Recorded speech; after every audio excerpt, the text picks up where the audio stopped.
Hello, good morning and welcome. This is the Telkom VS Gaming HSEL final. Our high school champions are here to duke it out. I'm Greybeard, alongside me Triple M. And we have today's matchup, unbelievable. Two teams who are all but perfect up to this point, Triple M. Yeah, I mean, you look on the side of Oosmoed, perfect record, haven't dropped a game, and they've had some tricky games en route to this final. I mean, they had to beat Grey High, Grey College, and Kuro on their route here, but they have not dropped a single game. And then you've got Waterkloof, who, even though they had a bit of a slow start, dropping 2 games to, I believe it was Psychotic, and dropping a game to Thomas More, they beat PRG to get here. They beat the team that is usually the measuring stick of excellence in South African High School's Rocket League. So 2 quality opposition on both sides of the stage here, and I'm excited.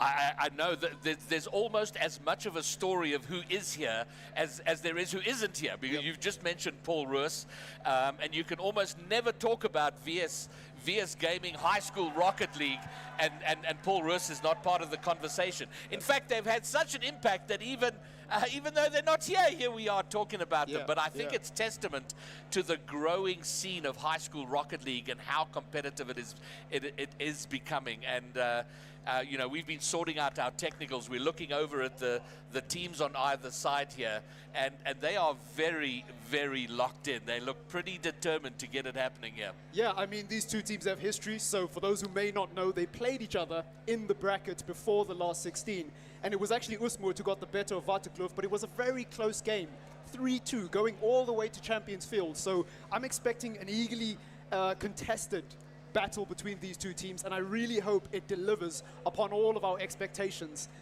you know, for both of us at home and the people here in the crowd today. I think it will, and I ran through this off stream, but can we hear it from the Waterkloof fans? Very polite. Yeah. How about Oosmoed? There we go. There's some noise. Okay, good stuff. All right, well, fabulous. I think they're locked in. They're busy going through the test lobby now, making sure everything's good to go. But everything today is best of 7. We got the high school grand final, then we got the VS Gaming Championship semi-finals, the grand final, and also the 3rd, 4th playoff. Everything today is best of 7.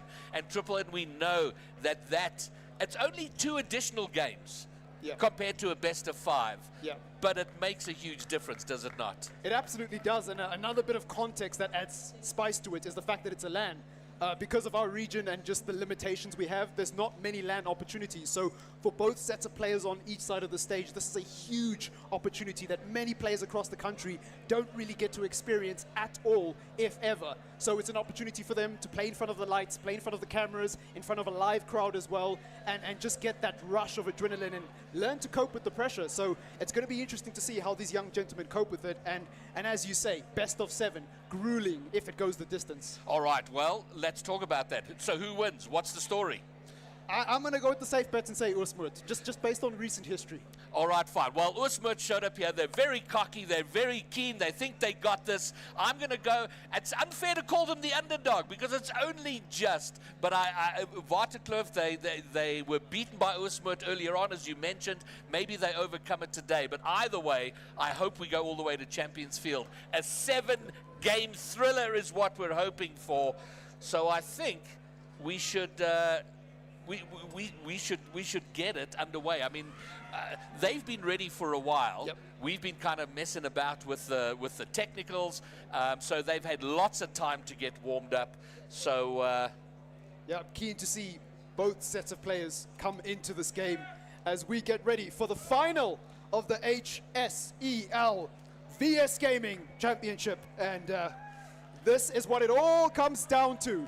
The last 16 into the best of 8, into the best of 4, and now the best of 2. Lights away, and away we go with Jeff looking to conjure something up here. An early opportunity and a good save early on straight out the gate, a bit of action. Oh, no, this is fabulous. And despite the fact that they've been out there for a while, they've been warming up, they've been in the test lobby, they've been getting those fingers nimble. You know, when you're underway, this is it now. There's no more messing about. There are going to be some nerves, and they've got to get those worked out as quickly as possible. And Oosmoed over in the blue. Hold on 1 second. Well, they've got a lot of defending to do at the moment. Under a bit of pressure, the ball is spending a lot of time in that blue half. As they try to play their way out of trouble here, it's now finally exited and gone up the other end of the field. And an opportunity here for Bobo's, and it's a goal! The first goal goes in, and it's Oosmoed to strike first blood. Sponsor Bobo's getting things underway. That's going to settle things down. Boom, there it is, down off the crossbar, and it coaxes the goal line but makes its way in. Oosmoed, the pre-game favourites, up in front. Now for Waterkloof, they've now got to respond at the other end. Sponsor Bobos again, playing the ball off the backboard into Jeff. That's a wayward shot. Now it's into the path of Elite. He looks to play a ball into the middle. Banana Cat does well to get that one out. Sponsor Bobos again, playing it. And the pressure here from Oosmoed just coming out early. They spent the first few seconds in their own half, but now that they've gotten the ball out, there's a bit of pressure on the side of Waterkloof. Oh my word, I'm slow to the party, but we've got Banana Cat. Now Banana Cat is for me, he falls into the category of one of the prodigies, one of the players to look out for the future. And so we have the Banana Cat and Pisankat. So yeah, we have a shot here and a goal. Captain DJ for Waterkloof. We are squared away. Well, it's the initial ball in from Pisankat, but Captain DJ in the right place at the right time, reading the situation, and also his teammate going across to make sure there was no one in the goal. An eloquently constructed goal for Waterkloof, and an excellent response to what has been a difficult opening 2 minutes for them. And you know, you can never read too much into an opening game of a best of 7. There's so much distance to go.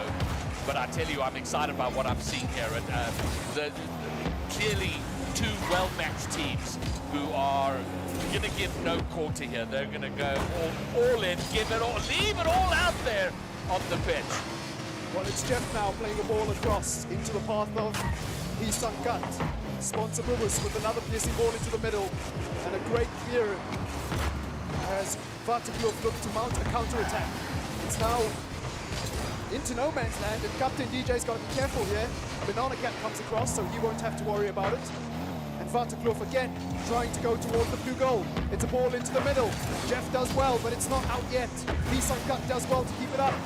And lots of back and forth action here. It's really hard to call, but both teams doing a great job of occupying space in the middle and not giving each other that easy transition across the field. As a shot comes in here. It was a shot on an open net, Triple M. That should have been in. Waterkloof should have been celebrating a lead in this opening game, but it's not to be. They whiff it at the last second, and it remains deadlocked, 1 apiece. 2 minutes remaining. Sponsor Bobbers! Sponsor Bobbers gets his second goal, second for Oosmoed. They are in the lead once more. Yeah, and he's been an absolute menace on that left-hand side. He's played a lot of balls into the middle, but this time decides to go for the shot, and he gets good bang for his investment. So, a lead re-established for Oosmoed. And how expensive does that open net miss feel now for Waterkloof? Yep. At worst, they should have been level right now. But now they're struggling, they're behind, but they got plenty of time here, and they've certainly got the capability to do it and get themselves sort of get this squared away as they head their Banana Cat, trying to head it forward, but Sponsor Bobas, he's everywhere, this kid. He's like, he wants to be up front, he wants to be scoring, he's doing his work in defense as well. And keeping them in it, loose into the middle. Captain DJ, the goal scorer, has a crack at it, doesn't really go anywhere, it's very scrappy, a little awkward in front of net. Banana Cat's gonna put it wide, another shot, but Jeff making himself fat in front of the ball. And Waterkloof not giving Oosmoed a chance to go on the other end, although they do finally get it out. It's into the path of Jeff, and a good save from Pisankat, and Banana Cat gets across and puts that into the middle. What a good save. That could have been the opportunity for Oosmoed. And it's an open net against the run of play. You almost have to feel for Oosmoed here, because they've had 2 chances at the other end, and immediately after squandering those chances, karma has come to bite them in the ass. Well, there you go. Well, we saw it earlier with the second Oosmoed goal. That came on the back of a missed open net by Waterkloof. So we see how these mistakes are being punished. So they've got to tighten up. And frustrating for Oosmoed because they were in front and had opportunities. And I wonder if their frustration of not scoring kind of made them overcommit, leaving their net open. You should not be leaving yourselves exposed when you have a lead. Absolutely. Waterkloof now looking to put on the pressure. Gat into the middle. Banana Cat tries to catch. Jeff, though, puts it away. And a counter-attack now for Oosmoed, which quickly dwindles away as Jeff has a lot of defensive work to do here. So, still very back and forth, difficult to call. With 20 seconds to go, this has been an excellent introduction to the grand final. And there's been a demo. Oh, it's a goal! Sponsor Bobas again, turning up in a big way for his school. Yeah, but look at Jeff here. Jeff getting the demo. How vital was that? Pissakat will be frustrated. He could have done a little bit better. The angle of his car made it such that the shot was going to deflect off his car into the net. But Sponsor Bobas, a hat-trick in the opening game. 15 seconds for Waterkloof to level it up, push us into an overtime. It feels like a game that should have an overtime. They're on the right side of the pitch. They're trying to put it in front. The clear here. Jeff, how far can... Last opportunity, can they keep it up? They can't, and Oosmoed will take game one in a very tight, very closely fought opening game. And this has all the potential to be an entertaining affair between these two teams. Carry on. Sponsor Bobos with a good performance, 3 goal contributions, 3 shots as well. Very busy down that left-hand side, and honestly, probably the best player for Oosmoed at the moment. And obviously, Jeff Elite contributing, but I think it was his contributions that really helped as we await game number 2 here. Not really much to say on the side of Waterkloof, other than the fact that they really cost themselves by not taking those chances at the other end. And I think if you're not clinical at this level, you are going to get punished, and we saw that on 2 separate occasions. But either way, they should be proud with the way they've conducted themselves in that game, and how they fought and made it competitive. So it will be interesting to see if history repeats itself going into this next game, as I await confirmation on the issues we might be experiencing. No, we're all good. It was just some audio, and I think we've got that worked out. We'll see how we go when we go into the next game. Yeah, Forbidden Temple is where we go now. Oosmoed with the 1-game lead.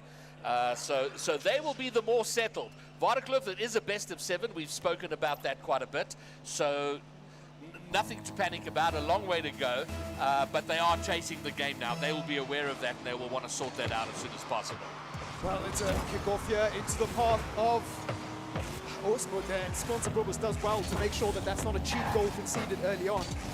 Leeds tries to get this one out, but Waterkloof retain possession in the middle and then quickly give it up, almost as quickly as they want it. They now look to conjure up an attack here. Captain DJ misses that one, and I think Banana Cat thought his teammate was going to get that one, so he opts out. Doesn't matter too much, they don't concede, but tentative start so far. Yeah, well it's very similar to the... Oh, what a redirect! Outstanding from Banana Cat! He sees that ball early. Sponsor Bobas was trying to get a pass, but Banana Cat intercepts. What a fantastic read. A banger at 137 k's an hour.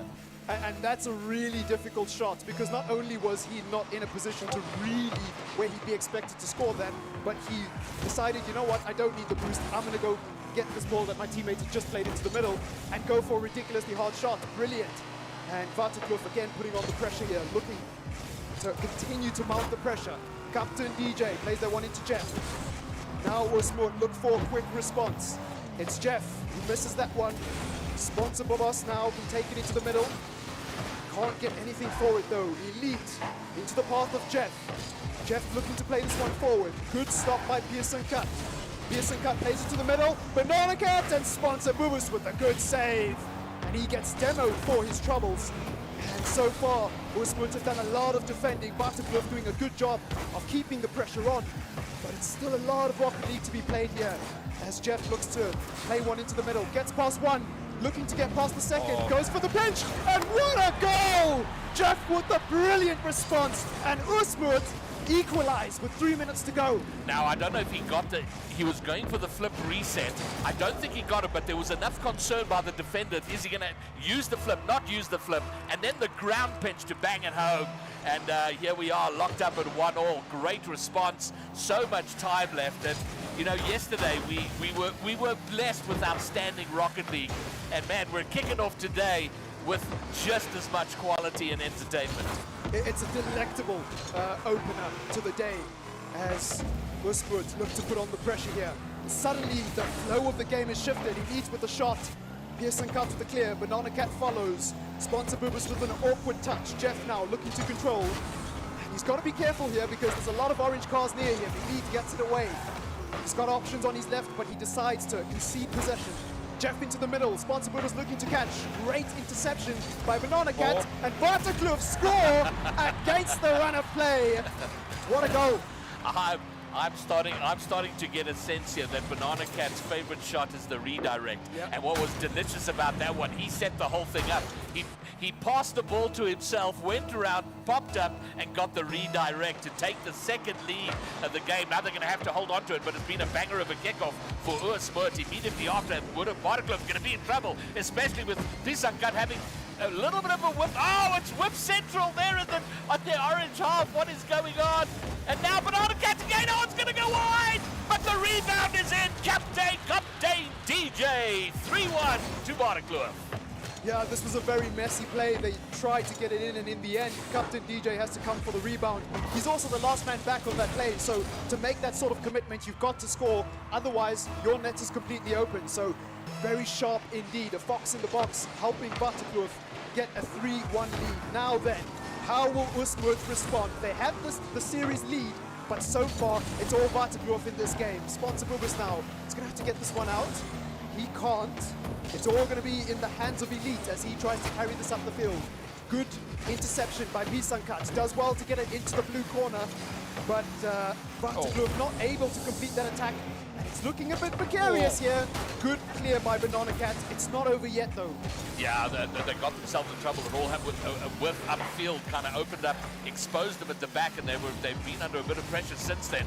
But here they go, pass into the middle. No one from Bartekloof there to support the pass. It was a delicious-looking pass, but maybe a little bit weary after leaving themselves exposed just moments ago. Sponsor Babas is up. He's trying to find.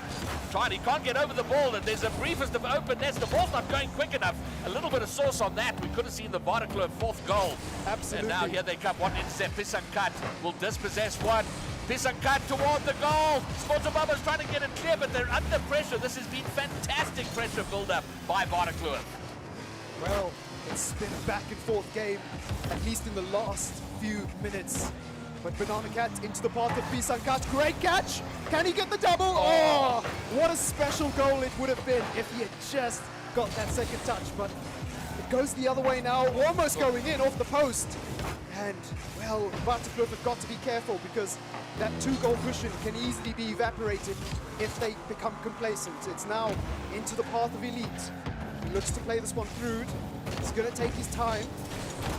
Yeah, Jeff. At this point, it's prioritizing defense and possession. They've got this game. They do not need to lose their heads and try and do weird stuff. And that's a little awkward. And now there's a double commit. This is not good. They just need to be solid. Alpha Elite has done so well with patience. It's right there on the line. Oh, but Captain DJ will clear it away. A gorgeous opportunity to make a sweaty finish. But Oosmoort might have let this game out of their grasp right there. Yeah, it's a tough one. Sponsor Boobus now trying to get redemption. Jeff is the only one back. He's defending with his back towards the ball. Does well, so calm under pressure. Carries it across the field and into the middle of the park. But unfortunately for Oosmoort, they need a goal now and they don't get it. It looks like it's going to be GG to Bartekloof as they claw their way back to a level scoreline. It is indeed GG to Bartekloof, and wow, what a great response after going down in game one. You know, they came out, they did the business so well that we looked at 9 shots versus just 3 from Oosmoort, and that tells a very accurate story of what went down there, Triple M, in terms of who was dominating possession and controlling the play throughout that game.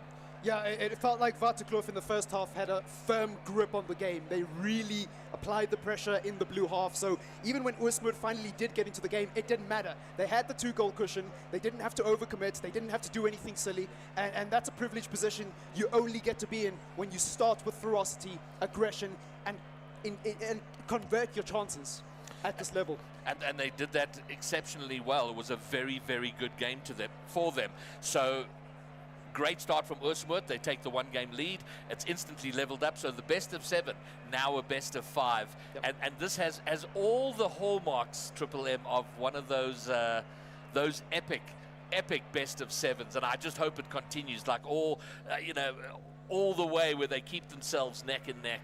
Yeah, and I mean, just look, in terms of individual performances, P. Sankat, 2 assists. I think both of them were equally as good. Also, Banana Cat, as you spoke about, a signature of his, the redirects. It was a big part of how they scored in that last game. So we kick off game number 3 here, and early on, it's Waterkloof looking for an opportunity, almost getting a double touch in the opening 10 seconds of the game. That would have been special, to say the least, but Oosmoed now with an opportunity to get this out. A goal early on, and it's P. Sankat again with the piercing ball into the middle. This time, Banana Cat wasn't there to finish it. It just went straight in. Well, is it now? Are these the early signs of an upset? The undefeated Oosmoed, having just lost game 2, going behind relatively early here. So it is now, the question has been asked. Oh, the musty, oh, and the musty double. It would have been sensational. It would have been the shot of the entire weekend so far. Not to be, but yeah, Oosmoed are being asked the questions, and it's them to answer. Oh my. Okay, Banana Cat's losing his mind out here. This is, and the read out of the corner, it is just astonishing. I mean, that setup of his own for his own redirect in game 2 was beautiful. This was sensational. And again, P. Sankat with the initial ball. It was an amazing finish, but the initial ball from P. Sankat, their telepathy needs to be studied. Another good shot. Banana Cat gets past all of them, and still showing that he can do it all over again. All right, this is, right now, Banana Cat is putting on a man of the series performance here. Just the mechanical finesse and genius there was brilliant. Just to keep control of the ball in a very awkward situation. 2 defenders crowding him, getting it over. Absolutely sensational. Waterkloof, a very deserved 3-0 lead. In the first minute, we still have 4 minutes of this game left. Oh no, it's Sponsor Babas, the hat-trick player from game 1 misses, puts it wide. But it's Banana Cat into Captain DJ, almost getting a 4th for Waterkloof. It's been an explosive start, and it's all down to that man, Banana Cat, as he looks to keep this one in the middle. It's into the path of Jeff now. Oosmoed need a response, and they need one desperately. Elite messes that one up. Jeff will have to clear, does a good job. But Greybeard, I'm struggling to keep up with the action here. Oh, here we go. Oosmoed not to be outdone. And you were talking just seconds ago about the desperate need for a goal, and I was starting to wonder if Oosmoed were a little bit punch-drunk, you know, where you're just getting hit and hit and hit, and you struggle to get yourself off the ropes, but they do it there. Jeff comes to the party, gets one of them back, and the best thing they've got going for them right now is the 3.5 minutes left. There is so much time. In a best of 7, the need to panic is very far away. They can lock themselves in here and find a way back to level it up. Well, it's Captain DJ here who's got to be careful, doesn't get the pinch. Oh. It's a precarious situation to be in, but he does so well. Banana Cat making an absolute worldie of a save. Jeff now trying to get it in. Sponsor Boobus with the ball into the middle. Jeff is rotated back. Elite takes the shot, but unfortunately, it just wasn't quick enough. Jeff goes again, playing it to the middle. Look at the mechanics. Unfortunately, Banana Cat reads it well, and Waterkloof have taken up the other end. But since that goal is coming from Oosmoed, they've been putting on the pressure and almost getting a goal there. There's definitely been a swing in the series here. It has been all Waterkloof, the last game and all of this game until that Jeff goal. And now we're sort of seeing a swing in the balance here. Oosmoed are getting more opportunities. They're spending more time in orange half. It gets it past one, but not the final defender. The pressure building. Jeff is up. Oh, we can't find it. Everybody misses as the double committing defenders and the incoming Jeff in attack doesn't get it there. So the opportunities are coming. They got to nail it down now. They still got 2 minutes. Time is not a problem just yet. Well, it's back into the orange half now. Captain DJ with an awkward touch backwards. Banana Cat to come across in control.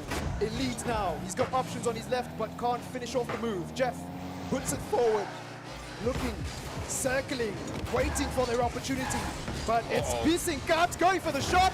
Good save again by Sponsor Boobers, but he's got to do it again. Jeff this time helping his teammate to get out of trouble. So Usmut have done well to stay in the game, but time is running out. They need a response quickly. They've already got the 1 goal, but they still need 2 more. As Captain DJ takes the shot, and Jeff with a magnificent save, and Sponsor Boobers gets it out. Well, if Usmut get anything out of this game, they're going to have Jeff to thank for it. But I've said a lot, there's been so much time in the game, but we've reached that point where time starts to become an additional pressure. You look up at that clock, you see the seconds ticking down, and you know, goals can come very quickly. We see it all the time in Rocket League, but they'll be very aware they've got to get the first of the minimum 2 they need. They've got to get it relatively quickly. And they'll be building frustration because they've had opportunities but haven't converted them. So now they've got to get over to the Waterkloof side and get it over the line and get it quickly. Jeff gets past one, has another crack, but it's Captain DJ who hero saves it on the line. And Waterkloof have been so good at making those last-ditch saves, mostly from Banana Cat, but on that occasion we saw it from Bisinkat as well. They're just on it. They're alert. They are not taking any prisoners. This is dangerous. Jeff, though, puts it to the side. Now it's throw everything at a time now. They need 2 goals, 30 seconds. They need one right now. It's kind of like everybody, get up there, get up there. There's one of them. Sponsor Bombers from distance will get one of the 2 they need. 26 sweaty seconds coming up. Get the ball, get the ball, get the ball. The comeback is on. 26 seconds to go. Usmut, they've got it all to do to re-establish their lead in the series. Waterkloof, 1 goal in it. All they have to do is defend or go up the other end and double.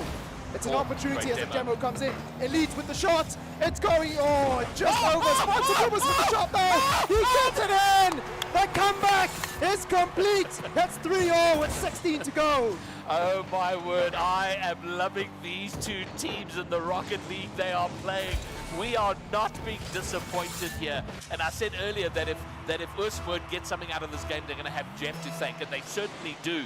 But the hat-trick hero from game 1, Sponsor Bobas, he finds himself in the right places, and he's got his team on level pegging, and we should have overtime here. Although Usmut going to look to take it down in regulation time. Oh, that was very calm by Banana Cat. He didn't look stressed at all. The ball is going to bounce. We have a game 3 overtime. That's one of the riskiest plays I've ever seen with 5 seconds left on the clock. But casually dribble it through across my net. Hey, in the end it works. So overtime it is. Our first overtime in this eagerly anticipated game. Bisinkat with the shot. Captain DJ decides to go get boost. He's back in the middle now, looking to play this one across. And now Usmut will take it the other way, looking for the second touch. Bisinkat in trouble here. Banana Cat comes across though. And as he's done so well throughout this game, clears it again for Waterkloof. 30 seconds into overtime, and we're deadlocked. I mean, these have been high-scoring games. Outside of game, I can't remember the score of game 1, but we've had lots of goals, 6 goals, 5 goals. We've had 6 here. There will be 7 by the end of it. But there's an open net now. If they can get this down quickly, no, they'll have time to rotate back. And there has been a defensive demo. An open net on the other side. It's going to roll the entire length of the field. Banana Cat, in just under 1 minute of overtime, is going to lock it down for Waterkloof. They are 2-1 up. And that's so unfortunate, because if you break down that play, essentially what happened was Jeff had the initial ball. He needed boost. He decided to go back. Elite is the last man back. His teammate's been demoed. He decides to come all the way across to play that one, and unfortunately, he's always going to lose that 50 before he can even get into it. And that's what happens. You get punished at this level.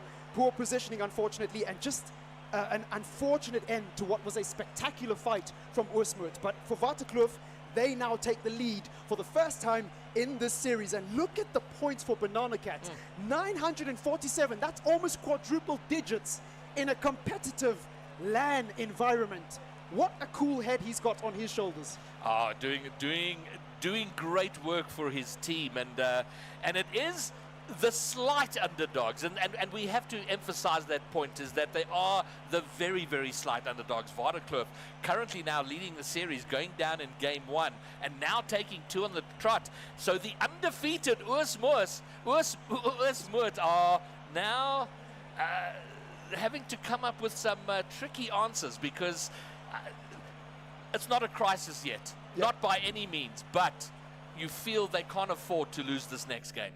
Absolutely not, and it feels like this next game is going to be a swinger as far as the series is concerned, and the momentum will shift. So, game number 4 on the Utopia Coliseum. Advantage Waterkloof, Oosmoed now behind. We'll see how they respond as we go into our first kickoff. Jeff with a good shot. Sponsor Boober's looking for the second touch, can't get it. Elite with the shot. And a good save early on by Captain DJ. So opening 10 seconds, almost as entertaining as the entirety of last game. Long may it continue. All right, well, this opening here, very important for Oosmoed. They need to find a way in, and they need to find it in very, very quick. There's a shot on target! Oh, Banana Cat's going to get the goal. The defender was there, but his angle of approach into the save just pushed it into the net. Oh, he tucked it under the crossbar. It might have bounced out, and that's a very, very tough one for Oosmoed at this stage. Yeah, they're struggling with Banana Cat because he's got that shot in his locker. We saw it in the last game, and now again in this game. It's one thing to have that ability and be able to do it occasionally. Banana Cat's the type of player who can do it more often than not, better than 90% of the population. And if you don't challenge him in the air, you will be in trouble. Elite now giving chase as Oosmoed look to desperately claw their way back in. Banana Cat with a good clear, a dicey one, but good nevertheless. And still though, in the half of Waterkloof here, and it's Jeff circling his prey like a vulture, trying to look for some demos. Elite with the shot, Banana Cat with the save. And the follow-up will come from Sponsor Boobers. Again, looking for a touch, takes his time, goes for the flick, looks for the pinch, and Jeff misses it! Oh no, that was their opportunity! The build-up play there, Triple M, it was sensational. He was so good, so controlled, and the pass was perfect. And Jeff taking his eye off the ball at the last second. They squander an opportunity. We should be playing in a 1-1 game right now. But in the meantime, right where we are is that Oosmoed need to rebuild from scratch. Well, Jeff deciding to go for a dribble. Banana Cat almost punishes him. Captain DJ now looking to play this one in. Can't quite get there. And Pearson Cut is alone for now. Sponsor was giving chase. Decides to rotate back. So he's got a bit of time to control this, but unfortunately, Waterkloof still haven't got this out. Jeff missing that one. Elite now following up, not good enough. Sponsor Boobers is going to have to play this one right, and he does. Forces a good save out of Banana Cat, and the 1-0 lead remains intact for Waterkloof. And Banana Cat not returning the favor of pushing the attempted clear into his own net, as he had that favor given to him on the other side. So this continues. What's good for Oosmoed, they haven't got in. We've seen game 2, game 3, they went 2 behind, 3 behind. They haven't conceded. They've got that going for them now, but Captain DJ doesn't get to it. Banana Cat with a banger, but it hits the crossbar and goes out. Oosmoed survive a very scary moment. Sponsor Boobers! Oh, he has a shot at the net, but he hits it wide. They have got to take these opportunities. Another chance goes beckoning for the boys in blue. Sponsor Boobers now going to have to make a very uncomfortable save, but so cool under pressure, so calm. Pearson Cut with the shot. It's wide. Jeff will control. Jeff will try to get this one past, and he does. Into the path of Elite now. He's got a lot of men on him, but Pearson Cut with a great bit of pressure there. And Waterkloof are just relentless. Even though they're in the lead, the pressing, closing down space, making things difficult for the opposition. But having said that, Oosmoed are able to get through. They've broken through, but just not taken the opportunities that they've worked so hard to create. All right, here comes Jeff. What can he do here? Off the wall, does very, very well. But Pearson Cut will get the long distance. Oh, the touch from an out. Pearson Cut goes up. Can he get the double? He does. It's saved, but the rebound. Captain DJ is there to clean up. And this Waterkloof team, their team plays, their mechanical plays, they are just a delight to see right now. Yeah, I mean, look, Captain DJ deserves all the credit for being in the right place at the right time. But it's Pisankat and Banana Cat again showing their telepathy, having that really good chemistry in the middle of the park to find each other. And it's all for Usmurt now to respond. Sponsor Boobers with a pinch across. Uncomfortable save for Banana Cat, but he makes it nevertheless. And now, Waterkloof will take it the other way. Looking for the third now. It's in the air. Sponsor Boobers has got clean path in front of him to take that one out. Elite now has to try win this 50. And time is running out for Usmurt. They've been in this position before.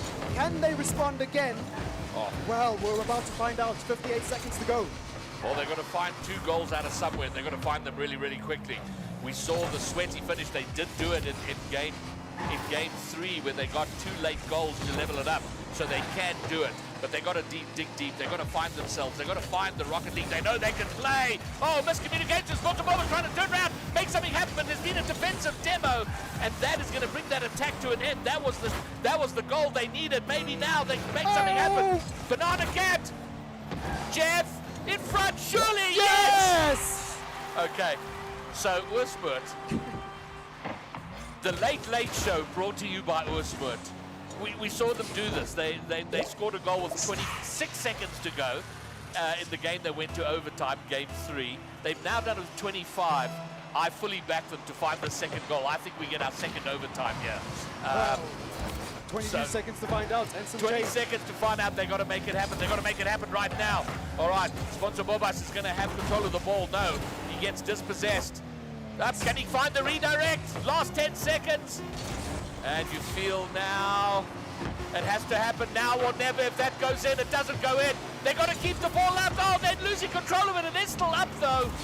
They can't keep it up. Waterkloof are going to take what became a very close game. Waterkloof were in control for most of it, but it became a little tense toward the end. Yeah, and again, another big performance from Banana Cat. 400 points, 1 goal, 2 saves, 4 shots, just an overall great performance. And beyond those metrics, he's getting in the way of the Usmurt plays. He's getting key interceptions, both on the ceiling, on the wall, and in the air. He's an absolute menace. And if Usmurt want to come back, that's the player they need to focus on. Somebody has got to be on demo duties to get him out of the game effectively, is the approach I would be taking. All right, well, Usmurt have asked for a timeout, and how that works in a best of 7. A timeout is available to each team. They can request an additional 1 minute of time to plan, to strategize, to take a moment to find their centers and chakras or whatever they need to do. Yeah. And Usmurt have done that, and it's a good look. It might even be a little late because they're now 3-1 down. It's they're at do or die. They have to win every single one of the next 3 games if they are going to be the HSEL champions. Whereas now, Waterkloof, they just need to do one more time what they've already done 3 times. Absolutely, but it's not as simple as it sounds. And for Waterkloof, they need to make sure that complacency doesn't become the instrument of their demise following this series. They've done well to get themselves into this position. Good individual performances all around, especially from Banana Cat, but the team plays as well. I mean, Pisankat and Banana Cat, the amount of times those two have linked up in the middle of the park, especially in transition, when they notice that the Usmurt players are out of position, they're so quick. It's really scary to see, considering this is only the high school level. You know, some of the plays we're seeing, it's almost as if this is at the senior level. Well, I think when we now look at what Usmurt need to do, Sponsor Bobas he's been their key player. Yep. And I think he has to feature more, but he needs a little bit of support. And Jeff has been fantastic in that. We saw in that last game a couple of mistakes from Jeff kind of made it awkward and difficult for them. So everyone now needs to come to the party, and I'm not sure what they discussed during the timeout, but whatever it is, they've got this game and this game only to make it happen. Well, lights out and away we go. Advantage Waterkloof as Banana Cat plays another one into the middle. It's Captain DJ who will follow. Pisankat will pick up the pieces and try to clean it up. Sponsor Boobers with an opportunity. And Usmurt might have a chance, but Captain DJ with the brilliant save. And Pisankat does well to put it back into the blue corner, and he's going to do a little bit more. He's got the ball on the ceiling, looking for the pass. There's 2 orange cars in the middle, but Jeff comes across and thwarts any attempt at the blue goal. Man, oh man, how amazing would that early goal have been if they'd been able to convert it? I think it would have just settled them right down, and now we see a double commit. Oh, but they still make it work. Sponsor Bobas gets it in the middle. Everybody's there. It's a little bit chaotic. They've got to be cautious because now that the counter is on, it's high and loose in the middle. Who gets there first? Players up. Captain DJ is going to get off the backboard, but it is now clear. They've got to be wary of their rotations, wary of those double commits. They don't want to be getting themselves unnecessarily in trouble. We don't want the own goals or the unforced errors putting them behind. Well, Jeff now gets past one. Can't get past Peace and Cut though. Into the path of Sponsor Bubus. Captain DJ into the middle. Another piercing ball from Waterkloof, but a good response from Oosmoed as they look to conjure up a counter-attack. Suncut onto Elite. Jeff giving chase. And it's back into the path of Sponsor Bubus. He's had a quiet game so far, but he will no doubt show up when it matters most. You can count on it. Jeff now with the shot, looks for the pass. He's not quite going to get it in. Elite with the follow. Captain DJ with the save. It's not over yet though. Another save. Back-to-back big saves in a big game for Waterkloof. Man, oh man, oh man. That was four consecutive shots on goal. Every player on Oosmoed had a crack at it. None of them could get it in there. And then one wayward rebound shot. And now an opportunity, a pass into the middle by Captain DJ, but no one from Waterkloof to take advantage. But again, Oosmoed making opportunities. They're right there. Just get the ball into the net. They've got to change this and change it quickly. They're doing it. There's nothing wrong with the Rocket League they're playing except getting it over the line. Clinical edge is underrated at this level. And another shot. Bisankat with a brilliant shot. And he's almost produced that from a very difficult position, almost out of nothing, because he had options on his right, but he decided to go for the shot there, and it's paid off in a big way. So a 1-0 lead for Waterkloof, and the advantage is firmly solidified. But for Oosmoed, you have to feel it's getting a little bit sticky at the moment as another chance comes in, and they almost score. Follow-up shot, and Sponsor Bubus with a desperate save to get that one out. Yeah, but we are seeing what led up to that goal. There was a little bit of a miscommunication in the corner, tiny little team bump that put them in massive trouble. Surely now they got to make this work, and they got to lock it down here. They look, it's easy. It's always easier said than done, and the inclination right now is to be in a panic frame of mind. But we saw that they've been undefeated up to this point. They know how to do this. They've just got to find that once more and then get the work done. Perhaps it's a case of peaking too early. That can happen in knockout competitions, you know. When you play really well at the beginning, but then towards the back end of the tournament, you start to fizzle out. That could be what is the demise of Oosmoed here as they try to keep this attack alive. Sponsor Bubus will play it backwards now. Elite will control. He's taking his sweet time here. It's a dangerous one, but in the end, he gets away with it. Sponsor Bubus now into the path of Jeff, back into Bubus. Can't quite read that one, but he makes life difficult for Waterkloof. Banana Cat into the middle, gets it over one. Is there a catch? Oh, so close. That would have been another catalogue, another addition to the catalogue of brilliant team plays from Waterkloof. All right, Banana Cat to Pisankat, but the shot doesn't have the source on it that it needs, and now they're going to try and make their way over. We're into the final minute. Where did all this time go? It felt like they had all the time in the world. They don't now. Their high school, the championship on the line right here, right now. Jeff gets it down this. Oh, it's not an open net. Pisankat gets the save. Alpha Elite, last man back. Does get it out to the side. The net open, and that might be that. 40 seconds to go. Captain DJ puts Waterkloof 2 in front. Desperate, desperate times for Oosmoed. Desperate is an understatement. Unfortunately for Oosmoed there, they just couldn't quite get back, and it's squeaky bum time. They have to be aggressive. They have to commit everyone forward, and that gave Waterkloof an opportunity to really extend the lead that was already firmly in place. I mean, even at 1-0, it just feels like they were in control. They didn't need that second goal. Now they've got it, and Oosmoed, what was already a difficult, steep mountain to climb, has now turned into something else. Well, it is. It's a gargantuan mountain. They do like to score late to Oosmoed, but this might be too late. Too much too late. They won the opening game. At that stage, it looked like this was going to be the Oosmoed show. But Waterkloof, ever since game 2, they have been bossing the series around. This is the grand final.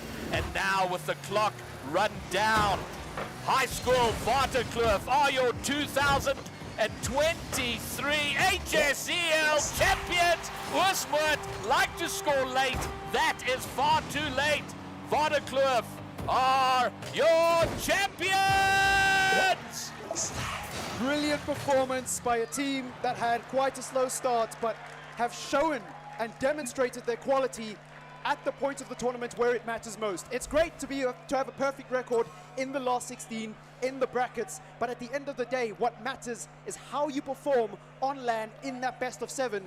And Captain DJ, big performance in the last game, but by far, Banana Cat has to get the credit for being the big player here for Waterkloof. I think he is the sole reason, him and Piersankat actually, for just being at the epicenter of everything good for his team today, and they should be proud of how they've conducted themselves. All right, well, I think we should get Banana Cat up here and get a little interview done with him. Banana Cat, do you want to come up? That side. Banana Cat, come on up. So, Triple M, let's move this over. And no, don't go. Banana Cat, come stand in the middle of us here. You can see we're very well organized for this. Let's just get that out of the way. Yeah, very well organized. How's it? Just talking to the mic. Let's make sure everyone can hear you.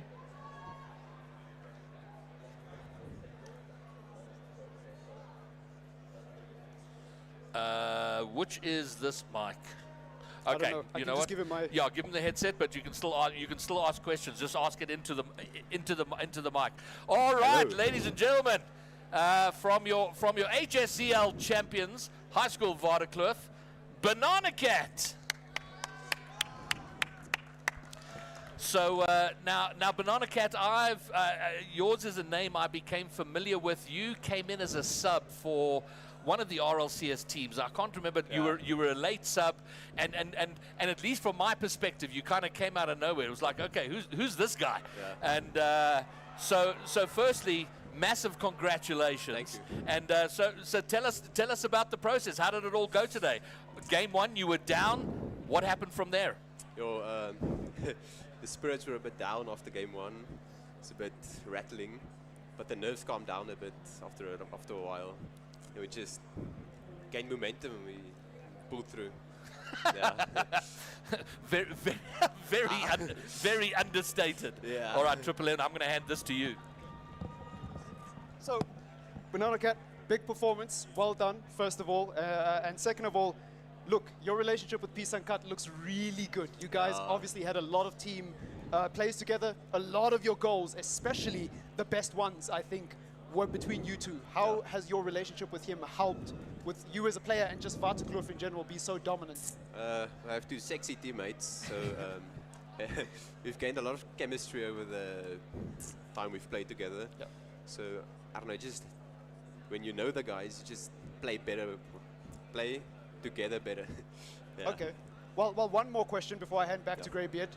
What are your plans beyond this? Because a player of your quality has a very bright future in this scene.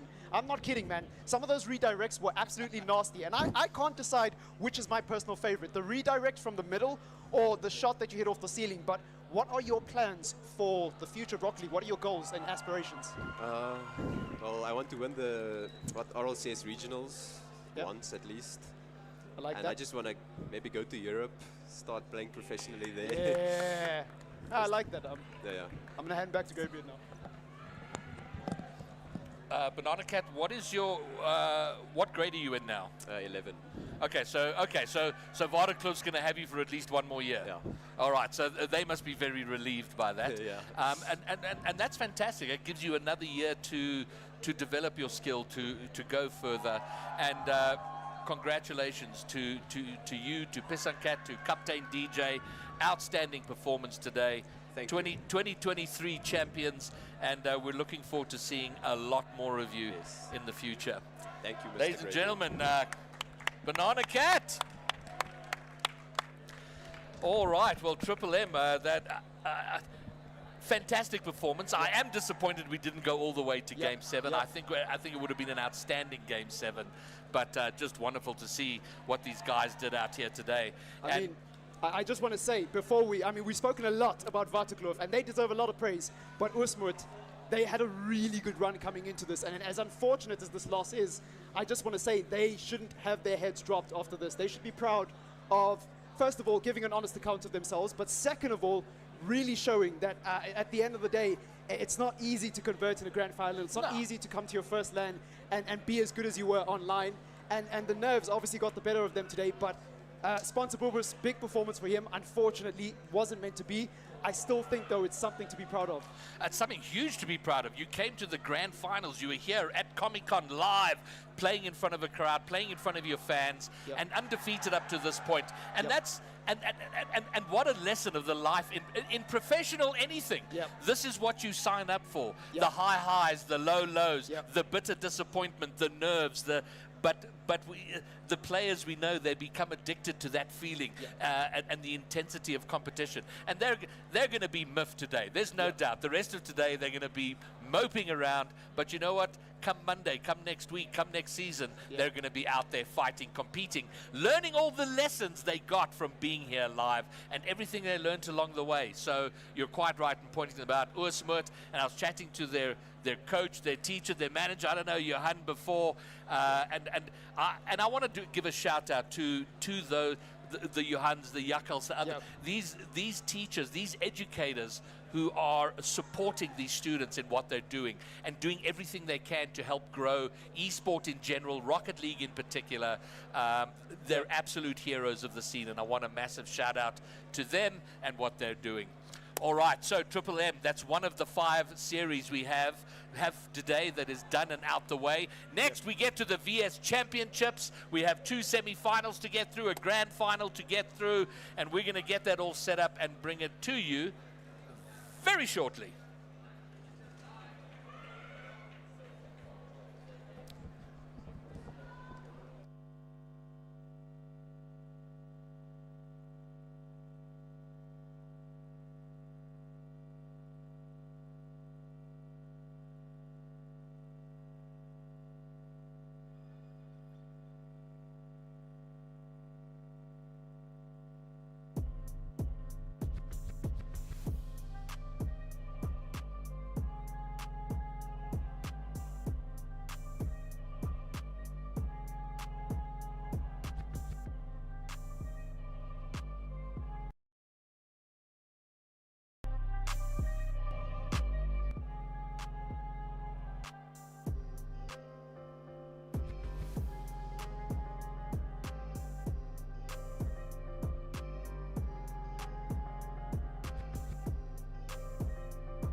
to what to.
5.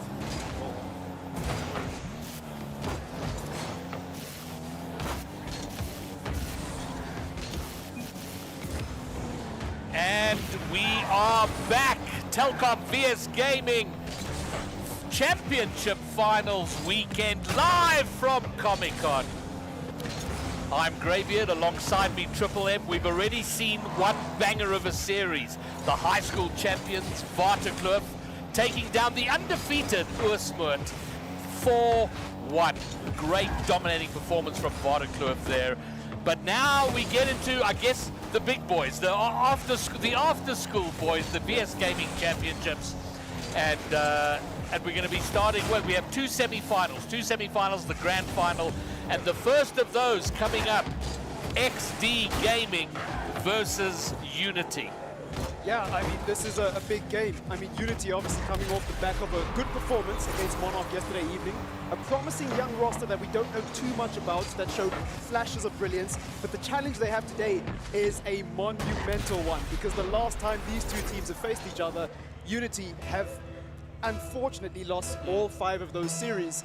Pirates scoring 43 goals, Unity only managing 14, and in those individual games, Pirates haven't dropped a single game. I mean, XD, pardon me, haven't dropped a single game to Unity. So it's going to be a big challenge for them, but they do have something going for them in that they're here. They're a roster who's had a lot of experience together, both in this competition and RLCS, and they showed some good synergy yesterday and some good signs. Can they transfer that against an opposition of this caliber? It remains to be seen. All right, well, we have, from a roster point of view, the Orlando Pirates team that is now just XD. Shadow Hunter, who played with them in the last split of RLCS, he's now gone back to Portugal, and they've brought in a bit of a prodigy, another one of these young players we're going to be watching out for. Young Guns. Talking about young guns, his name is Guns, and he played for Cosmico. Cosmico was a team that came in the very last split of RLCS, or toward the end of the second, and out of nowhere suddenly got themselves into the top 16 for the entire season. And Guns playing no small role in that, and he's been seconded into the XD team. So I've seen him, he's a delight to watch, and now we're going to get to watch him live at LAN. Well, I mean, speaking of which, he's actually been with them in this particular competition for about 2 months, I'm hearing from the players. So he has had time to get integrated with this roster. And who better than Happy Meal and Cams? 2 players with obviously great mechanical ability, but even beyond that, experience, leadership, know-how, and the additional drive from what was a disappointing end to their RLCS season.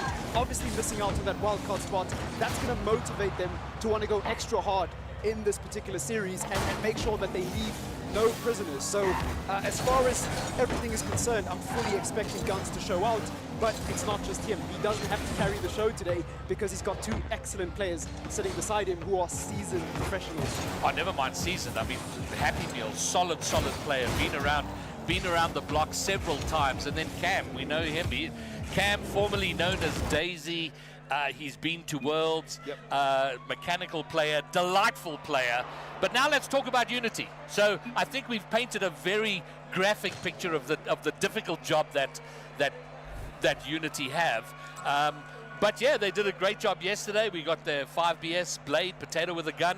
I don't know if we would count the first series we saw today as an upset, but maybe there's something in the air and we see an upset. I mean, anything is possible. And look, you mentioned Guns earlier, being a young hot prospect who's now established himself in a team like Cosmico. Blade is another one who just last year was playing for a high school team formerly known as PRG. He was the next big thing. Now he's integrated himself into an RLCS roster where I think he's become a mainstay.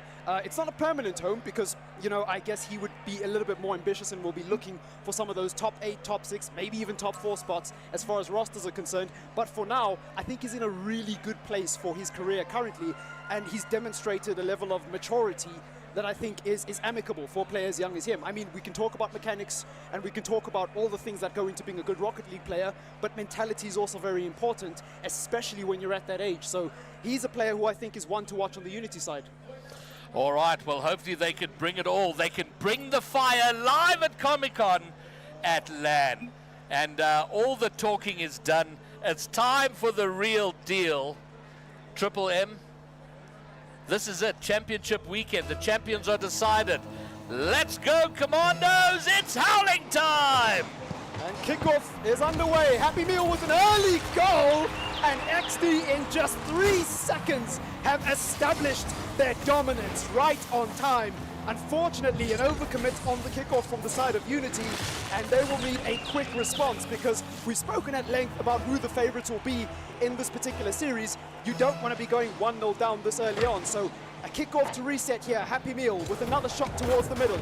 Potato with a good save, looking to play it across. Blade now with a good ball into the middle. Guns with a good interception. 5BS will give chase. And now it's back in the path of 5BS. Cams does well on the ceiling. Potato now pushing it forward. Very back and forth starts, but Pirates looking to get a second here, and unfortunately not able to convert on that opportunity. Cams now with the shot, and Guns almost putting it in. Happy Meal with the follow though, and after so many consecutive shots peppering that orange goal, Pirates extend their lead to 2 goals. XD extending lead to 2 goals, and yeah, they're Happy Meal having a field day out there. Yep, as expected, he's one of those players that you can expect to turn up at events like this, and XD will be happy to have him. It's now into the blue half. A rare sight so far in this game. It's been all XD gaming, but now Unity showing flashes of trying to get it out their half.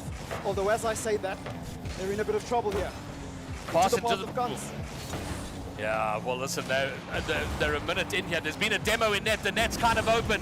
Cam's trying to find a way in front of the net. Doesn't quite get there, but it's just another example of the dominance of this XD team we've seen from the get-go. And another demo, another goal. This time Cam getting involved, but his work was made really easy by the demo.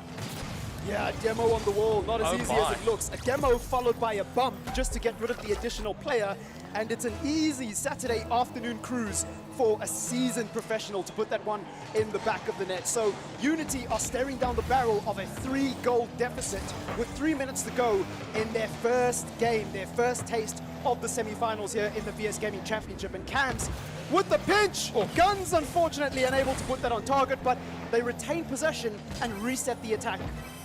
The problem is all the action is over on the Unity half. It's up against their goal line. Cam squeezes it by, but it's wide. He's going to have to do work to try and pass it into the middle. He doesn't make it happen. Guns now trying to repeat what he did earlier, taking the ball up the wall, looking for the bumps, looking for the pass. Gets neither of them. Now they have to rush back for defense. Maybe an opportunity here. There's an open net. No. Oh, Guns is back. He saves. Blade shot. And now we have a Rule 1 situation. Oh, no. This is the VS Gaming. This is championship weekend. Why are they in a Rule 1? Unbelievable. They don't want to upset the Rocket League gods. They don't want to tempt fate. Cams with the shot, narrowly misses it. And Happy Meal will reset the attack. He goes up to the ceiling, looks to go towards the middle, looking for the double.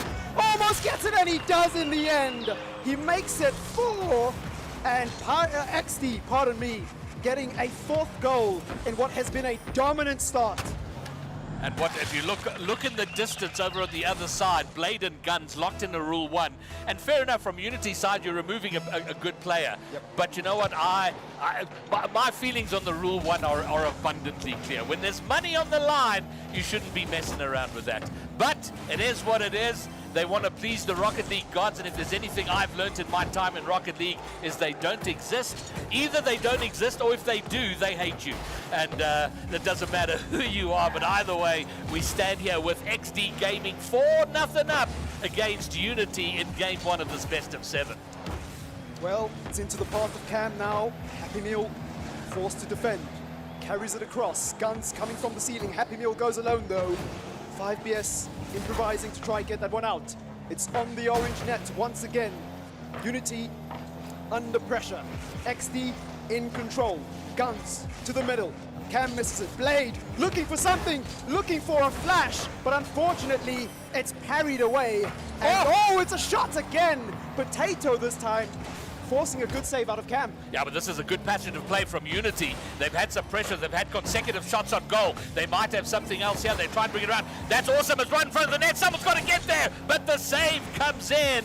And just like that, XD break that immediate pressure. But Unity not letting go. They're still looking for something. There's been a bump. There's been a lot of argy-bargy there. But Unity can't break through. XD solid in defense as they are in attack. And it's not over yet. Happy Meal makes a pivot on the halfway line. Delightful ball into the middle. 5BS catches. Guns intercepts. Guns looking for the redirect. Cam will get it anyways. And it's all XD gaming, but Unity with the flash. Potato into the middle. Guns with the save. And a demo demonstrating the carnage and the difficulty at which Unity have had to try to find a goal here. And try as they might, it just hasn't worked out for them, Greybeard. The second half of the game's been much better for them. They've performed much better. And unfortunately, too much of the game had elapsed. They'd given away too much. 4 goals gone. It's hard to come back from that. But the final 2.5 minutes of this game, we've seen them at least putting on some pressure, putting on some threats, having shots on goal, but the solid defense of XD just not letting them in there. But if they can take this last half performance, bring it into the next game, don't concede. You know, if they can keep it close, keep it tight, a 0-0 game, then at the back half they score their goal, they can sneak a win here, and maybe one win turns into 2, turns into something threatening. Well, Cam with the shot, and Blade with the save. Potato with the interception. Into the middle of the park. It's the young gun himself now. Gets past 2, and Cam gets the catch. Can't get the double though. It would have been a dirty way to finish what has already been an absolute carnage fest for XD Gaming in the opener of our first semi-final in this VS Gaming Championship. The ball will drop, and XD Gaming will inevitably take game number 1. Game number 1, done and dusted. XD rocking the Casbah here, doing. Well, listen. If we had any question about how XD are feeling and how they're feeling about their game and the sort of Rocket League they're playing, I think we can be in no doubt here. They came to play, they came to win. So. That's very good from their perspective, and now we see, can Unity respond? You know, we said, is there the potential of an upset in the air? So far, we're not seeing that, but who knows where we go to from here? I mean, there's a long way to go. But if and again, if Unity can replicate anything like they did in the last half of the game, from 2.5 minutes they didn't concede. Yep. They kept XD at bay. And I think if they focus on that and then look for a way to sneak a goal, to sneak one by, but prioritize locking down that defense, don't allow XD to build up the pressure that they've been doing so easily. Yeah, and we spoke about the threat that is Guns, but so far it's all Happy Meal. 600 points in that game, 3 goals, 6 shots. That's a 50% conversion rate, and on top of that, making 2 delightful saves to back up that performance. So all round, on the defensive half as well as the offensive half, he's been a healthy contributor to XD Gaming's start in this game. So game number 2 on the Forbidden Temple. Can Unity finally break the duck and break out of the shackles that they've been so agonizingly held back by against XD Gaming, or will it be XD stamping their authority and doubling what has already been a magnificent lead in this series? We're about to find out as Cam is forced to improvise on the back post, and he does so very well. Into the path now of Guns, who decides to rotate away. Happy Meal sitting back. 5BS will have time to control. Potato's the only one back. He's got to be careful here. Won't matter anyways, but very positive start here from Unity. It's been good. They've been rushing out there, not giving XD time on the ball, not giving them time to build pressure and come forward into their half. And honestly, the most surprising stat for me out of game 1 is the fact that Unity had 7 shots on goal. Look, there were 13 from XD, but Unity putting 7 on. They didn't score from them. They might score now. No, it's touched away. So they are there and thereabouts. And that, to me, all happened in the last half of the game. And I love the start. Now they just got to make it convert. Potato! What a double tap! What a way to get Unity on the board! A stylish finish in a stylish car. The hipster's choice, the Dominus. It's a brilliant one. And you know what? We saw this from him yesterday. He wasn't quite able to convert in the final third, but we saw the flashes of mechanical brilliance from Potato. And I'm glad when the pressure is on and the heat is mounting up as 5BS misses a narrow shot there. Unfortunate not to get the double. But as I was saying, it's good to see those level of mechanics coming out now. And Happy Meal scores at the other end as I'm praising Potato for a good finish. Oh, that's so unfortunate. They locked out XD Gaming in the last half of that last game, and now scoring first. Man, oh man, oh man. You know, when you get a lead, when you're playing a team that's so much better than you get a lead, you've got to lock it down. They aren't able to. The game is level. So, and now here come XD, looking for something that's very awkward in front of the net. And yeah, okay, so I'm gonna start, since he's one of the very few professional players that rocks the Dominus, I think we're gonna rename him to Potato with a Dominus. Potato the freestyler as well. That's another candidate. But I like your suggestion better. Blade now into the middle. He's got options on his left. Decides to go all the way. Happy Meal has thoughts of the attack. Happy Meal will carry it to the middle now. Into the path of Cam. Off the backboard. And 5BS with an important save. Although it's not over yet. Cam now looking to conjure something up here. Happy Meal thwarts it across. It's Potato now into the middle. Ooh. And it's anyone's ball. Guns does well, but that was a flash in the pan for Unity. And the game is only level. Oh, Guns almost going all the way after such a good clear, almost providing a goal at the other end. Well, we have to keep in mind here, game one at this point, XD Gaming were already 4 goals in front. They'd pretty much locked in the win by this stage. Unity going toe-to-toe here with XD, not allowing them to dominate. They gave up their lead, which is unfortunate, but despite that, they're not allowing XD to run them over and actually still finding ways to move forward, create opportunities. So I think there's a sneaky chance here that Unity get themselves into the series, make something happen. It's a 1v1. Happy Meal, last man back, does incredibly well. The attack's not over yet. Into the corner, Blade's going to try and pick it up and bring it round. Doesn't succeed, and Blade now, everyone rushing back for Unity to cover their own net. It was a good opportunity for them. Unfortunately, XD matching the intensity. Oh, 5BS with the flick! Happy Meal forced to make a save, and Blade decided to rotate back for boost. You can't fault him there, but if he had just been a little bit closer, perhaps we'd be looking at a Unity lead. They've done well up until this point, but they need something special to take the lead and take a game off XD here. It's now into the path of Happy Meal, into the path of Guns, who's now been demoed, and 5BS, well, it's actually Potato who will carry this out. He's going to take his time, and Blade now will play it forward. Happy Meal with the touch, and that has thwarted the attack. Guns looking to carry. He's got Cam on his left and Happy Meal behind him.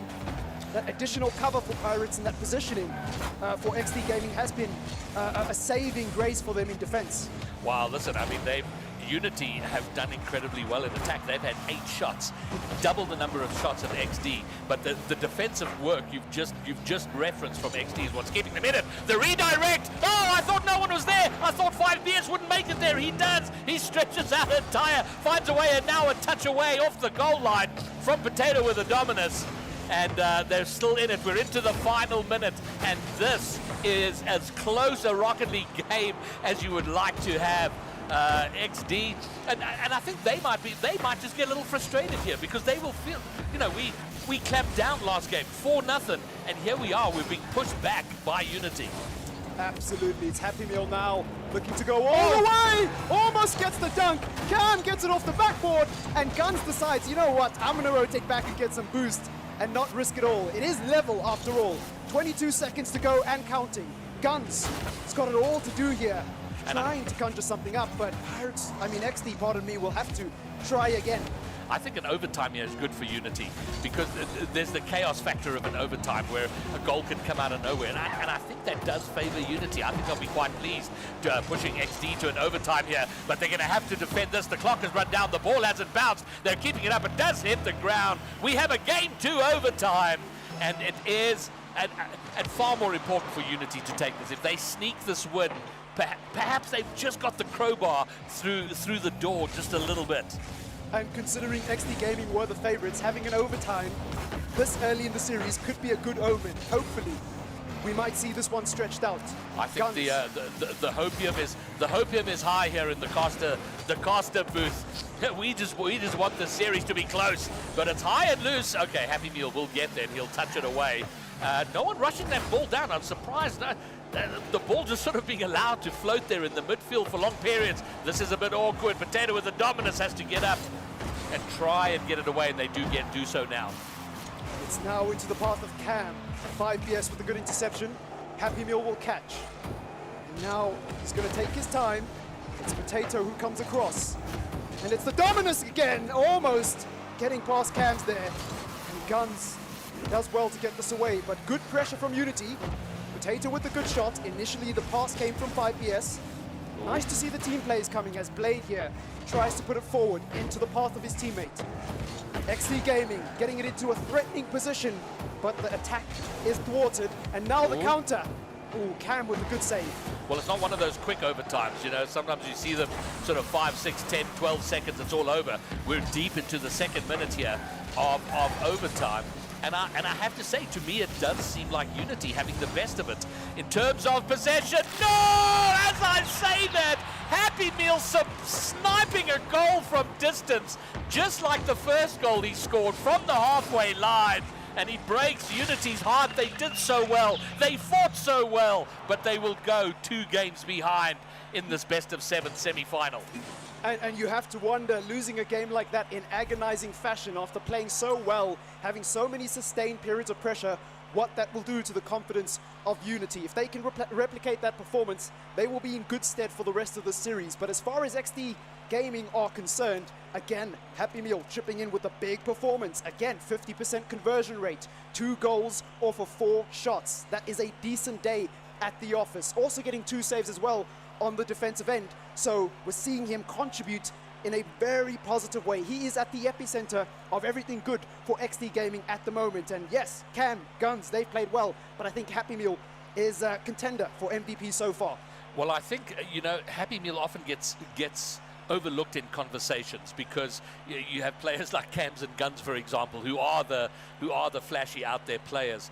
But I think there are very, very few players in this region, in this scene, that have a deeper understanding of Rocket League as a game than Happy Meal. In terms of where to be, how to be, and we see it in small snippets, how he defended when he was 1v1 against an advancing Unity team. He knows how to defend those, how to play it, and it's such an invaluable role to play. Well, for XD Gaming, should they win this one, the follow-up game will be match point.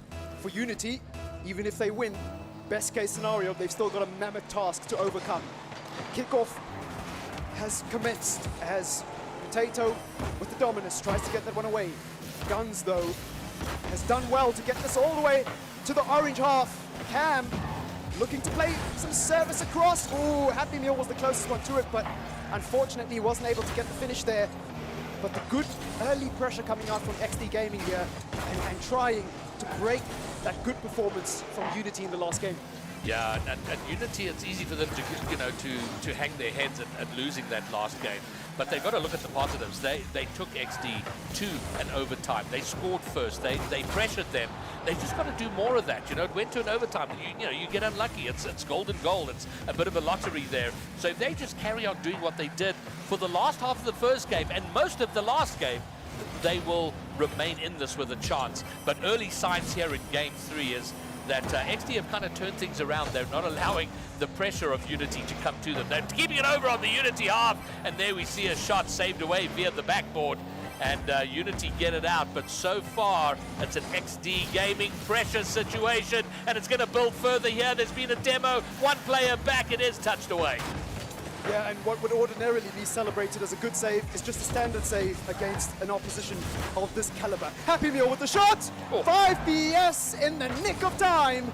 Oh, but Cam gets the follow-up, and it doesn't matter anyways. All his efforts are in vain. So XD with a 1-goal lead and 3 minutes and 30 seconds to go. Yeah, and it does seem in the opening minute and a half of this game, XD have broken the stranglehold that Unity seemed to have in that last game, where they were able to have multiple shots on goal and have all the territorial advantage. They've broken that from the get-go in this game, and Unity have not been able to recreate. Oh, there's going to be a second here. Happy Meal, who's having, I said it in Game 1, but I'm going to say it again here in Game 3, having a field day. Top scorer for XD in the series so far. And I spoke about his brain, and most of the goals he's scored have been long distance, spotting an open net. And that's the advantage of Happy Meal. He knows what's what, and he's finding those long distance shots, and it's paying dividends for him. XD Gaming 2-0 in front. And an underappreciated component of that is actually the pass from Guns across the field, as this one will roll in and give XD Gaming a third, and this time they have asserted their dominance in a similar fashion to game number 1. Game 2 was very close, very eagerly contested, but now we've reverted back to type, as is, you know, the recent history of these two teams. XD Gaming have always dominated, and just on your point earlier about Happy Meal, he has found good shots, which is a good point to make. But Guns playing such a good pass in the middle and having that awareness and that instinct to play it towards the middle, it's a really important. Like, you need all these pieces to work together like a well-oiled machine. And the very clear communication, which is great to see. You know, when that's working well, it just flows to results out on the pitch. And working like a dream so far, and we're coming up to halfway through the game. Unity up against the Kosh, very similar to game one, and they're going to be looking for some way, anyway, to fight their way back into the series. And the last half of game one, they did well. We're now into the last half of this game. Can they get back into it? They've only scored 1 goal, though, in the entire series so far. So that's their big challenge. They're going to have to find 3 from somewhere. Well, it's worth mentioning, of course, we spoke about it earlier, Shadowhunter not here with this XD roster, so arguably this isn't even a full-strength XD roster, and they're doing so well. Guns, it's like he's been with them for years, with the level of comfort and chemistry they have demonstrated today, and this isn't even their final form. Unity have got a lot to work on. I haven't seen a lot of them. The little bit I have seen, because Guns has been with them for a few months now, and the little bit I've seen, to me it seems like he's just fit right in. It doesn't feel like a hole he's had to fill. It's got he's just slid in there and done the job, and it really is showing, and I'm excited to see what happens. You know, where Guns lands up in the future, if he'll stick with this roster or go elsewhere. But in the meantime, they've still got a job to do here. They're firmly in charge, firmly in control, but Unity still scrapping, still fighting, still trying somehow to find a way. Well, it's into the path of Happy Meal. Good pass into Cam. No follow-up, though. Cam now holds it up in the corner. Blade will come across and take it. He's, of course, switched to the Octane. Interesting choice. Haven't really seen him compete in an Octane. He's usually always in the Finnick. Cam now going forward, trying to get it off the backboard. And that one will dwindle into the darkness as Unity try to transition up the other end. They found such a difficult time of saving the ball and then quickly trying to get it up the other end. And it's a tactic that has been over-exhausted at this level. When you're playing against a team that you know is better than you, all you've really got to pin your hopes on is that quick transition. And they did it well against Monarch yesterday evening, but again, it's a different caliber of opposition, and they really are struggling to get that transition up the field, especially through the middle. It's a different kettle of bananas, and we're coming into the last 40 seconds, and they are yet to find a way through. It's been another dominating XD performance, one we saw in game one, but the difference here for me, I mean, they've scored fewer goals, but they've dominated for longer. They came out the gate swinging in game one, killed the first half, and then had to absorb a lot of pressure in the final half. This time, they've pretty much just controlled the pace of the play, the possession, the territorial. They've had it under their control for all of this game, and they're going to take it down. They're now in sweep territory. Unity Esports are going to be in the unenviable position of having to reverse sweep in a best-of-7 to go through to the final. Yeah, and if it's not Limitless, then it's going to be XD, right? They're the team. When we always pontificate about Limitless, they're not here. XD are the team, I would say, the measuring stick at this current event. I mean, you could throw WRG in there, they are the champions. But either way, you wouldn't want to play either of those teams if you're Unity, and so far, they are struggling. So Cam this time taking the lion's share of the points. He's had a bit of a quiet start, and I think that's a sign of a team playing well. When you've got 3 players of this caliber not really having much to do. You pointed out the fact that they haven't had as many shots. I don't think that's a bad thing, because for me, that's an indicator that they're in control, they're in their element, and top teams know how to game manage. You don't always have to go gung-ho and be aggressive. Sometimes you can just take your time. You can just concede possession and say, you're 3-0 down, I'm just going to sit back and let's see what you can do, mate. Have fun. All right, well, Unity have taken a timeout. A reminder that in a best-of-7, both teams have the option of taking a timeout. It gives you an extra minute between games to kind of think about things, to try and recalculate where you are, what you want to do, how you're going to go into the next game, or just, you know, take a little break. So they have taken that timeout. So we'll wait for them to be ready as we go into the last game. And it is kind of late to be taking the timeout. Yep. It seems around the world the meta seems to be, if you go down 2 games, you want to take that timeout. You want to reset earlier rather than at crunch time. But in SSA, it seems to be at the set point where it's like, okay, we better take a time out here. African time. And I'm trying to think, there was a timeout. Oh, the timeout didn't work. Usmud took a timeout at a similar position. It was 3-1. And that timeout not working for them. They didn't make it work. They didn't come back and win the next game. So Unity trying to see if they can turn that franchise around a little. Yeah, well, for Unity, I think as far as coming back, they're going to need something special. They're going to need an individual performance. Potato played really well in that game too, did really well to score that difficult shot, incredibly difficult, coming off the ceiling, and that's the level that Unity are going to need to get to just to keep up with XD, never mind win the game and complete the reverse sweep. So we'll see if they've got the minerals to come back, but again, it's been such a dominant display from XD in general against Unity as far as their head-to-head is concerned. Before this event, 43 goals from XD, only 2 games dropped against Unity, and 5 out of 5 series completed. So I can't stress this enough. This is not a surprise. Hopefully Unity will give us some hopium though as we go into match point for XD Gaming. The tough call here is the number of goals they've scored. I mean, you just highlighted the overall record here, but in this series alone, we've had 8, 12 goals. How many goals have we had? I think it might 2, 4, 6, 10. 10 goals. 10 goals versus the one of Unity. So that's quite a disparity. But you know what? You don't have to be getting multiples of goals. You've got to get one more than your opposition, though. So they can get 1 goal and win the game. They look like they might do that in the second game. But so I think for a start is look for that first and then lock it down. Well, for XD Gaming, all the hopes, all the dreams of getting that wildcard spot fortunately weren't meant to be, but they have a chance at redemption here at the VS Gaming Championship. They weren't here last year, they are here this year, and it's a chance for them to really step their authority. Guns now into the path of Happy Meal. That attack has been thwarted. Cam now goes forward. 5BS forced to make what looked like a routine save, but actually was an uncomfortable save because he had a blue car on him, and he's done well to thwart it, but Unity need to get it up the other end. The wall dashing along didn't work out last in the end. They've got an opportunity now. I think there was Guns up looking for a shot, doesn't find it. Minute and a half in, locked at 0. This is good for Unity.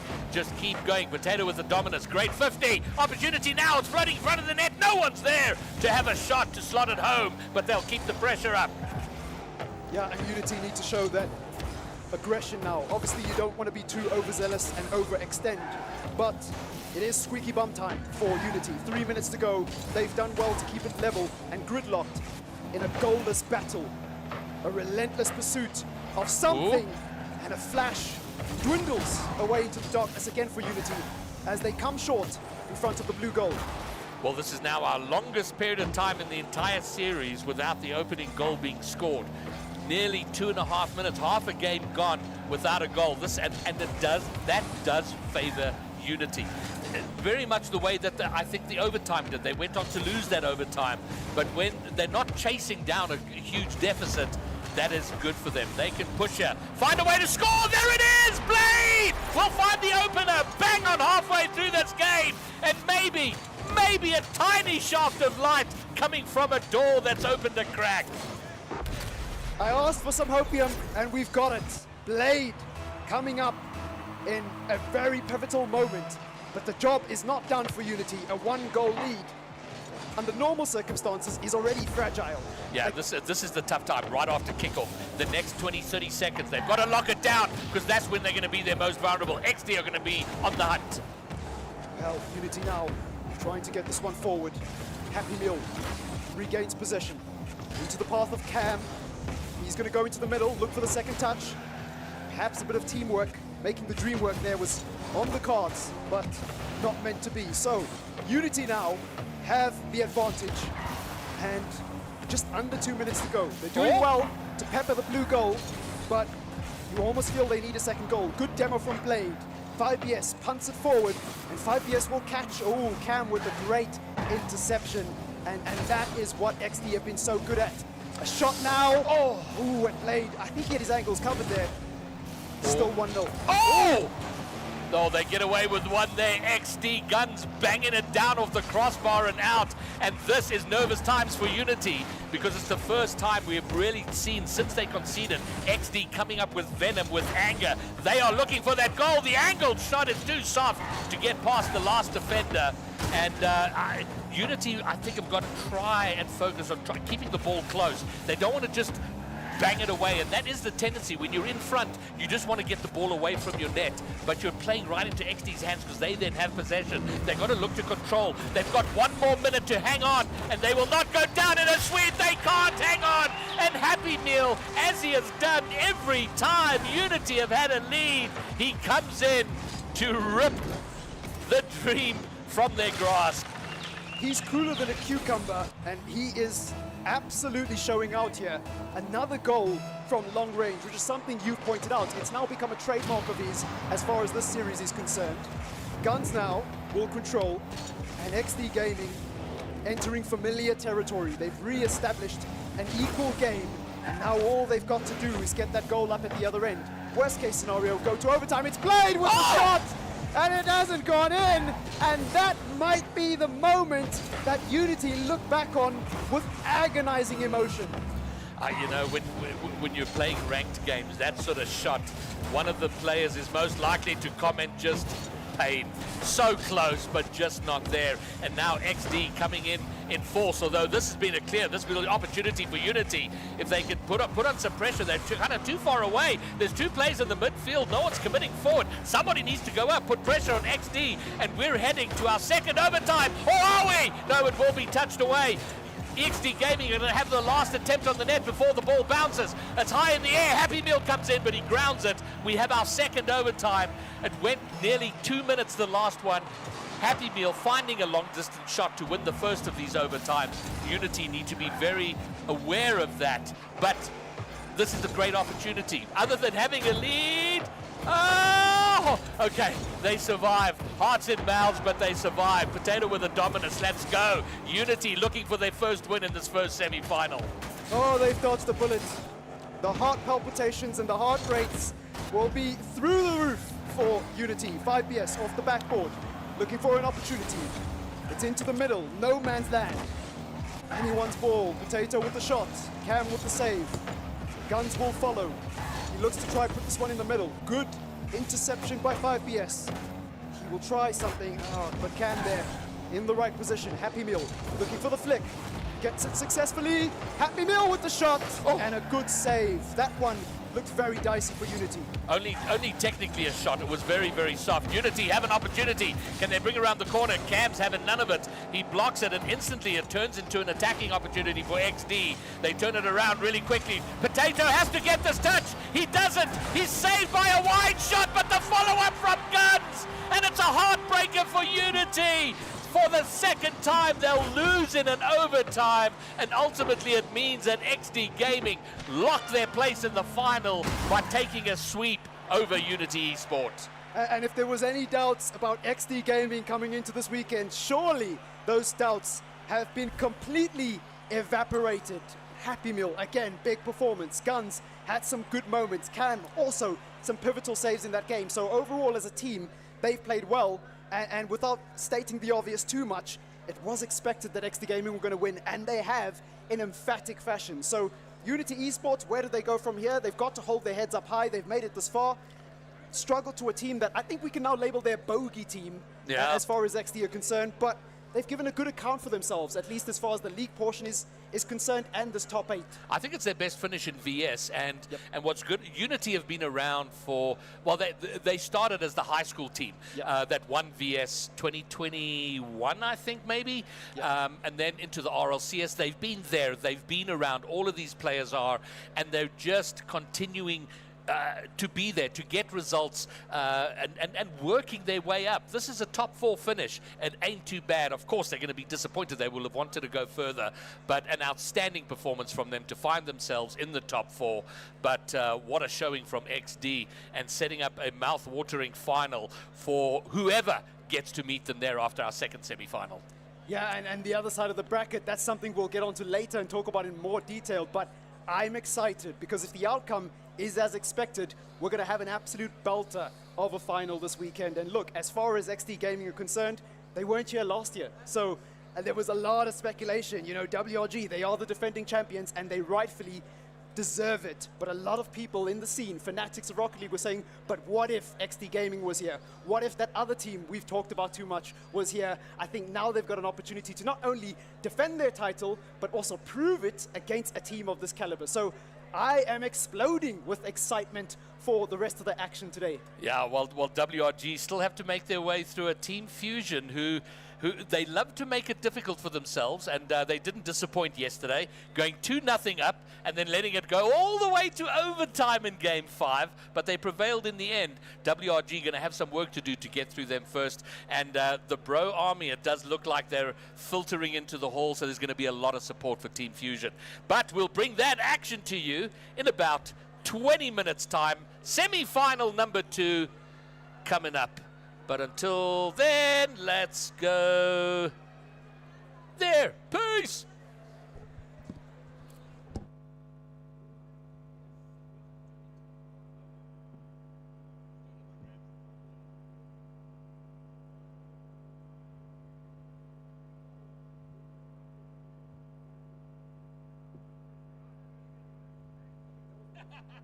You may.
everybody. Welcome back. Telkom VS Gaming Championship final weekend.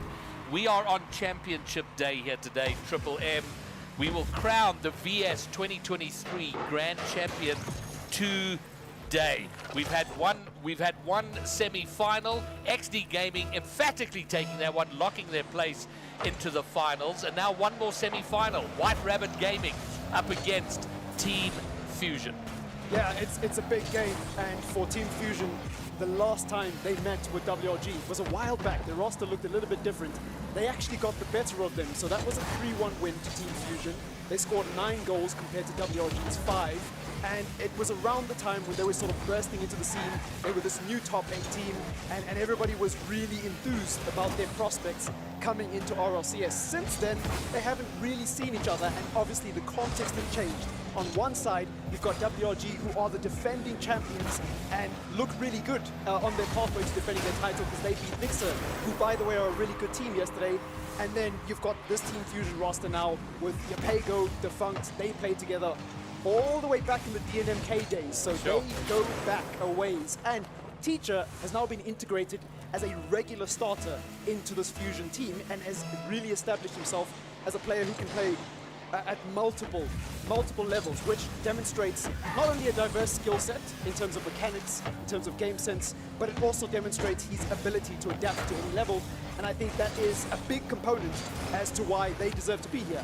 Whether or not they can beat WRG remains to be seen. Well, we're going to see that very, very shortly. Best of 7 semi-final. Friction in action with WRG today. Yesterday, Super Sub Scepter was in, and he was a contender for Man of the Series there. So he's out. Friction's in the regular starter. Okay, well, we do have. I just want to get a sense of the crowd. Where are the WRG fans? All right, I count at least 5 of them over there, which is excellent. And how about Team Fusion? We're the Team Fusion boys. All right, there's a bunch of them here, several beers in already. Good for them. All right, so there is support out in the crowd for both teams. So best of 7, we're going to be getting going very shortly. So are you willing to venture a prediction? Yeah, I'm going to go safe and boring. I'm going to go vanilla with the prediction. I'm going to give it to WRG. I think it's going to be a close series, though. Fusion are coming off of a best of 7, a thriller, an absolute belter of a series yesterday against Bird, so they'll be warmed up. They'll have played a lot of Rocket League. WRG, they've had a bit of a break, so they might be a little bit rusty. I'm going to go with the best of 7 win for WRG, 4-3. 4-3, so you reckon it goes all the way? All the way. All right, well, I am yet to make a proper prediction with my... based on solid information. I want the upsets. I want the craziness. So I'd like it to go to Game 7. And why not? Team Fusion, who never make it easy for themselves. We make this point a lot. They're almost a team that doesn't know how to take yes for an answer. So when they're 2 games up, 3 games up, they're like, no. We don't do things in a sweep. It's almost like if there's an open net, we're not even going to go for it because that's not the sort of team we are. So it is going to go long distance all the way. And why not? Why not they take the upset? I think it'd be fantastic for the content. And Bruce, I see Casper's dad out in the crowd is already not talking to me. But why not? But either way, it's got to go to Game 7. If at all possible, that would be amazing. Well, we'll just have to wait and see. I mean, we've had 3 phases, into a top 16, then into a top 8. To come up to this point, we're now left with 4. On one side, you've got the story of a team that really has a lot of support. They are a fan favorite, and they're sort of like a Dr. Jekyll and Hyde. You don't know which version you're going to get. On the other side, you have a team that hasn't really lived up to all the hype and all the expectations. They've lost their best player, who's gone to greener pastures, but Scepter stepped up in a big way yesterday, and now Friction coming in, who's already integrated into this roster. You've got the story of 2 teams here that have a lot to prove, and of course WRG defending their title. But beyond that, just showing that they are still at the levels they need to be, I think it's going to be a belter of a series. And look, your prediction isn't crazy, by the way, because again, on record, Fusion have been the better team between these two. So it's not a crazy thing to say. what we do have certainty about is that it's going to be a good series. All right, well, other than the titles that are on the line today, champion, semi-finalist, finalist, all of that, there is some hard cash on the line. The winning team gets 20,000 Rand. Team coming in second gets half of that. Yep. So it's a big jump down, 10,000 Rand. Third place gets 6,000. Fourth place gets 3,000. So there's hard cash on the line. But in addition, New Balance have just come online, and every player in the top 4, every player gets a 1,000 Rand New Balance voucher. Yep. So that's already secured for both teams here. But now every win is a little bit more cash on the line. So bragging rights are great. VS Gaming 2023 champion is great, but you also want a little bit of that CHC, the cold hard cash in hand. I mean, beyond that, obviously the cash is a big component of it, but it's always good to get rewarded for your hard work. But it's also about the bragging rights. You know, RLCS is done and dusted now. This is kind of all we've got before the Rumble anyways, and so it's a LAN experience, which again, we've spoken about at length this weekend. It's not something that comes in abundance for players in this region due to issues with infrastructure, funding, and a whole list of other things.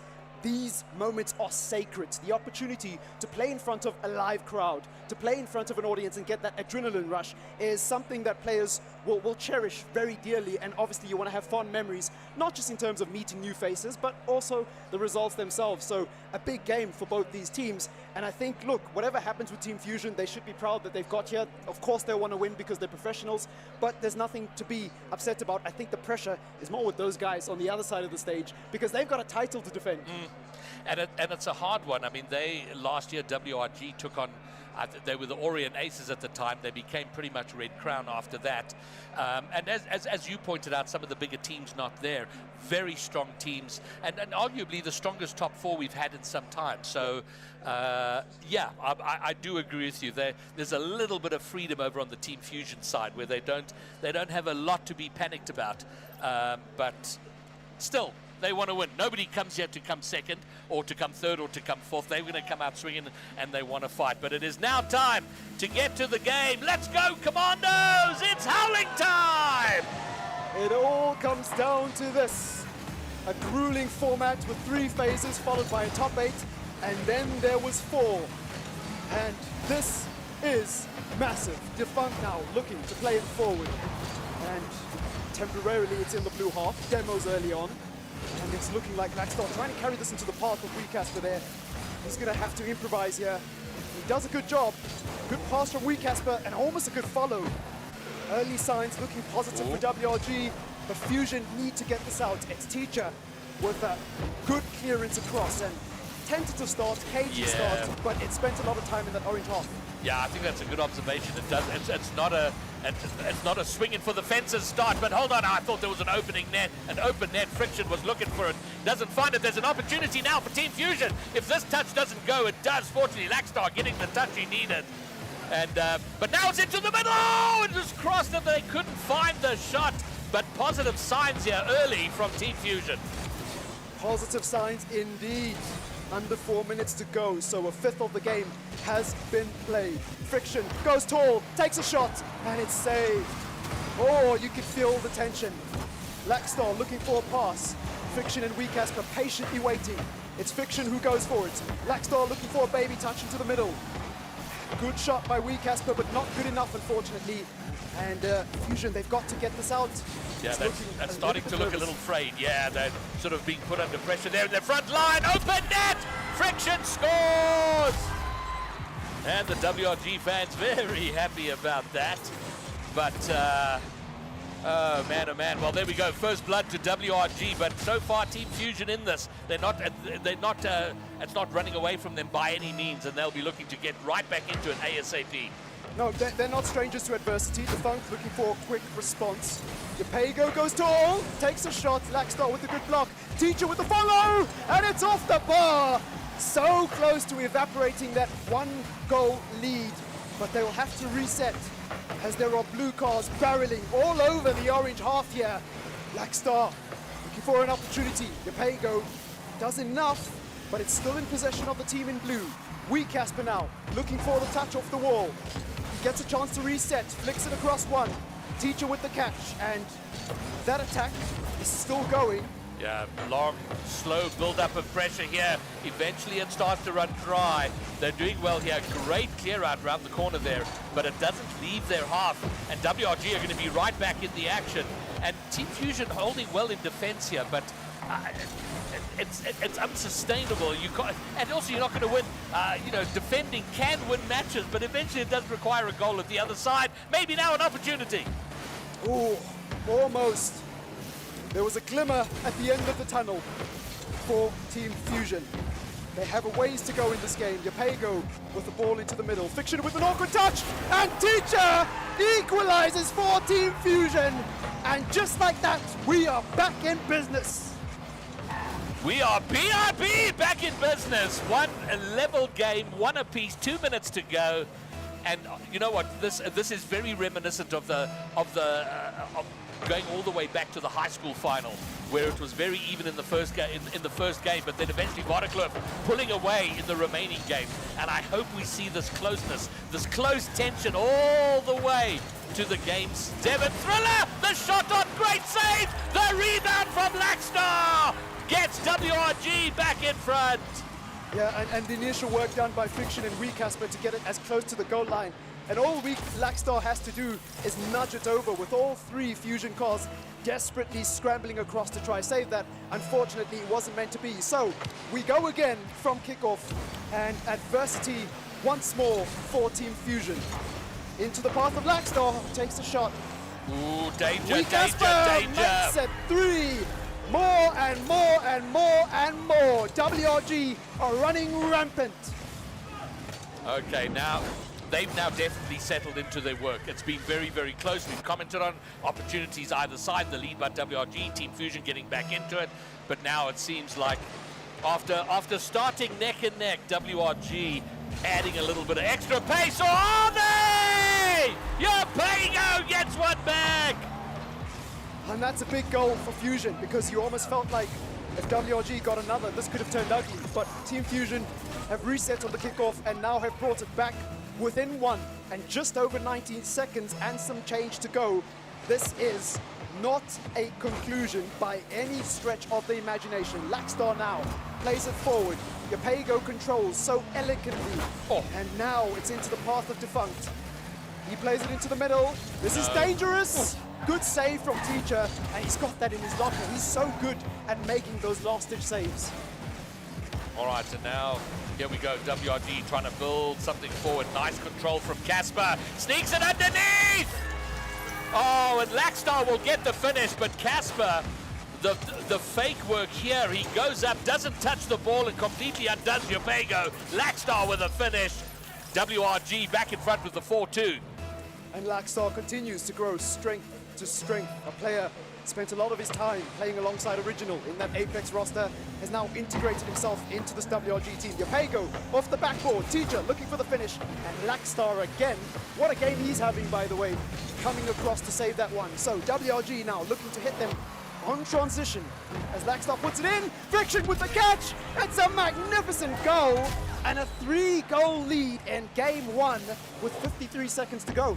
Yeah, it looks like WRG got the lock on this. Everyone involved, everyone getting involved in the team plays, the passes forward, the movement forward, and getting the goal. And when it was 3-1, we were worried about it going to 4-1, but Team Fusion brought it back. But then the 4-2, the 5-2, very, very tough now for Team Fusion. Last 45 seconds to find 3 goals just to get into overtime. Well, I've seen stranger things, so I'm not writing it off. But Team Fusion are in a very precarious situation here as Yapego with 0 boost tries to make something happen. Teacher puts it up forward. It's all for Yapego to give chase now. Lackstar with possession. Funkt looks for an interception, but Teacher will clean up.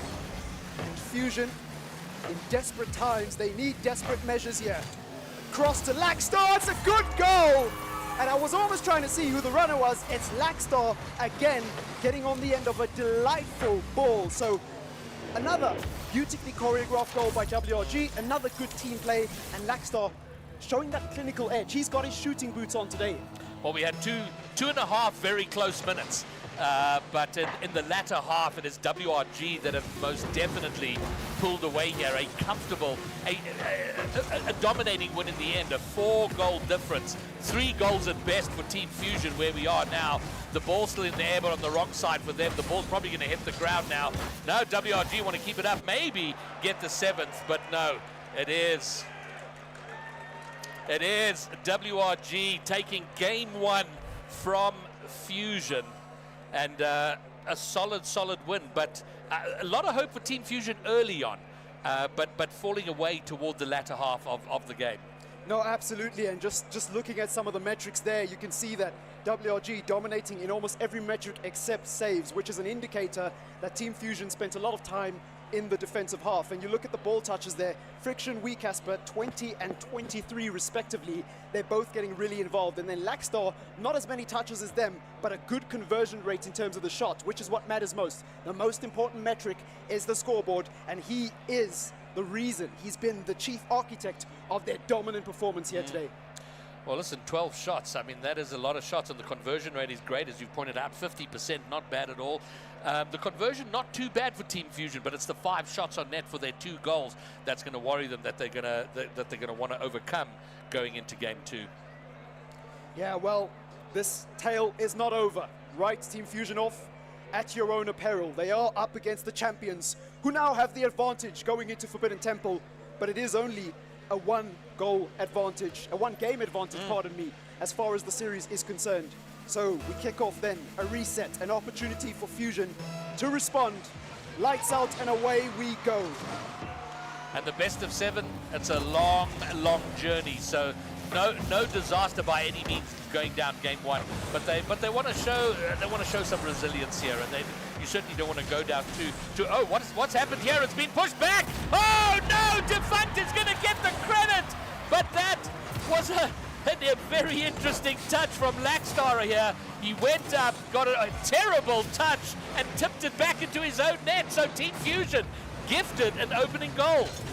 You know, that's very reminiscent of, Zen in the World Championship scored an own goal before going on to have that magnificent performance. Now, obviously, 2 different players, but that makes me laugh, how a player can go from playing so well to scoring an own goal. It's going to be interesting to see how he responds. Casper now, playing it forward. Lackstar decides to rotate away, so Friction will look to put some service in, does well to get past the first, gets it onto the backboard, and your Pago comes across with an important clear, but Lackstar with a shot, and I don't think Friction will be there in time, so Fusion survive to live another day. Yeah, great defensive demo there to break down the attack, but there's been a whiff. There's going to be a shot on net. Lackstar looking for redemption. Friction will get the loose ball in the middle, set up by Lackstar, but look how everyone from WRG up front here for that to happen. And yeah, listen, going all in there, but they get the level up goal. Yeah, it's not often you see triple commits at this level, but in those types of circumstances, it's completely warranted. You have to get that ball over the line. So, it's all level on the Forbidden Temple. Friction with the double touch. Casper with the pinch. Lackstar with the goal! And it is a beautifully and elegantly choreographed goal yet again by WRG. And for Fusion, unfortunately, nobody able to get there in time. Oh boy, they've got a long game ahead of them. The frustrating part for Team Fusion there is that it wasn't, I mean, the play was good. Everybody from the team was involved. They were playing very high up again, but it wasn't an exceptional play that got past them. They might have an opening here. Open net! Wonderful work! Solo work from Teacher, doing wonders to get an equalizing goal. Outstanding, gets it over 1, gets it through, past into the open net. And when I spoke about versatility earlier and having a lot of skills in his locker, he showed it right there. He's got a strong ground presence, he can read balls off the air, he's got a decent shot on him, he can make great saves, and he can string it all together to make a solo play. And that's what makes Teacher so special. So Fusion, just like that, off of a moment of individual brilliance, are back in it. And we have a game on our hands as the ball is just drifting through the middle here. So, counter-attack opportunity for WRG. And Fusion have to get this away, and they do. A bit of concern here. Team Fusion are trying very hard to be quick. They want to be high-paced, but in their effort, they're pulling off this sort of thing where they're whiffing the ball. They're not taking excellent control, and I wonder, and I think it's going to stand them in good stead to try. Here we go. Slow it down a little bit. Take control of it. Don't try and outpace WRG. Outthink them. I think they're going to do better with that style of play. Absolutely. It's now into the path of Defunct. Looking for an individual play. Gets past one, but can't get past the last one. And unfortunately, Yapego gonna have to rotate back now. Defunct, good interception. Yapego's still up. Ooh, it's getting close to that blue goal, and Fusion mounting the pressure. Piercing ball in from Teacher, followed up by a counter-attack here. And that is against the run of play. Lackstar's gotta get this down, and Friction finishes it across the line. It almost looked like WRG had messed it up, but somehow, some way, they've re-established their lead. Yeah, there was a defensive demo there, which was great, but as the saying goes, they killed the wrong guy. Yeah. The player's still up to get it in. Great work from WRG. They're back in front, but Team Fusion just one goal behind, certainly still in it. But they want to get out of the position of constantly changing the game, chasing the game. They had an early lead, they were gifted that lead, but they've caught up from being behind once. They're going to need to do it again. And then try and find a way to get in front. You don't want to be chasing the game the whole time. It's just a hard place to be. Well, for Fusion, they'll probably be feeling the familiar sense of deja vu because they've been in this position many times throughout the season before. Oh, it's Casper with the shot! Save. Teacher with the save, Fiction with the follow-up, and it's Carnage on the orange goal. Somehow, it's gone the other way, and we, Casper, will look to control. That could have been a goal, and that one's wide. Oh, it's end-to-end stuff. It's almost like a game of tennis. I can't believe there's still so much time left. We've had 5 goals, so much has happened. Seems to be going slower than usual, so Team Fusion still in. There's no time to panic yet, but that time will come. But for a start, they've got to get it out of their half. They're starting here. Defunct is up. He can't quite get there. It's been touched away in defense. Yapego can't reach it. It's still loose in the middle. Someone from Team Fusion has got to get there, finish it off. Blackstar on the other side gets the flip reset and gets the finish. Absolutely magnificent. Not only to pop it up and set up the play, but to get the redirect and the reset to put it in the back of the net is simply majestic. He is in his element and he's having a great game. Now then, Team Fusion, 90 seconds or just about to pull off a miracle. If anyone can do it, it is Team Fusion. They've got the support of the crowd, but can they convert where it matters most? Teacher now trying to play across, and desperate screams of support coming from the audience. And that one looked very dicey there, but they somehow get it out. Teacher plays it across. Casper catches, looks for a ball in to his left-hand side. And it's Fiction now with the free ball. This is, the mistakes are from Team Fusion. It's gotten them into trouble already. They need to be very, very cautious of this. They survive for now. They've got 50 seconds. They've got time, but they're going to have to score now. Why did they leave that ball? They almost get scored on again. They've got to get it out. But in the meantime, WRG doing wonderfully to keep the pressure over on the orange half. Yeah, and just eating away at that clock. Friction now takes a pop, almost gets the second touch, but it's eludes him. Teacher now pops it into the air. Wee Casper gives chase, puts it down for Lackstar, who has decided to rotate back. Lackstar now playing it off his own wall, and that is a sign of confidence to control the ball so delicately. Oh, it's a flash in the pan! And Team Fusion was so close to drawing a step closer to pulling off that comeback, but unfortunately, it looks like it's going to be GG. It is indeed GG, and even if this goes in, it's a goal that's not necessary. But it is the second game. Team Fusion are going down here, and yeah, they've got all the work to be doing now to figure out how they get themselves back in the series. And again, it's frustrating. They in both the games we've seen, they have been in it for half the game, and then at some point they're just falling away and allowing WRG's pressure to get the better of them. Yeah, and it almost feels like they started that game well, but unfortunately fell away towards the end.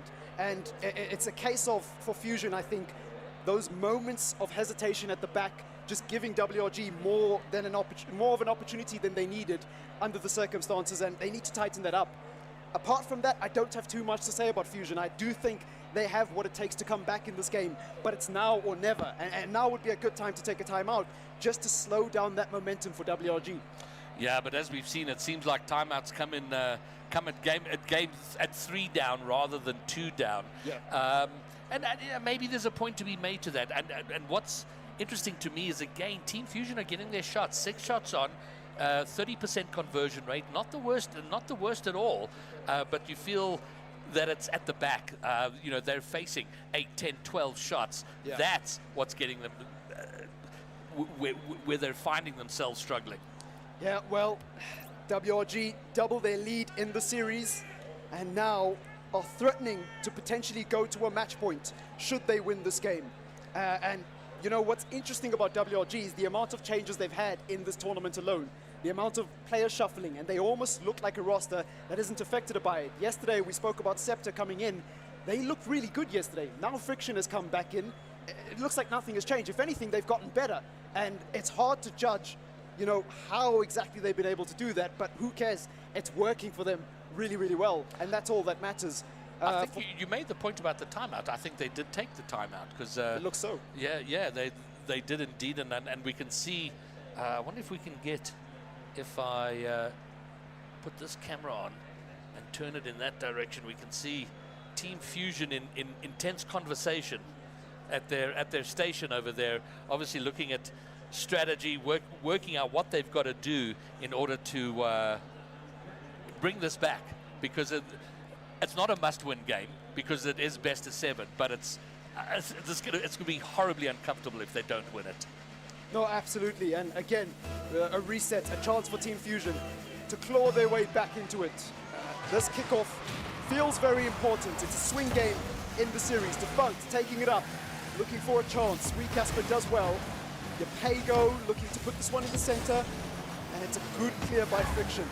Blackstar now will take it forward.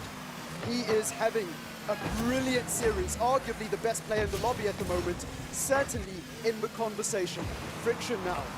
Oh, defending with his back towards the opposition goal there, and it was very awkward. Blackstar, though, did get that one out, so a tentative start here for WRG, but Fusion, early signs of promise. They do need to convert early on, though, and establish some dominance. The first half of the game is not the problem for Team Fusion. They've looked great in the first half of all the games so far. It's the second half, the latter half of the game where it's a struggle for them. So they're starting off game 3 the same way they've started off all the games. Yeah. They're in it, and there's an opportunity! Yapago will slot in after an outstanding pass coming in from the side there. And, oh, okay, there we go. We weren't going to see the replay. Who put in the pass there, Triple M? I'm not 100% sure, but it might have actually been Defunct, and that wouldn't surprise me because of the chemistry that those two have. Again, Yapago, a player we've spoken about at length, an OG in the scene, showing flashes of potential, but never quite lived up to it. It's good to see him delivering for Team Fusion in a big way at such a big event for them.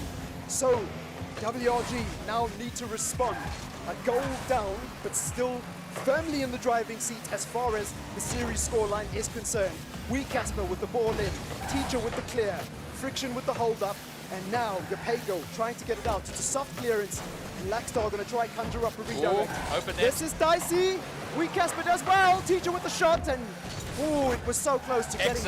Excellent defending work there from WRG to keep that out. But what I'm liking, this is very positive from Team Fusion. They had a lead in the second game, but that was gifted to them. What's great about the lead they've got now, that was a team-constructed goal. They went forward as a team. They found the pass, found the shot. So that's going to stand them in much good stead. And they're doing some defensive work here, but they've had great opportunities. This is awkward. Somehow they keep it out. Have another crack at moving out. Now it's into the path of Yapago. Teacher can't catch that one, so they're gonna have to try here, Team Fusion, as hard as they can to apply pressure at the other end, because what you don't want is to spend the next half of the game defending against a team of WRG's caliber. Laxstar does well to hold it up. Casper looks for the flick.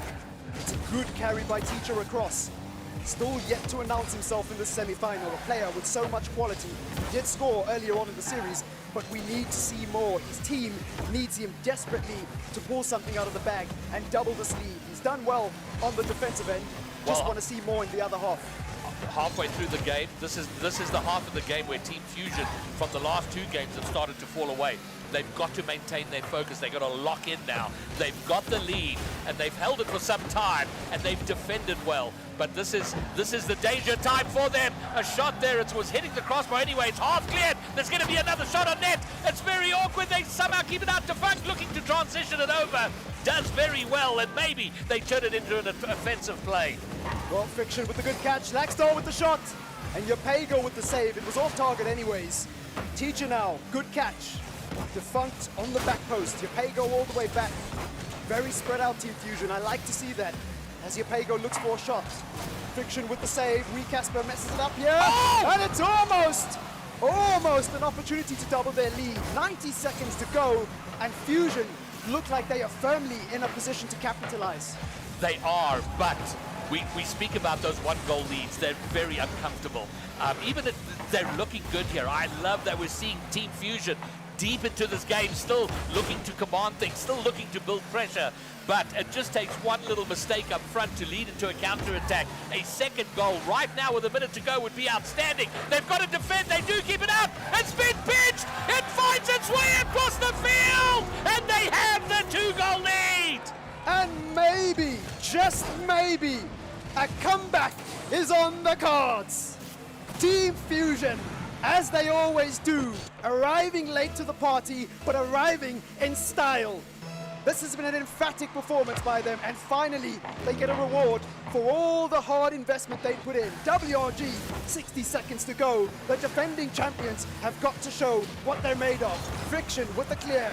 Casper now has a lot of, that's a delicate touch to get past his man. And now, puts it all the way in the orange. Friction with the shot. And Teacher not able to put that one away, but the pressure is still firmly against Fusion here. And you know what? They're keeping it out, and you don't want to give WRG hope here. You don't want to give them one goal with so little time left, because it becomes sweaty, it becomes incredibly tense. Just keep pushing the ball away. They've done incredibly well with that. And if they can take down game 3 here, what a statement it makes. But also to shut out WRG would be fantastic for the confidence of Team Fusion, and they're 12 seconds away from doing just that. Well, Teacher with the pinch, Yapego with the touch. 8 seconds, and we will inevitably have a Team Fusion point on the board. A consolation for WRG, and maybe something more, but 2 seconds, I think that's a little bit difficult. No, they should have it on lock here, and you know what, it's not the end of the world, but it's a little frustrating. A shutout would have been really great for Team Fusion. Yeah. But more importantly, they're going to take the win, and I hope I don't eat my words in 2 seconds from here. This has to be an excellent kickoff for Fusion. It's good for WRG, but they just, if there was just 1 more second left on the clock, maybe they could have turned that into something. But oh my gosh, I just realized I made a terrible mistake.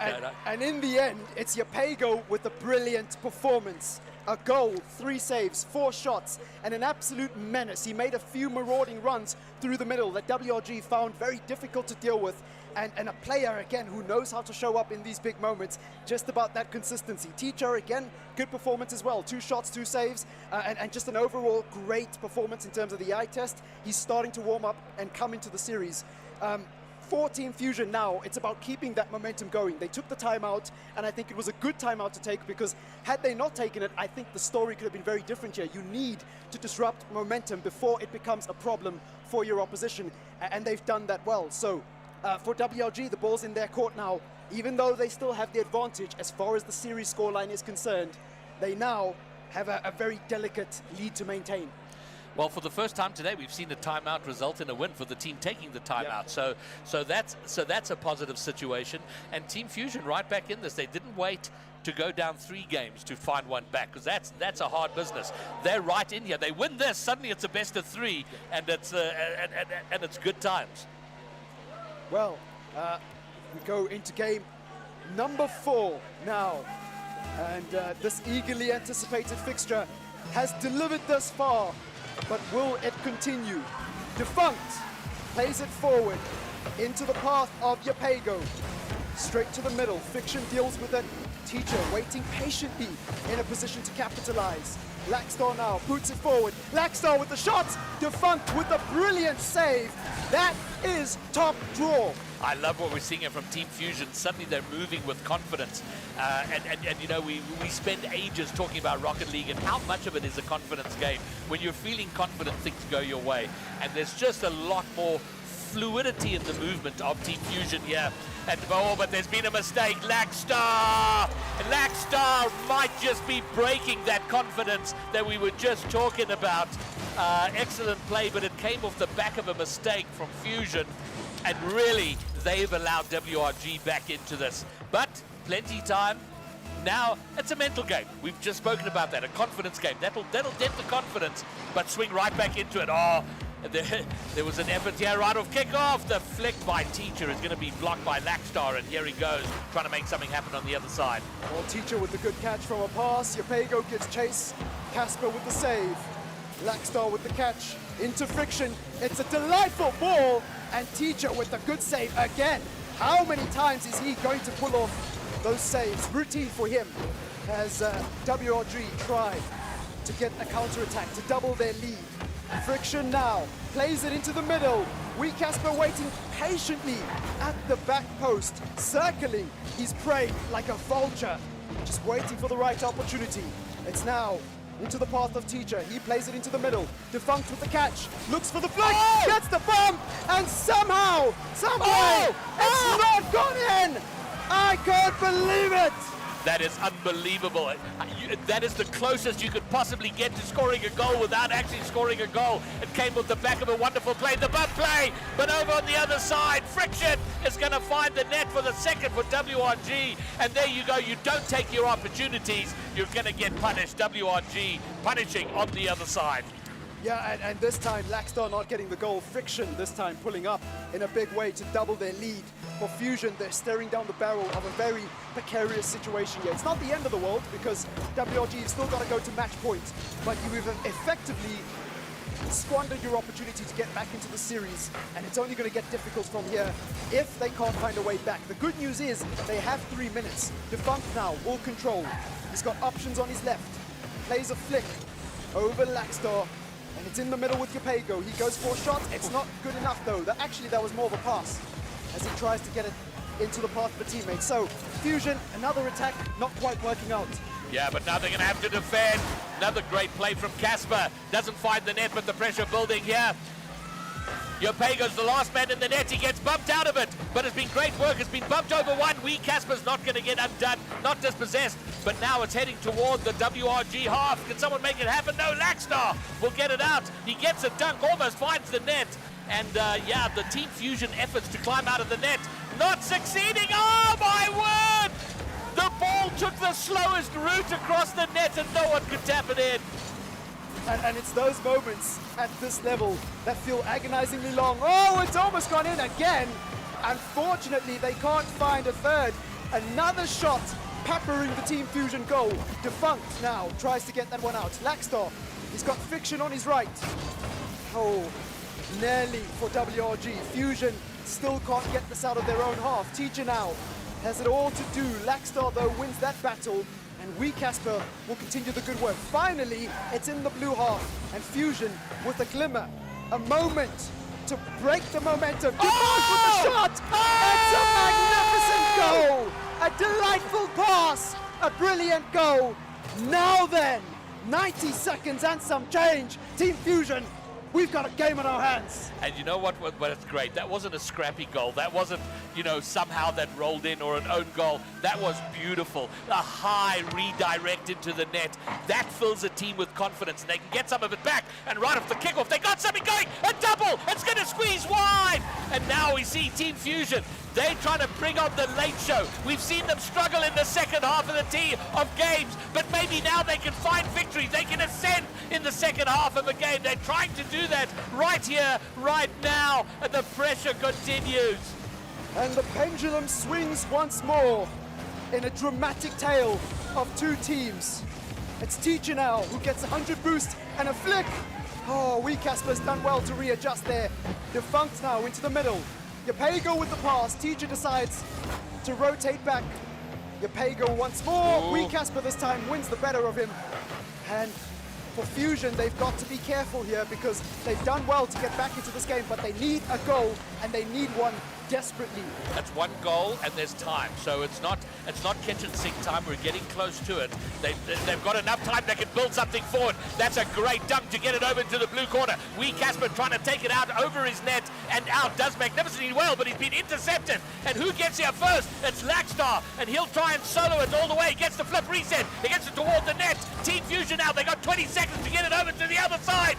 Yeah, there they come. It's high and loose into the blue corner. Can they make it in the last 12 seconds?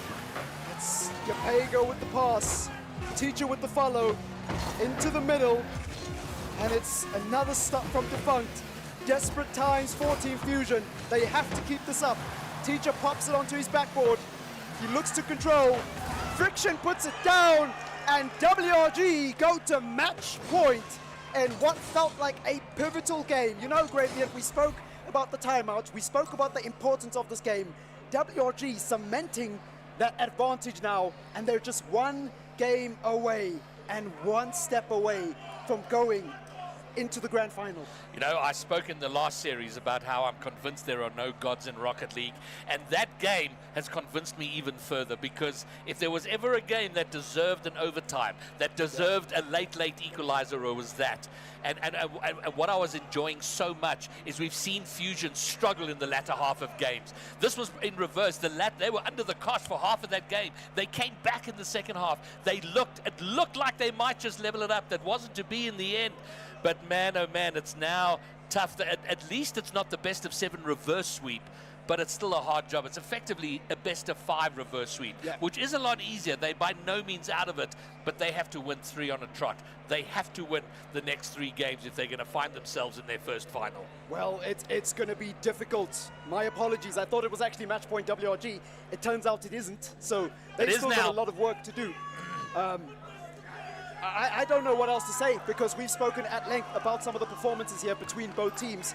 Blackstar again putting in an absolute clinic in that last game, being another player that I think has defied a lot of expectations. I mean, we know what he's capable of, but I never in a million years imagined that he would play this well, and it's a big reason why WFG has been so dominant. Ooh. Nelly. That would have been great. That would have been the ideal start for Team Fusion here. Backs against the wall. But you know what? Maybe there's a bit of freedom that comes from that. Friction! He's going to find the loose ball. It was a failure to clear, and Friction not going to ask for a second invitation to score one of those. Well, he doesn't need one at all. He is not a stranger to those difficult moments, and he's showing his clinical edge. So, an early lead for WRG. Fusion making things hard yet again. Casper into the heavens with another touch, and that one's off the backboard, unfortunately. Friction going to give a challenge here for Defunct, and does well to keep it in the orange half. Gets the follow-up touch. It's an open net. Somehow, someway, it hasn't been doubled. Oh my word, the gift of the open net. It doesn't go in. Team Fusion still survive. But you know what? They are a team forged in adversity. They don't like to take the easy way for anything, but they are going to get punished. Friction gets a second. You know, you can't be making, you know, you make one mistake, you get away with it. You can't make 2, you can't make 3. WRG looking to lock their spot in the final. And Friction busy obviously with other activities that are more important than the game. Yesterday had a day off, and now he's turned up almost as if he had never left with the rate at which he's performing in this game. A flash in the pan moment there for WRG to make it 3, but now they're on the defensive end. Yapego with the pass into Teacher, almost for Team Fusion, but they can't give up. They need to try and try again. No matter how many times they face adversity, they need to keep their heads up and push forth and conquer. Okay, that's loose in the middle, but Friction is going to get there first. He's looking for a third. He's hunting for a hat-trick. Doesn't find it there, but it is up against the Fusion goal line. They've got to get this out. Yapego looking to do just that. Into the middle is going to get picked up by WRG. The shot on net, down off the crossbar. Casper looking for the rebound. Defunct will take it out, but only as far as Lackstar. He passes it in front of Friction. Friction can't get there. He might have gone on his own for his own shot on net, but he chose to find a teammate. His teammate just couldn't get there in time. And the selflessness didn't pay off there. It was a valiant attempt to construct yet another team goal and add that to the catalogue of what has been an absolute clinic for WRG. It's now 3 minutes to go for Fiction, and they've got a mammoth task ahead of them. Teacher tries to hold it up. Yapego goes for the interception. It's now into the path of Defunct. Off the right ball, into the middle. Where are the Nobody's there to support? take Where's the the shot. support? There he It's is, Teacher! shot! There it is! Yes! Fusion get one back. And both of us had the frustration. It was a great pass and no one was there. But then the mistake from WRG. We've seen the roles reverse. A WRG mistake and Teacher pouncing on it. Teacher, can you teach me? And he taught a lesson right there. Don't make a mistake and punish when they come. Yeah, well, WRG now back towards the orange goal. Casper on a marauding run into the middle. Yapego now controls. He's got Defunct behind him and Teacher on his left. Defunct chooses to go by himself. Teacher goes for the follow. And Yapego left alone to get rid of that one, and he's done a good job. Touch off the side wall, into no man's land. Good pass that finds Teacher, but unfortunately it's thwarted by an opposition player.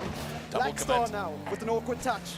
And it's kind of quieting down now. Oh no, they can't be doing this. Another mistake in the corner. They're going to get away with it, but the mistake compounded by a demo is going to put them under massive pressure on their own line. And they're another whiff high in the air. They've got to lock in. They've got to focus. Keep the eye on the ball. Take the ball forward. Find a way to score. Level up this game. They're looking to do that now. There's been a double commit by WRG. Great opportunity. Into the middle. Touched by Defunct. Yes! And Team Fusion, they level it up. And Muzz out of the crowd, losing his mind in support of Team Fusion. And maybe there's a second goal, a second game here for Team Fusion. They've come from behind. They've cleared a 2-goal deficit. That's really important. But man, oh man, the second semi-final is heating up. And so the plot thickens. It has been a mouth-watering affair. An open goal! Defunct! Oh! He had Teacher behind him. Maybe he should have left that. Oh, That's a haunting no. moment. Triple M, I worry about no. that. Are they going to look back at that moment? They could have taken the lead. They could have locked in this game 5, but it's not to be. They still do have possession though, and maybe they can still make something of it. Well, blink and you might miss it. Blackstar now. It's actually Casper taking this one forward. He's got a chance to go for the flick, and he does! Casper ends the hopes of a comeback. 54 seconds to go, and advantage back with WRG. Outstanding flick. What's been kind of interesting for me to see in this game is WRG, they're kind of lucky to be in front here because they've started to make errors. We've seen unforced errors from them. Oh no, is that them ahead? No, Team Fusion, they did the work, they did the job, they leveled it up, and now they've given away a kickoff goal to go 2 behind, and now they've got 50 seconds to clear a 2-goal deficit. Well, Team Fusion, I'm lost for words. It looked like for a moment we had a glimmer, a taste of hopium that perhaps Team Fusion would pull off the impossible. But WRG reminding us why they are the defending champions. 40 seconds to go. Yapego giving chase. Friction backs away. It's all in the ball, the half of WRG now. Defunct looks for a touch. Casper, cooler than a cucumber. Yes! It's a goal! All And right. Defunct against the run of play. All Fusion right. with some hope. Well, you know what? This is without a doubt been the best game of the series so far. The swings, the roundabouts, the seesaw one side to the other. And now we have a 26-second sweaty finish. Team Fusion have to throw everything at it. Their tournament life on the line right here, right now. Yapego gets it toward the net. WRG desperately trying to clear. Blackstar doing well for the time being. Friction will want to score this. He can't get under it to have a shot, but it is still in front of the Fusion net. 10 seconds to go, the final countdown. Fusion have to throw everything forward. They do now. Can they find a way in the final 2 seconds? Defunct looking for the pass, but the clear out by Friction. The ball still up. It's on the wrong side. They desperately trying to keep it up, and it's going over to the other side. Can someone find it? Oh! It's still up! It's It's still up! And Oh! finally dropped. stops. WRG assert their dominance and are one step closer to defending their title. And for Team Fusion, it's a disheartening defeat.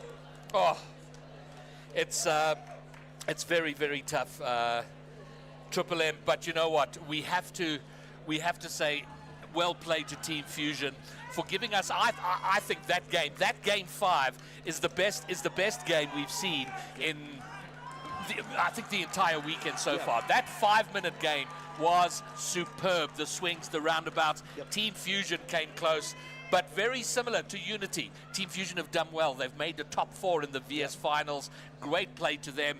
But we have the final now that we thought we were going to get. White Rabbit Gaming, XD Gaming. I think we're in for an epic there.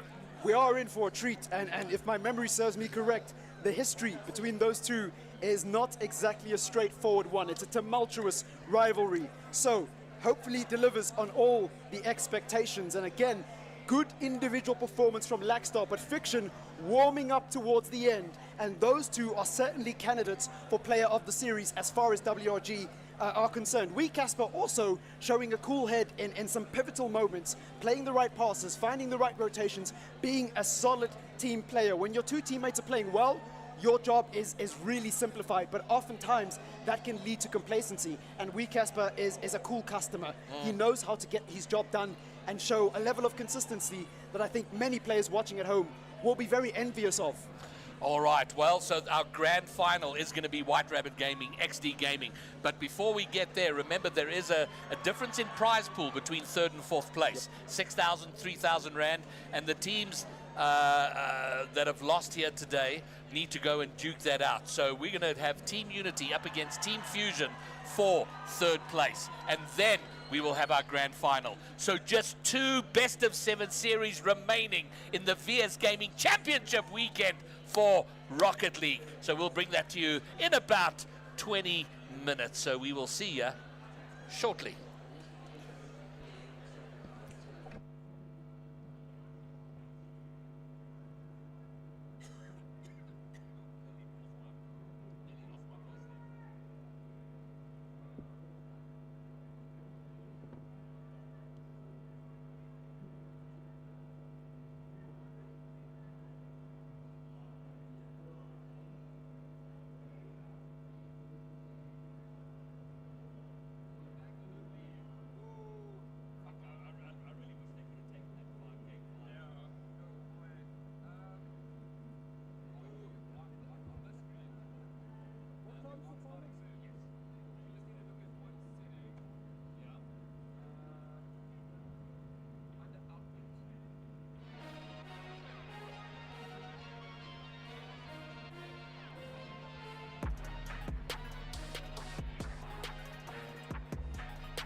Alrighty, we're back live. This is the VS Gaming Championship Weekend, Championship Saturday!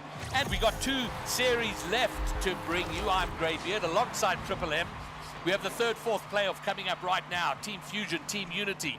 3,000 Rand is pretty much what they're playing for, is what separates 3rd and 4th place. And then we get to the grand final. So it's a bit of a bittersweet matchup, this one, Marcus, because well, you're not playing in the finals. You're still here, so Yeah. but there's still a lot to play for. It's not a for nothing matchup.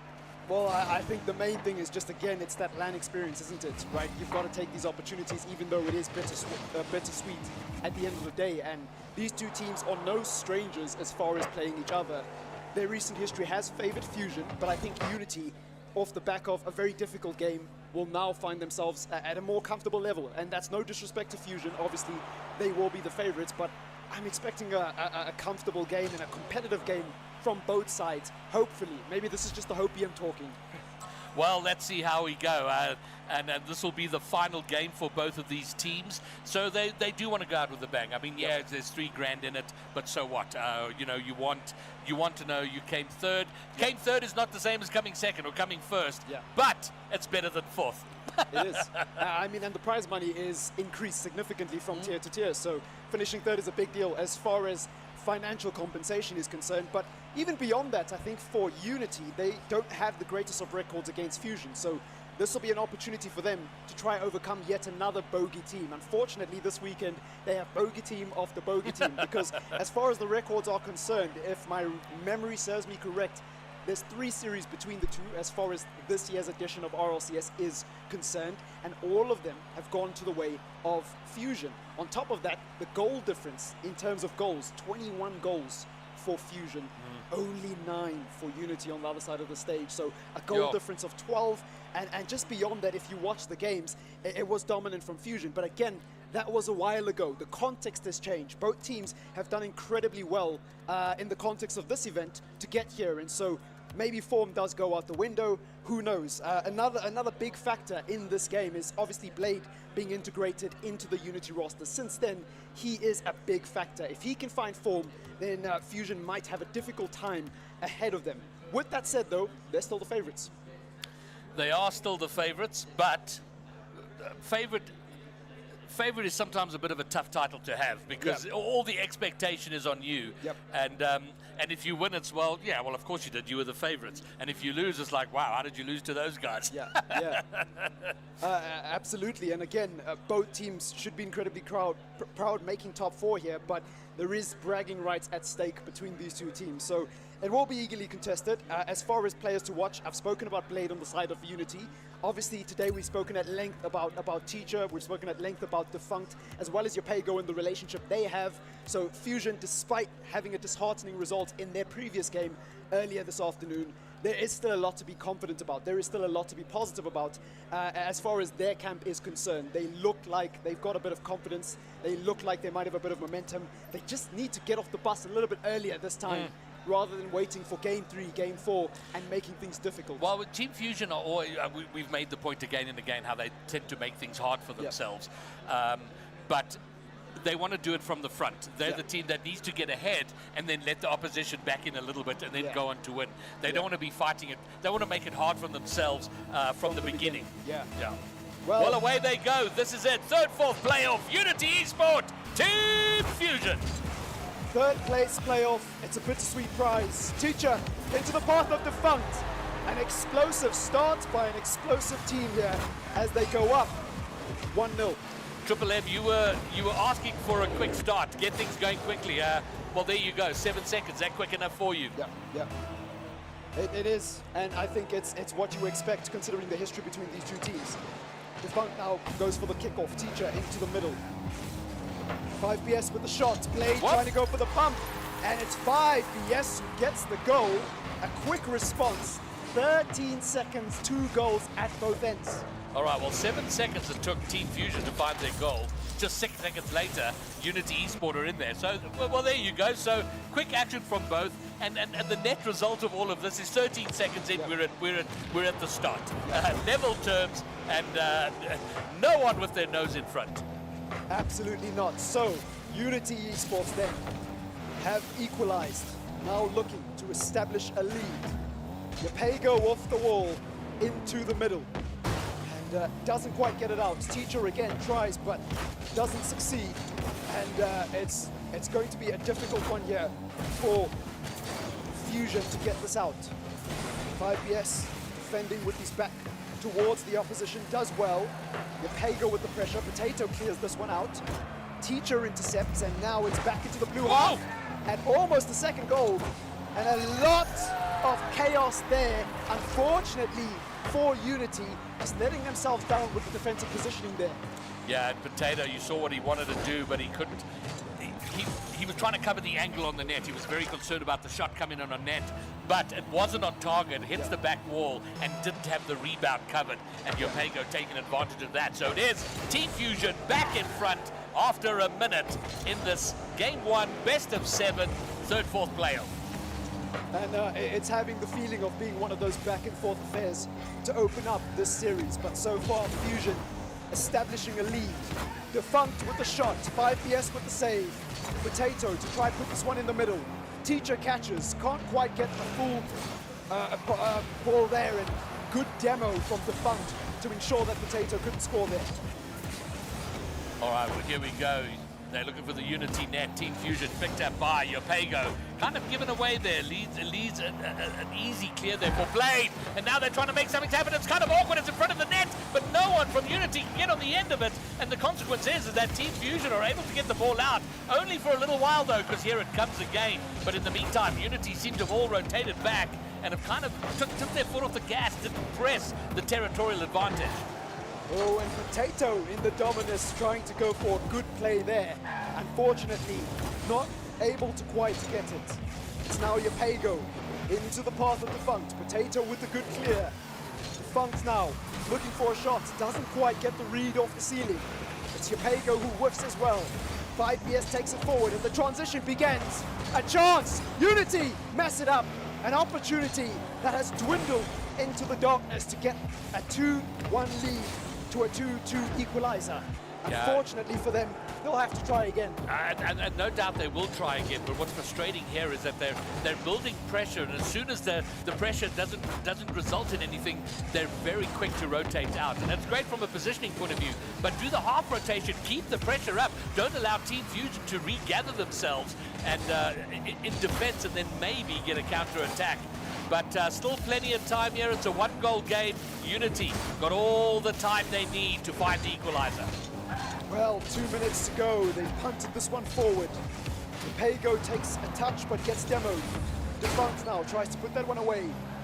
Blade did a good job of getting that one forward. Back into the middle.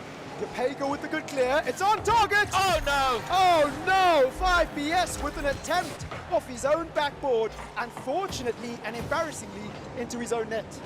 It's the old oof over there, right? He's trying to cover the shot on net, but got in front of the ball instead of next to it or behind it, and taps it into his own net, giving Fusion the 3-1 lead. A minute, still plenty time here, so Unity by no means out of it, but they not exactly making it. They're not making it a walk for them.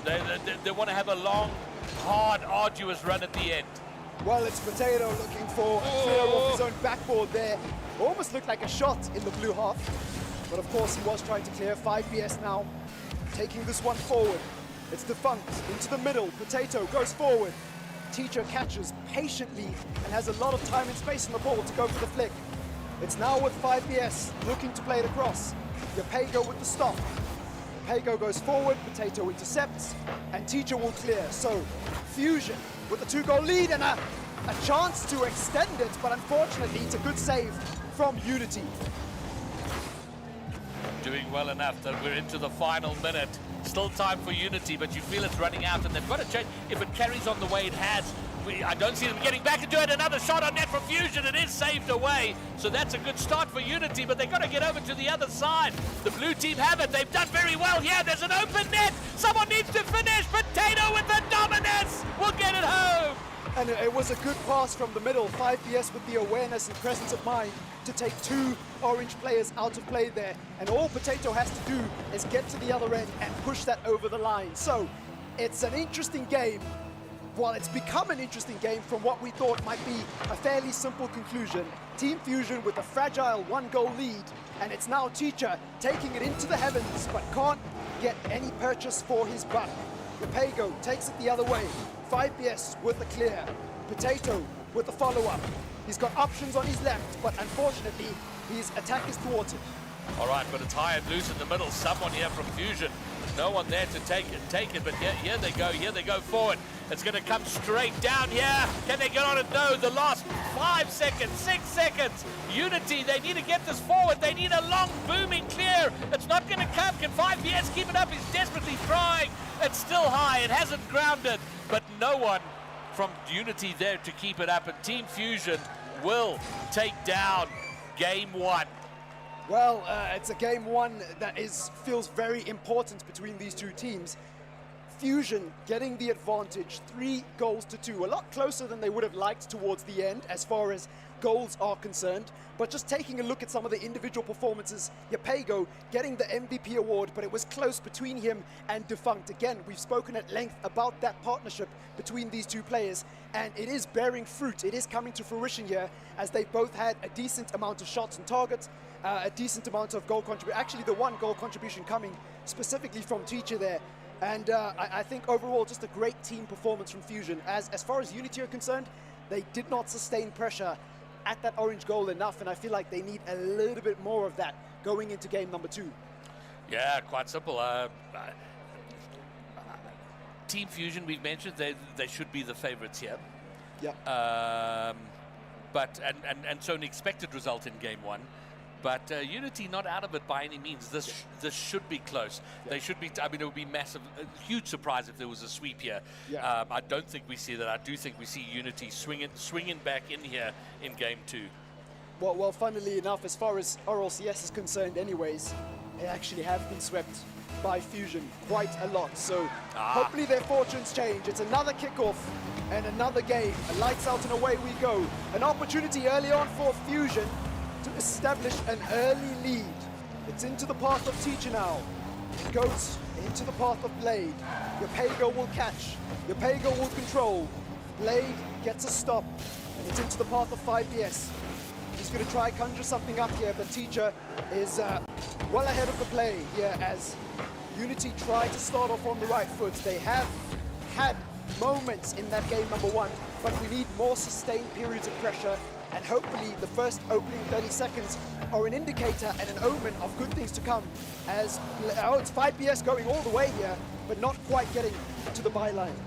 All right, well, the opening minute's been relatively neutral.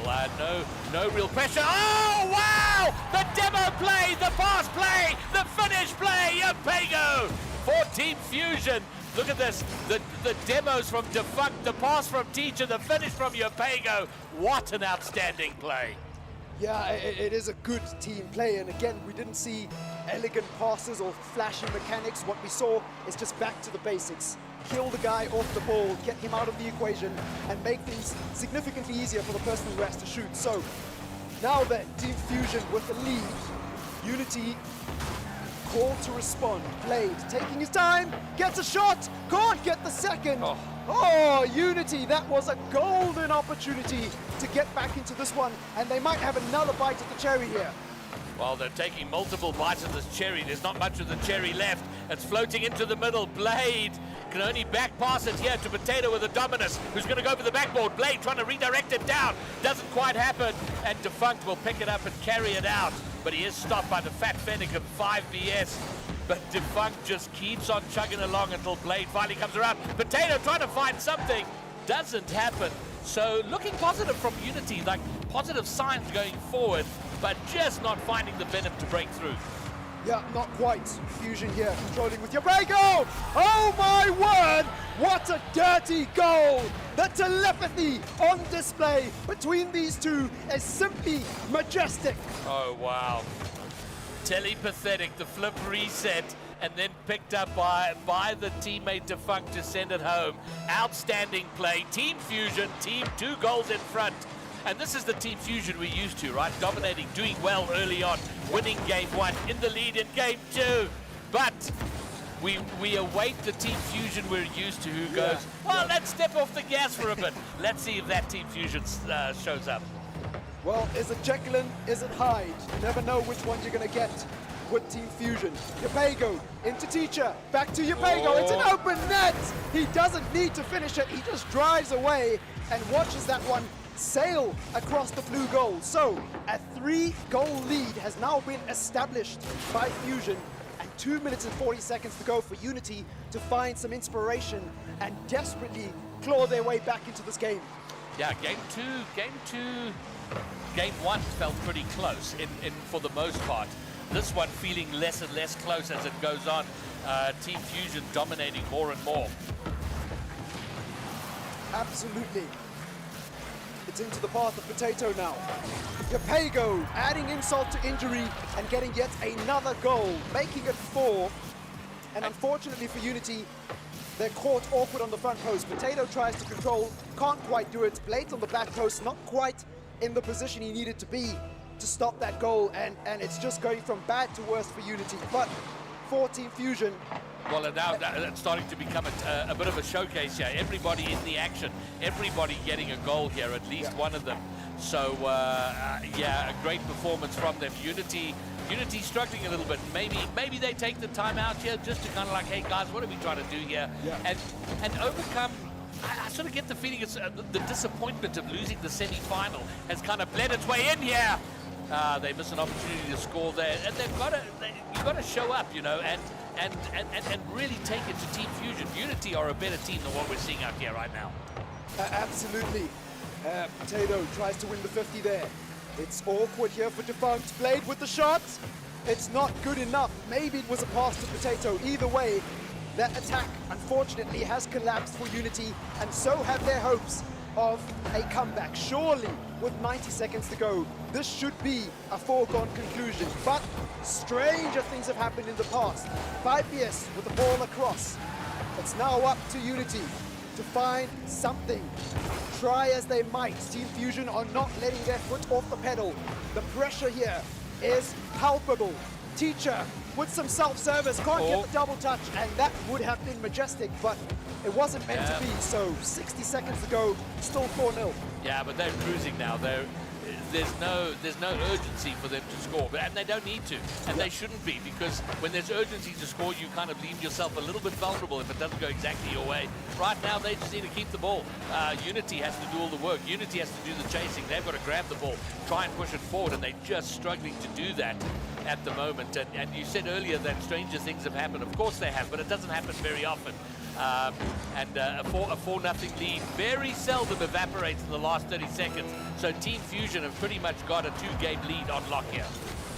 Well, 26 seconds and some change. Team Fusion with a dominant performance. Teacher with the reset there, almost getting the flick over his man. It would have been adding insult to the proverbial wound that has been gushed open. A chance here for Unity to get a consolation. They don't quite get it. Potato into Blade, a flash of something, and it's not meant to be. So Fusion take game number 1 as we wait for the ball to drop. I can't quite put my finger on it, but something is off. Maybe we just need to give credit to Fusion and say fair play, they're just a better team, but I feel like that would be disingenuous to Unity. We know they are better than this. Unity are far better than this, and maybe let's take a moment now, have a breath. You know, what are we doing here? What are we trying to accomplish here? Let's just play the best Rocket League we can. And yes, we're in a situation we're playing for 3rd, 4th, but there's still, you know, the pride of being a pro player here. Just play the Rocket League that we know we can play, and come what may. If we lose, but we put out our best performance, so be it. You know, we go on, we go next. So I do want to see a big fight back coming out here from Unity. Well, we're seeing a lot of physicality in that game. Lots of demos coming from the side of Team Fusion. Perhaps the aggressive approach is something Unity need to try counteract that Team Fusion tactic. Again, Yapego with a good performance. He really is turning up. 4 goal contributions, so that's 2 goals, 2 assists, good save, and a good conversion in terms of his shots, and just all around making a lot of marauding runs for Unity Esports to deal with. And I think he's been a big part as to why they were so dominant in that game. And if he can keep this up, and maybe have a few better performances there, Fusion should have no problem cruising to an expected victory here against Unity. Yeah, and I see a deep conversation going on there. Technic Eagle is, I think he's officially listed as sub, but I think also filling the role as maybe a bit of a coach. He's standing behind the team and now deep in conversation with Blade, maybe discussing strategy and what's going on. Or for all I know, it might be a technical issue they're discussing. I have no idea, but the conversation does seem quite intense over there. Yeah.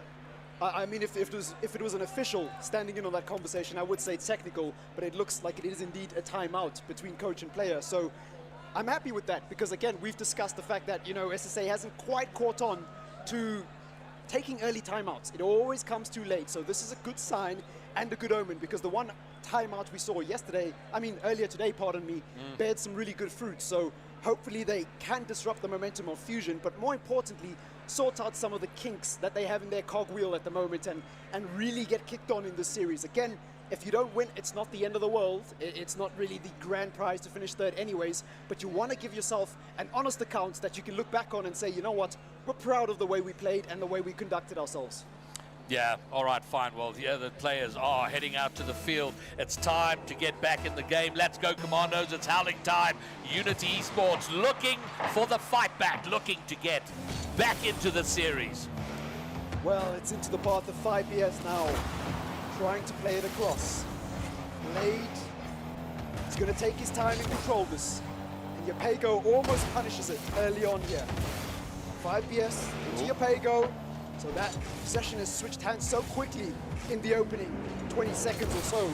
And a little bit tentative from both teams. Blade will look to control and almost causes problems. So Defunct now carrying it forward. He's got Yapego behind him. Yapego takes the shot, might get the double. Oh, it was so close. Fantastic read in defense there to get that out because it looked so good. Yapego had set that up perfectly. But I think it was 5BS coming in with the read and getting the clear, and now Unity maybe having something develop here. Oh, Potato rushing, looking for the demo. There's going to be a shot. It's going to go wide, but it is Blade who comes behind for the bump. It doesn't quite work out. They have something heading toward net, but 5BS will pick up. And already this opening minute, Unity looking much better. They haven't got a goal yet, but they're looking a little bit better than we've seen so far in the opening two games. No, absolutely, and by extension with your point, it's reflected in the scoreline. No. A chance here for them to get it into the middle of the park. Teacher with the flash in the pan, and unfortunately doesn't get there in time. So Potato will take it forward, Defunct will intercept, and now it's with Blade, gets the flick. Oh, but can't get past the second. 5BS with the shot, and an uncomfortable save there for the side of Team Fusion. Potato with the pinch. Blade giving chase, but Yapego gets it out. So, all things considered, looking good for Unity here, but they need to clinch a goal here. For all the pressure they put on and all the defensive work they've done, we need to see a goal. All right, well, Potato, does he get the read off the wall? He does, but I don't think this is going to land for anybody in Unity. Oh no, Potato into the middle, but easy intercept for Yapego and out, and it turns into a shot on the other side. Not an especially threatening one, but it does get it out of their half and back in front of the goal of Unity. 5BS does well to get it out. This might go for a demo, might just slow down their attack, but Blade trying to get it in front, but because of the demo, they don't have the attack lined up, and now it's back all the way on their side. They're going to have to begin from scratch. Well, it's Potato carrying it across. 5BS off the wall, looks to control, but runs out of boost. Blade now into his own path. Defunct tries to thwart the attempt, and it's Yapego off the backboard. So, Fusion, it is now about game management. You don't need to do anything aggressive. All you need to do is win, and there it is! Good save from 5BS from a really troubling shot. Well, on the plus side for Unity, they haven't conceded. Normally by this time, they're 1, 2, 3 goals behind. Right now, it's level pegging. That is very, very good for them. But that can all disappear very quickly. And the point you've made again and again and again, they're getting over there, but they've got to find a way through. It's got to translate into a goal. But the first job is done. Don't go behind. And if you do go behind, don't go too far behind. They're doing that job magnificently. Now it's just a small matter of taking a lead. Absolutely. Now it's Potato into the path of Teacher. Back with Potato. Possession changing hands quicker almost quicker than the eye can notice. Blink and you might miss it. Defunct now into 5BS. He's done well. The pass to Potato. The finish is not quite there. Teacher with a good save. And somehow we are still goalless in what has been a really interesting game. What was lacking there was the shot from Potato. That should have been a banger. It should have been a missile. It should have been and A should have been faster. B shouldn't have been right at Teacher, sitting in the middle of the net. So again, doing the work to get in front and then just kind of losing the part of the last. There's an open net! Japanga's going to get the goal! 5BS was coming out of the net, but he couldn't reach it. And in the dying moments, Fusion have the lead. And they've absolutely bottled it, Unity. Unfortunately, they were so close to sending it to overtime and possibly stealing one at the other end. But Fusion doing Fusion-type things and establishing a lead. This is the Fusion we want to see. It's not the Fusion we often see. Long may it continue. Well, let me ask you this, Triple M. So they're going to win this game, probably. Yep. Assuming they do. They take the 3-goal lead. They've got three series points to take it down. Yep. How many games do they give up before they close it out? It's a tough one to call because I don't want to write Unity off too much. I don't think they get the sweep here. I think they're going to let Unity in for at least one. I mean, if I'm going off history, it might be a sweep. It's not looking good. But out of respect to Unity, I'm going to say they're going to take at least a game. At least, bare minimum.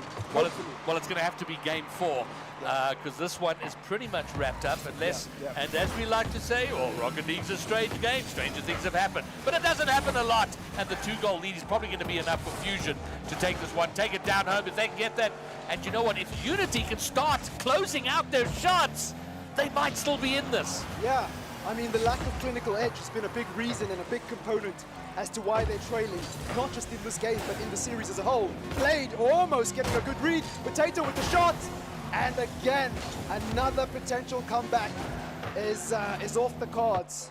A clean sweep, I mean, a reverse sweep is almost impossible, definitely improbable. I don't see it. But as far as Team Fusion are concerned, they wouldn't want to get complacent and they wouldn't want to think this is a foregone conclusion. A good performance, again, from Yapego, but Teacher and Defunct also pulling through with some, in terms of the key metrics, as far as assists, saves, and shots are concerned. So again, we're seeing everybody on the Fusion side pulling their weight and playing as a team, showing that they really are in their element. And despite the fact that, again, in an ideal world, they would have loved to be in the final, this is the next best thing, and they're taking every opportunity they get. All right, well, this is it. It comes down to this. Unity already have gone down once in a sweep earlier today against XD Gaming. They don't want to do it again. They want to go out with their heads held high here. So I do think, I think there's 2 factors here. One, Unity show up. Second, Team Fusion maybe take their eye off the ball. This is the spot we've seen them do it. We saw them do it yesterday. So there'll never be a better opportunity for Unity to take a game than right here, right now. Well, absolutely. So timeout has already been used as far as I'm concerned. Utopia Coliseum is where the fate of these teams will be decided. For Fusion, a win means that this is the end.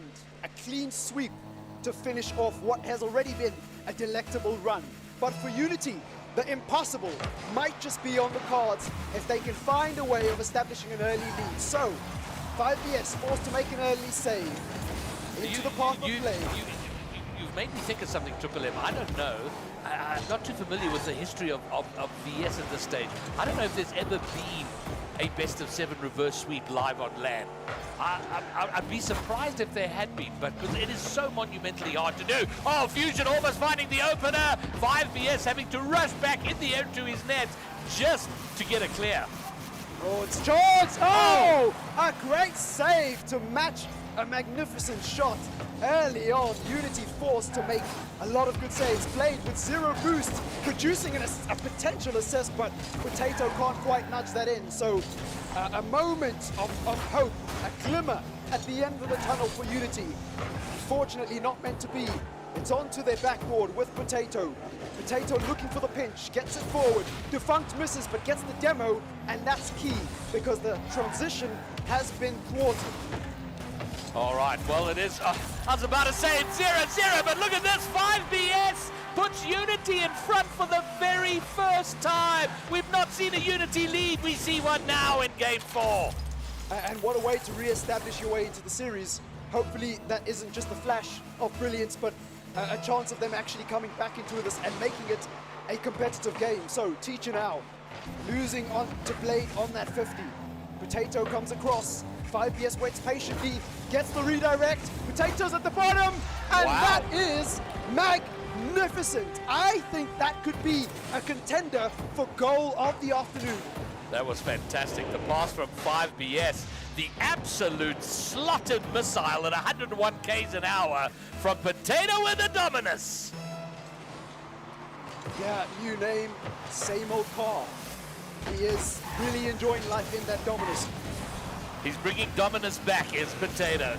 Does well there, Unity. And this is the Unity we want to see, but they give one up at the other end. Yopego, not so fast, says Yopego. We're still here. We're still keen to take it in a sweep. Oh, it's an unfortunate one there for 5BS, but against the run of play, Team Fusion getting one back, and again, familiar territory here for Unity. They got a lead. They haven't had a lead so far in this series, but just in general, they've established leads this weekend that they then let go, and that pattern cannot continue if they are to pull off the impossible. 5BS into the path of Potato. He decides to rotate back. This is looking dangerous. Blade tries, and they both miss. A chance for Teacher, no. but he can't quite hit it. I think he was looking to pass, but defunct and rotated out. He was Yeah. headed back home. But here we go. They're going to get punished. Potato with the Dominus, finding a third for Unity. Ah, well, it's against the run of play. A goal is a goal at the end of the day. When you're Unity, you're going to take it, aren't you? But Fusion will be disappointed to concede in that fashion. So, 2-goal lead for Unity. There is hopium that they can live off in the end. Potato off his own backboard. Defunct with a good interception. It's now into the blue half and back into the orange half almost as quickly. And second half is firmly underway. I can't decide who has been the better team, because although Unity have the lead, I'm not counting Fusion out. No, listen, and just given the fact that there is so much time, there's half a game left here, so plenty time for them to turn things around. But in the meantime, it is Unity who continue to have possession, continue to have the territorial dominance for the most part here, and that's good for them. And they're in a position now that they haven't been in for ages, where they have a lead. They don't have to snatch at the game. They don't have to chase it. They can look to control the pace of it. And so far, they're doing okay with it, but so much time to carry on doing it. Yeah, and an interesting, the goal difference in this game. 2-goal cushion for Unity, not something we've seen ever between these two teams, at least as far as this year is concerned. Now it's back into the middle. Teacher with an awkward touch. Potato follows up, off the wall, towards the orange net. Teacher tries to control, 5BS misses. Oh, it's Blade. Unfortunately, not able to get that past the last defender, but Blade again, popping it up. Potato to follow. Good catch, but might not be enough to conjure up an attack, and Fusion might take it the other way. Good flick, not good enough though. And the good news for Unity here is that as another Fusion effort falls by the wayside, they've burnt another 15 seconds, another 20 seconds. The time just keeps burning down. There is still plenty time for this to go awry, but they want to get it under a minute. They want Fusion to feel that pressure, that time pressure, the clock pressure of the clock ticking down. And a minute 10 to go. We're close to that for Fusion. They've got to find two, and that's the pleasure of having that 2-goal cushion, is that even if they do get one, they have to somehow find another, and they become more and more desperate to score the first of the two they need. Absolutely. Well, for Unity, 60 seconds away from laying the foundation, the pillars for a potential comeback. And for Fusion, it's not the worst case scenario by any means. Oh, it's an open net. Defunct can't get back.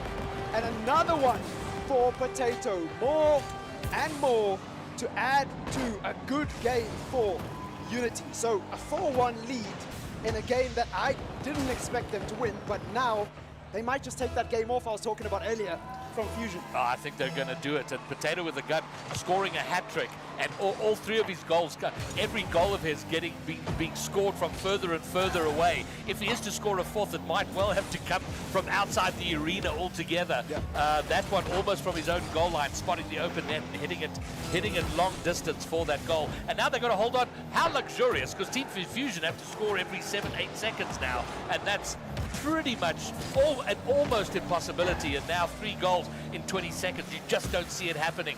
So it is Team Fusion doing Team Fusion things. They're going to give up a game here. They're going to give Unity a little sniff of the action. And honestly, Triple M, it won't come as a massive surprise if we find ourselves on Champions Field. Well played off the post there. That was almost a fifth for what has already been a difficult game for Fusion. So you spoke about them getting a foot in the door and a glimmer of hope in the crack. Potato, 700 points, just 3 shy of the quadruple digits, 300 shy, pardon me. 3 goals, 2 saves, 6 shots. Overall, just a good performance. Now, in terms of the demos, it's still in the favor of Team Fusion, but as far as everything else is concerned, we're seeing a good indicator that Unity Esports are ironing out some of those issues. Can they keep it up going into the next game? I'm not entirely convinced. We'll just have to wait and see, but the signs are encouraging, and I can only hope. Well, you know what? I'm almost at the point where either result doesn't surprise me. Yep. If Team Fusion do go and close it out now, I'd be like, okay, yeah, that wouldn't surprise me. Yep. But however, it also wouldn't surprise me if we're standing here in 6 minutes' time talking about another good Unity performance, another game taken by Unity, and a Team Fusion that's starting to sweat a little, going, surely not again are we going to force this by, are we going to allow it to go to a Champions Field decider? Yeah, well, for Team Fusion, a fan favorite, a team with so much optimism and backing behind them. As far as Unity are concerned, it's an opportunity again to take down what has most certainly become a bogey team as far as their record is concerned. They have taken a game off, but they've got to do that and a lot more as, 5PS almost gets it in. Potato gets the follow, and it's a good start again from Unity off the kickoff.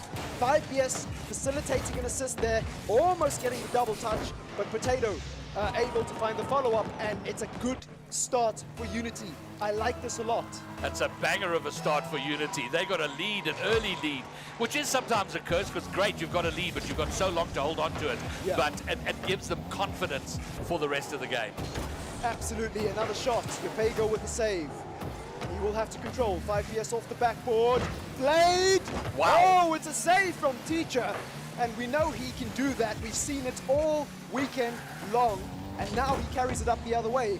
It's back into the path of Potato, though, and Unity barreling down the orange side, looking for a second. 5PS goes up and comes up empty-handed. Man, they're making with all the pressure right now. This is great to see. This is exactly the Unity team we were wondering where they were. We were lamenting their absence. It's like, come on, guys, this is, you're a far better team than this, and we're seeing it now. Aggressive play, forward play. Whoops, a little bit of a whiff there. They get away with it, but they've had the better of the shot so far. They are the better team out there for the moment. Absolutely, and it's been an interesting tale to watch between these two teams. As far as Team Fusion are concerned, they have a chance here. Oh, Defunct somehow gets that one in, and I almost thought they'd squandered that opportunity. It took a long time for it to drop for him. The pass from Defunct, and then, the pass from a teammate, pardon me, and then the finish from Defunct, just to make sure that goes in. And he certainly took his time with that one. I think he needed a bit more credit than I initially gave him. I thought he had overrun it and was lucky to get a touch on it. But looking at it on the replay, he actually approached it really well and deliberately slowed his attack on it so that it would go the other way to where the defender was. Did very well there. All right, so Team Fusion not going too far behind, getting the equalizing goal early on. So we're back pretty much effectively on even terms here. Well, Teacher almost getting one over the line there. Close to nudging it. Teacher again into the middle. Potato clears. Nervous times for Unity. For Fusion, they're still firmly in the driving seat. Teacher tries to control, gets past one, and takes out the second. 5PS is by himself here. Teachers trying to get this into the middle, and unfortunately it doesn't end up in a goal. So another chance goes beckoning for Fusion, but Unity get to reset and take it the other way. Yeah, but I think here we go. Fusion are going to have another go. Pego, though, loses out, and now there's been, it's a little bit awkward in the corner. They're under a bit of pressure. They're not doing well in getting this cleared. It's a bit scrambly, it's a bit panicky, but it falls nicely for them, and Teacher can take it away, take his time, looking to control, looking to find somewhere to pass it into the middle. Defunct now, can he find a teammate? He misses, but Pego looking to get there anyway, and the insta return by Unity comes to nowhere. We're locked at one apiece. It's a wayward shot, but Blade has another opportunity to rectify the mistake. 5PS, redemption! Unity re-established the lead, and a glimmer of hope has unveiled itself here. Oh, but look at that Blade with the demo play on the line. Oh, I love a good demo play, and that one was sensational. Unity back in front. It's a lead re-established, but it might disappear quickly if they let complacency seep in. 5PS into Potato. They messed that one up. Teacher can't capitalize though, so they will get another chance to clear this. 5PS going off the wall, double commit. Might put them in a precarious situation. It's Defunct with a shot. Potato with the clear, but it's not over yet. An opportunity, a demo. Pego into the middle. 5PS taking his time, and Potato gets it away. So nervous times for Unity here as their goal continues to get peppered. And you know what's amazing to me is that we saw a double commit from Unity 40 seconds ago. Only now have they managed to get the ball out of their half and find something assembling, approaching and attacking play. 5PS goes slow, goes high, looks for a pass to Blade. Blade scores. Unity have a 2-goal lead. From a young prospect to a firm senior member of this roster, Blade goes strength to strength and finds a third in a pivotal and difficult situation here for Unity.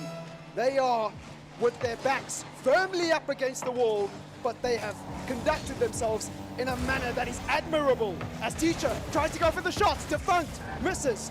It's a follow from Pego though, into the middle, and it's an open net. Blade has got a chance here. Can they make it 4? Oh, it was so close, and it still might be there. As we stand now, it looks like we're going to be going to Neo Tokyo, a map we haven't seen at all this weekend. Mostly yesterday because there were no best of sevens, but the best of sevens we've seen today have gone pretty early. But right now, it looks like we're going to see a game 6 for the very first time. And I love it. Unity taking advantage, you know, and we have to say Team Fusion kind of took their eye off the ball a little bit here, but all credit to Team Unity taking advantage of that and looking to take their second game as they go in search of a best of 7 reverse sweep. Well, it's Defunct into the middle, plays the ball across. This could be dangerous. 5PS is up to the task. It's going towards the orange net. Double touch, but he can't quite convert. And oh, so close to making it 4. Surely this is game, set, match as Unity look for a 4th in what has been an already admirable performance. Yeah, well, there we go. We are going to go to a game number 6. Fusion, Team Fusion, winning the first 3. Bang, bang, bang. Very dominating fashion. They were in charge all 3 of those games. Now giving up 2 of them, and now it does. You know, when you have to reverse sweep, you've got to win 4 games on the trot. It seems like an almost impossible mountain. But now you've got 2 of them. Winning another 2 doesn't seem that hard. You're like, yeah, I think we can do this. And that is so dangerous when your opposition start to get hopeful about their chances. No, absolutely, and we're seeing more aggression coming out from Unity, more demos as far as the demo metrics are concerned. Beyond that, a good performance from 5PS, Potato, and Blade, right? Their points are almost identical, and their shots are almost identical as well. 4 for Blade, 4 for Potato, and 3 for 5PS respectively, and the conversion is obviously good as well. That's reflected in the scoreboard. So they are being clinical and they are being aggressive in their attack, but more importantly, they're not leaking goals at the defensive end and they're not conceding silly goals in transition. So Unity are seeming to find their rhythm, they're finding their groove, but it's still a difficult task for them to complete this reverse sweep? Oh, listen, it's always a difficult task, and it's always difficult until it's done. It's difficult right until the end, but certainly they're going to be feeling so much better now than they were 2 games ago, because they know they can beat Team Fusion, and there's been a swing of momentum. So even though the advantage sits with Fusion, Unity will feel like the wind's behind their back, that they've got the momentum coming into Game 6. Absolutely. So, Neo Tokyo, unfamiliar territory as far as this weekend is concerned. This is the longest best of 7 we've had so far, and it promises to be a treat if Unity can continue to play in the manner that we saw previously. Again, Fusion, they have let the ball drop just a little bit. Yeah, but well, listen, they can still close it out here. But we have seen many dreams come to Neo Tokyo to die. We've seen it a few times with the old Orlando Pirates team or the Limitless team, teams that are making a comeback against them, and they're like, oh, we're going to take them down. Often it's Neo Tokyo where it all starts to fall apart. Well played with an early chance. Potato goes for the follow. It's hit the post twice, and somehow Unity don't have an early lead. 10 seconds to gone by, and it's been a very chaotic start here. So Defunct gets the flick, but he gets demoed. 5BS with the ball into the middle. Blade looking for a pass, gets the boost as well. 5BS with the shot, and somehow Unity have not scored. That's 3 half chances at the goal of Fusion, and somehow they just survived this opening 30 seconds. Yeah, Unity doing what they've done wonderfully in the last 3 games, coming out swinging, coming out early. The only difference is they haven't got the early goal. They're kind of struggling here with finding the early goal, but they're not struggling with the possession. 5BS can't get it down. I don't know if he was looking to pass, I don't know if he's looking to shoot. Neither of them really happened. Blade is up, it's on target, but saved away by Teacher. Oh, another great save to add to his catalogue of magnificent saves. The Pago now looking to defend. 5BS giving him a challenge and a run for his money. It's Blade again. Does a good job of keeping that up in the orange half. But Teacher will clear. 5BS will intercept. Teacher again. This time Pago helps him out. A flick over one. Can't get to the second, but Defunct getting a goal! And that is delightful! And that's the sort of play you feel Team Fusion have been lacking. Great little bit of individual skill from Defunct to get it round Blade, and then, oh my word, it was awkward and scuffed on the goal line, but it's in, and Team Fusion, for the first time in 3 games, have the opening goal. Yeah, and it's an important goal, I want to say, because you don't want to be in a position where you're dropping such a firm lead. They are on match point, so you don't want to let this go to a Game 6. Teacher now plays that one backwards, Blade into the middle. 5BS can't get the touch. Potato's going to decide to rotate back. And a good save here from Potato. A good decision not to commit there. That one is a wide shot, so even though Blade missed it, it shouldn't matter too much. Potato desperately trying to get that out. And for Unity, they are now defending a lot more as Team Fusion pile on the pressure. And you know, Unity have done very well taking a lead. When they've taken a lead, they've looked pretty good.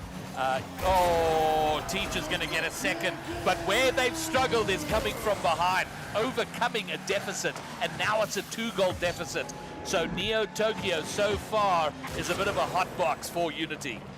It is indeed. So just over a half of the Rocket League game has been completed, or just under, I should say, half of the game has been completed. Fusion back in their element by the looks of things. 5BS taking it the other way, looking for a goal against the run of play. Teacher. Potato! Pago was back though, and luckily for Unity, they survived unscathed. Fusion take it the other way. And here they come. Unity trying to get their way back in. We know they can do it, but they've struggled to do it from a position of deficit. As I've mentioned, it's floating in front of the net. Potato tries to get there, but it is saved away into the orange corner. Unity desperately trying to keep it there or thereabouts. goes up. Yopego gets there first, but he's only going to get as far as 5 BS. Can he find a teammate? No. It's going to be intercepted once more. It's a bit scrappy, but it's spending a lot of time sort of midfield and into the third of Team Fusion. But Unity, and we saw this in games 1, 2, 3, they were getting the ball there, but not getting it past, not getting it over the Team Fusion line. Plenty time left here, but this is a position where Unity have struggled to come back from. They couldn't do it in the opening 3 games. From behind, trying to level things up, and they're going to have to do it here, or they will finish VS Gaming Championships 2023 in 4th place. Well, an early exit is being threatened by Team Fusion, and for Unity, that is not a desired outcome. 5BS with a piercing ball across. Unfortunately, there was 3 cars back, so he couldn't quite get it over the line. Potato now looking to get this one out, played into the middle. Potato forward, Yopego though, showing that aggression. Defunct into Teacher. There's a man in the middle, and unfortunately it doesn't go in. So Fusion in a good position, and it looks like they should close this one out. But Unity, if they can just conjure up a counter, we might have to eat our words. It's Blade now. He's got service on his right. Wow. Almost goes all the way by himself, but if he had just found a way to pass, I think that could have been a goal. And it looks like, as we stand now, that Unity Esports are going to add themselves to the layer of sediment of broken dreams on Neo Tokyo. It's a tough one. You know, we speak about the best of 7 reverse sweep, and even if you do well and bring 2 of those games back, for some reason this game 6 can be very difficult. And I think it's because the team that's behind they shift from, oh, we've got nothing to lose, into, oh, maybe we can win. And that allows the team that's conceded the goals to go, okay, guys, maybe we can close out here. So those 2 sort of dynamics start to close if they can put this one in. But you feel there they've squandered the opportunity, and now it is just too late. Team Fusion, again, making it interesting for themselves, but in the end, they will close it out in Game 6. Unity Esports will finish in 4th place, but Triple M, your VS Gaming, Telkom VS Gaming 2023 3rd place finishers are Team Fusion, despite the 0-second finish from Potato with the dominus. Yeah, and look, it's an interesting one for Unity because they've done well to finish top 4, but one of the biggest criticisms, I guess, for their performance this weekend has been the lack of clinical edge. That's something they definitely won't be happy about, but all things considered, not too shabby. Again, Fusion doing what we expected them to do. They made it closer than it needed to be, but in the end, they got there, and we don't care how long it takes, as long as she gets there in the end. That's all that matters. So as far as this is concerned, there's good takeaways for both sides. Obviously, Fusion getting that 3rd place spot is really encouraging, but Unity as well. This is an opportunity for them to learn. This is an opportunity for them to grow, go forth, prosper, and conquer as far as the learning experience goes. Well, the learning experience never ends, Yeah. and it'll certainly continue for Unity, as it will for Fusion. Yeah. Fusion have had a great run here. They finished top. They're a top 3 finisher. Yeah. That's a great result for them. Of course, they'd like to be in the finals. They're not, but it's part of their progression. Yeah. And that Triple M means that we are now 4 best of 7 series down. Yeah. We have 1 more to go, and it is the big one. The VS Championship 2023 Grand Final. White Rabbit Gaming, XD Gaming, and I think we're going to have a banger coming up shortly. Absolutely, and look, there has been a lot of hope for that final to be the outcome, and the Rocket League gods have delivered. So based on the way both teams played, obviously we saw XD earlier with an emphatic win over Unity, and then we saw WRG as well in their own right, not just today, but yesterday, beating some reputable teams. I mean, beating Nixa is no small feat, especially when you've got the pressure of playing on LAN, defending a title that, you know, a lot of people feel, you know, wasn't rightfully earned because XD wasn't there, and the likes of Limitless, the likes of Nixa. But now they've shown that even when Nixa's here, they can do it. Can they do it with XD here, though, is the question. We shall wait and see. I'm excited, and I hope you guys are as well at home. We're going to find out in about 20 minutes' time. See you then.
And we are live, we are back, and we are at the Telkom VS Gaming Championship Finals, the grand final, an entire almost year of grind, of work, 3 phases, ups and downs, quarterfinals, semi-finals, grand final. White Rabbit Gaming, XD Gaming, this is it, the big one. It's the one we were hoping for. It is the most eagerly anticipated Rocket League game of this weekend. And I'm quite excited because there's a lot of narratives coming into this game. These two teams have seen each other in the past, and it's been very, very close between the pair of them. I mean, we're looking at 3-3 down the middle as far as series have gone. So White Rabbits have taken 3 series off of XD, and XD have taken 3 series off of White Rabbit as far as RLCS is concerned. And then even the goals are quite close, 120 goals between them in those series. 56 to WRG, 64 to XD. Now, it is worth pointing out that XD technically not the same roster because obviously Shadowhunt is not here, but even then they still look like the same team with Guns here, and he's integrated really well. And the only other metric to judge is games. Again, another close one. 16 games for Pirates, XD, pardon me, in those games, and 15 for WRG. So it's so close between these two teams. And if the recent history is an omen for what's about to happen here, I think we're in for an absolute banger of a series. Well, that's all I can hope for at this time. I mean, I don't think I have a preference. I don't believe I'm partial to any one of these two teams. Yeah. But having followed their progress through the entirety of the RLCS and through VS, all I'm hoping for is the proverbial banger. And you know what? We've called every series today, it's going to go to 7. It's going to go to 7. Yeah. We've been wrong every time. And I think we've said it more out of hope than anything else. Yep. And it's very similar here. This has got to go to 7. We want to be without voices by the end of it all.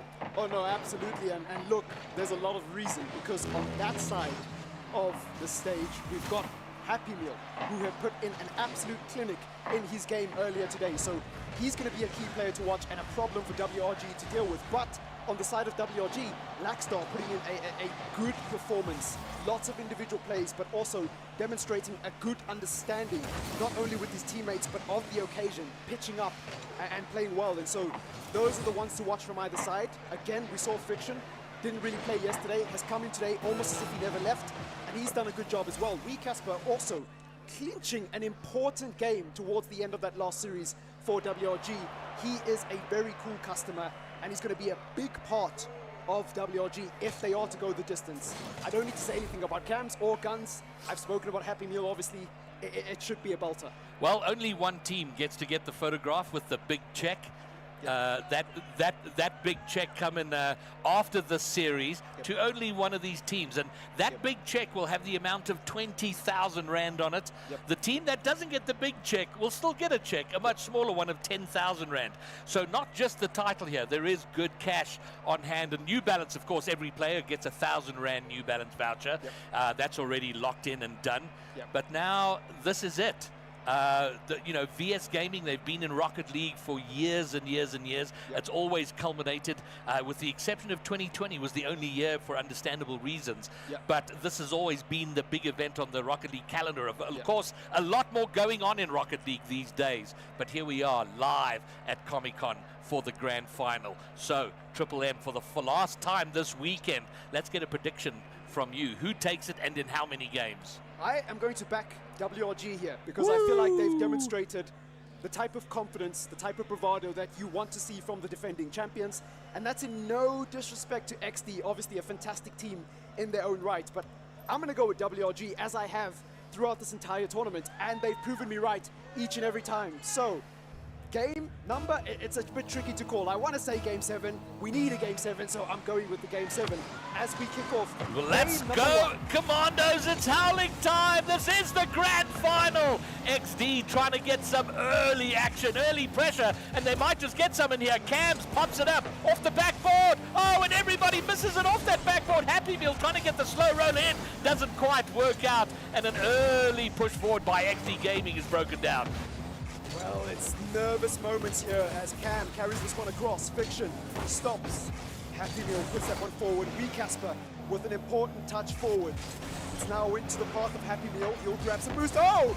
and a flash in the pan, a moment there for WRG to take an early lead. It was a casual clearance attempt from the side of XD, and it was almost punished, but they immediately go up the other end and try to respond. It's back and forth in these opening few minutes. All right, well, XD Gaming got a bit of defending to do. Cam is going to do it relatively well. Fakes his way down, should keep possession. Just a little bit of a heavy touch, gives it away, but there's still pressure. Cam looking for the redirect, can't quite get it, it's off the backboard. No one there to slot it in, but they still have the pressure. Happy Meal going round the corner, and will get something there or thereabouts, but over into the other orange corner, and a very promising play is broken down, but pressure still with XD Gaming. Well, Friction takes it forward, Happy Meal into Lackstar. Guns now gives chase. Now it's Wee Casper looking for the clear. WRG spending a lot of time in their own half. And it's shot against the run of play there for Guns, not quite on target though. Lackstar trying to get this out. It's Friction with the piercing ball across the field. And finally, WRG with the moment to breathe from this pressure, this barrage of attacks at the orange goal, and it's not going to end here. Happy Meal with the opener. XD draw first blood. And Happy Meal has been the goal scorer of the day so far for XD. He was the highest goal scorer in their semi-final, and he's out the gate here. It's taken a while, 2 minutes to get into the work, but it is XD with the opener. They are ahead, the early lead, but a long road ahead in the best of 7. Absolutely. So Wee Casper goes to the heavens, looks for a touch, almost gets it in. Cams with the brilliant save to keep his team firmly in the lead. So Friction will reset again, and it's back into the orange half. So WRG have a lot of blue cars barreling towards their direction. Friction almost called to make a save there. And well, for XD Gaming, it was a moment of panic, but they thought of the danger. And it seemed to me like Cam had a slightly longer than regulation octane over there to get to that save in front of the net, but he does the job, does it well. They hang on to their 1-goal lead, but I'm liking the closeness of it. There's an open net, and this time, it's the longer than regulation Fennec, not the octane. Cam doing it again, keeping his team with the 1-goal lead. So a couple of opportunities, long distance opportunities for WRG. They're thwarted, but they're still there and thereabouts. It is just the 1 goal. Here they come, looking to get rounded. Cam again. Cam, we know, does legendary work in defense and almost finds a way to get a second goal. It's not to be, but this is as close as we had hoped. Absolutely, it's living up to the expectations. Guns with the shot, a follow from Cams, and a good save. I'm not sure if it was Lackstar or Wee Casper. It doesn't really matter though. Brilliant save nevertheless. Lackstar into the middle. Can he pull off a play? Oh my word! WRG respond in emphatic fashion. This has got to be my most favoritist play of favorite plays. The air dribble bump, and it was done to perfection. WRG back in at 1 goal apiece. Yeah, it's a big play from a big player. He's done it all weekend, you know. Lackstar has not looked the slightest concerned by the nerves and pressure of delivering on land, let alone for a new team. It's Lackstar again, gets the pinch. Friction's not there. He is, he's not. Oh, it's so close. A WRG lead was on the cards, but XD Gaming take it the other way. And they're so lucky. It's such a heavy player from WRG. They are going all in on these demos, and it should have worked out there. There was a little bit of hesitation from Friction. They didn't think the play would work as well as it did. They had a clear shot, but they didn't dive forward to take that shot, and it's pushed away, but it is massive pressure from WRG. And I love that they're focusing on the physical play, the heavy play, the bumps, the demos, clearing out the way for them to score. But right now they got to defend. XD Gaming not out of it, and neither are WRG. We're heading toward a game 1 overtime unless something changes in the next 40 seconds. Well, Lackstar with another opportunity off the backboard and across the goal. Again, it's misread by his teammate, and unfortunately, Friction's gone across for the demo. Wee Casper wasn't there in time, and that's another opportunity that dwindles into despair for WRG. Now, a clear against the run of play. Wee Casper's got to get back. He does, and that one was very nervy. Very close, and it was that sort of, Guns from close range, gonna slot it right in. And there we go, 10 seconds from time. Advantage, XD. Cam getting the pass in front. Guns finishing, coming off a WRG player. But man, oh man, what a time to go ahead. 10 seconds to go. It's almost as good as done. Yeah, and Guns, a player we've spoken a lot about in terms of what he can bring. Another shot there from Cams, almost getting a third. But we've spoken at length about Guns as a player as we wait for the ball to drop here, and I think he's given an honest account of himself, because it's a great opportunity to play with two great players that you can learn a lot from and really establish yourself, and he's really taken it with both hands. As XD Gaming take game number 1, 2 goals to 1. A good performance from Cam there as well, getting 500 points, 1 assist, 5 saves, 2 shots. No goals for it, but he did more than enough as far as the other aspects of the game are concerned. Well, all I want to see now is the rest of the games to be as close as this. Yep. That was fantastic. It was entertaining. It felt like we needed the overtime. It didn't go there, but it was close as we were going to get. And if this can continue throughout, we're in for some great entertainment. A lovely start to a best-of-7 grand final. Absolutely, and again, we saw the aggression coming out from WRG. That's a good sign. They've got to keep that. Unfortunately, it didn't translate to a win. And as far as individual performances go, again, Laxstar, I think that's a good performance from him. It's just unfortunate that they couldn't quite get over the line. Casper, Friction, they had their moments, but just weren't able to convert. So we're going to game number 2. It's not precarious by any means. No, for I think it's a case of when two teams are this closely matched up, it's going to come down to who makes the fewer mistakes, Yeah. who punishes the few mistakes that come. Yeah. Because we are seeing them, they're both playing great, but we have seen a couple mistakes. So who can keep their head for the longest is where I think we go with this. Well, game number 2 of a very important and eagerly anticipated final is underway. Cam with the shot, a save, I believe that was from Casper. Happy Meal puts it back into the middle, unfortunately against his own team, and that pass almost ending up in a dangerous position for XD Gaming. Cam now controlling, Friction playing across, and it's a messy start here. WRG almost getting something at the other end, but for XD Gaming, this is the first opportunity they have in the orange half to assert their dominance. Well, 30 seconds in has been relatively neutral. Couple of sort of movements forward, but nothing with any severe consequence or any real pressure.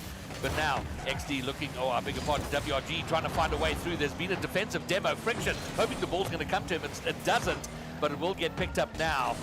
And can they get it past around the corner? They do! The shot on net! Laxstar with the finish! WRG with the lead!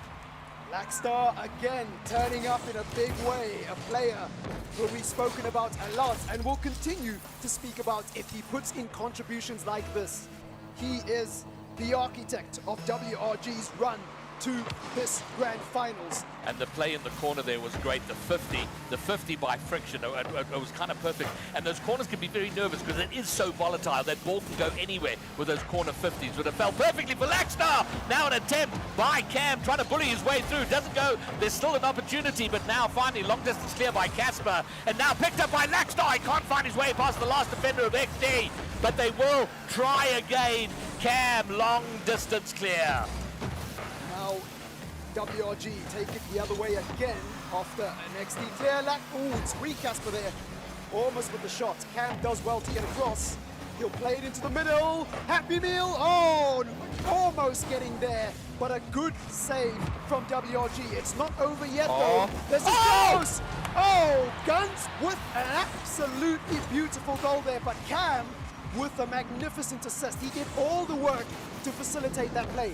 Bro, it was the Cam flip reset pass there, but clearly the great communication and Guns coming in there and sniping that in, an astonishingly good play. We're back on level terms. We've been here before. This feels a lot like game 1 with the early goal, the return goal, and now you feel that is it going to reach that sort of plateau where no one can get past until the 10 seconds from time. Maybe now it goes in. The net's completely open.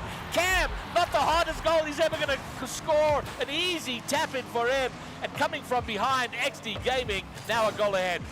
Yeah, it's a good read from Cam. You mentioned the finish not being that hard. It was the initial shot that was really hard that he directed towards the goal. And that, of course, was off a well-calculated pass from Happy Meal in the middle of the park. So, again, we're seeing the chemistry on display from XD Gaming.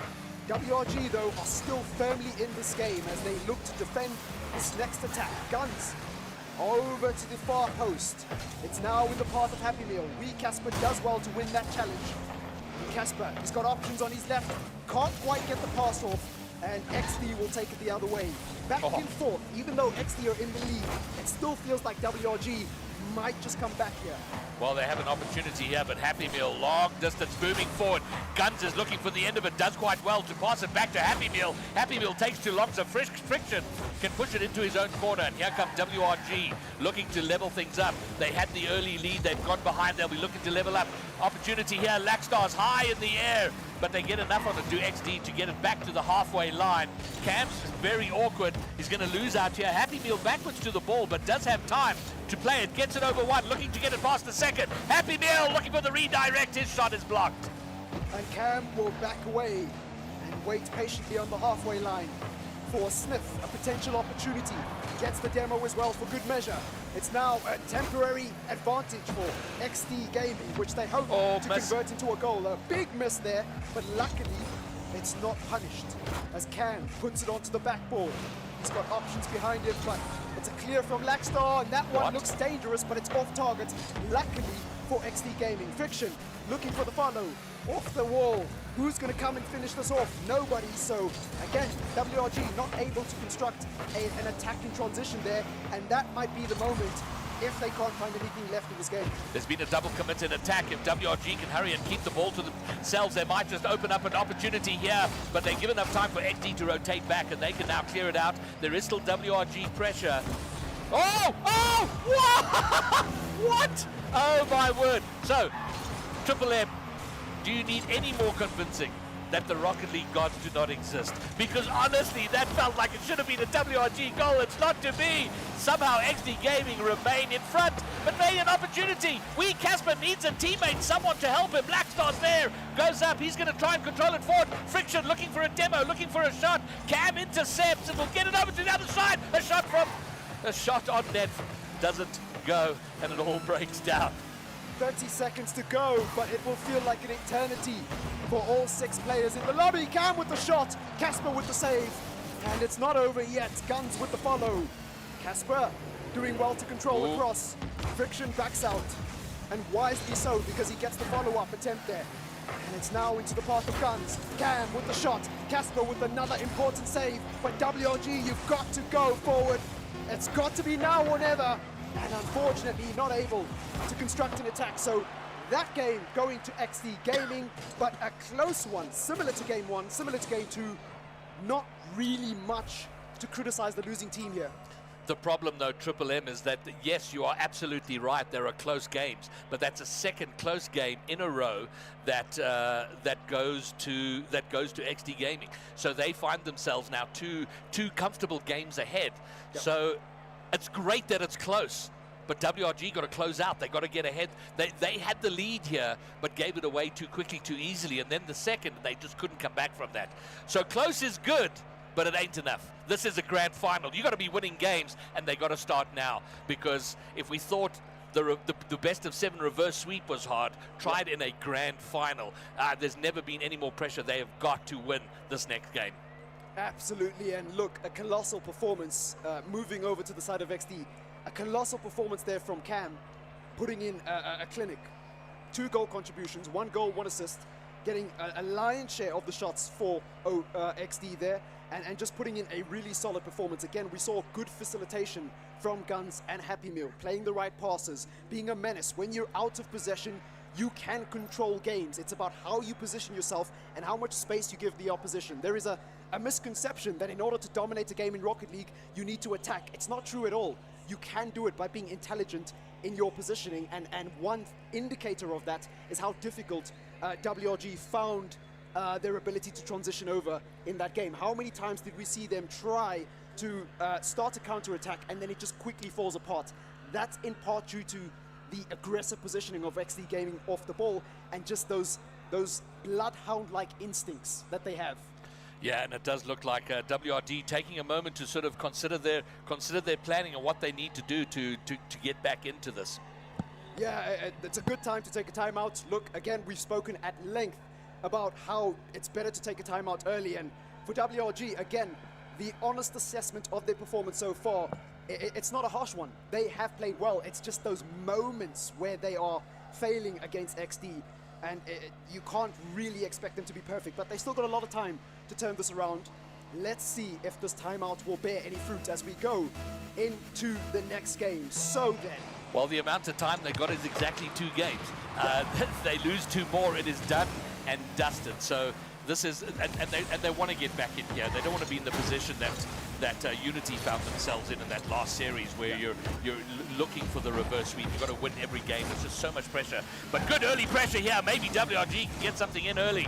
Not to be, but this is good. It's positive, and they've done this in every single game. They've looked good. They've come out with positivity, with aggression. They've got goals. They've got leads, and then they just got to hold on to them. The demo in front might make things very awkward. They do get a clear. Blackstar does well, but Guns pass to Happy Meal. Now it's Cam giving chase. Friction with the clear. He's got Blackstar on his right-hand side, and unfortunately the pinch didn't work on that occasion. Casper gonna try to win this, but Cams gets the better of him, and Fiction is awkward here. Guns with the good pass in, Cams with the shot! Oh. A good save from Fiction, and then the follow from Casper to ensure it doesn't cross the line. That could be a big moment for WRG if they can go up the other end and attack.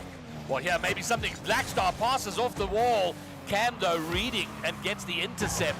Very important intercept. Now, Friction back to Casper, but it is in their own corner. They need to take a breath here. Calm down. Friction gets a very important touch forward.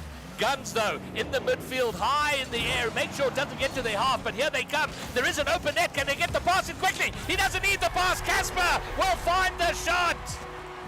Cooler than a cucumber. The coolest customer there is around. It's that man again. Casper has a knack of just showing up.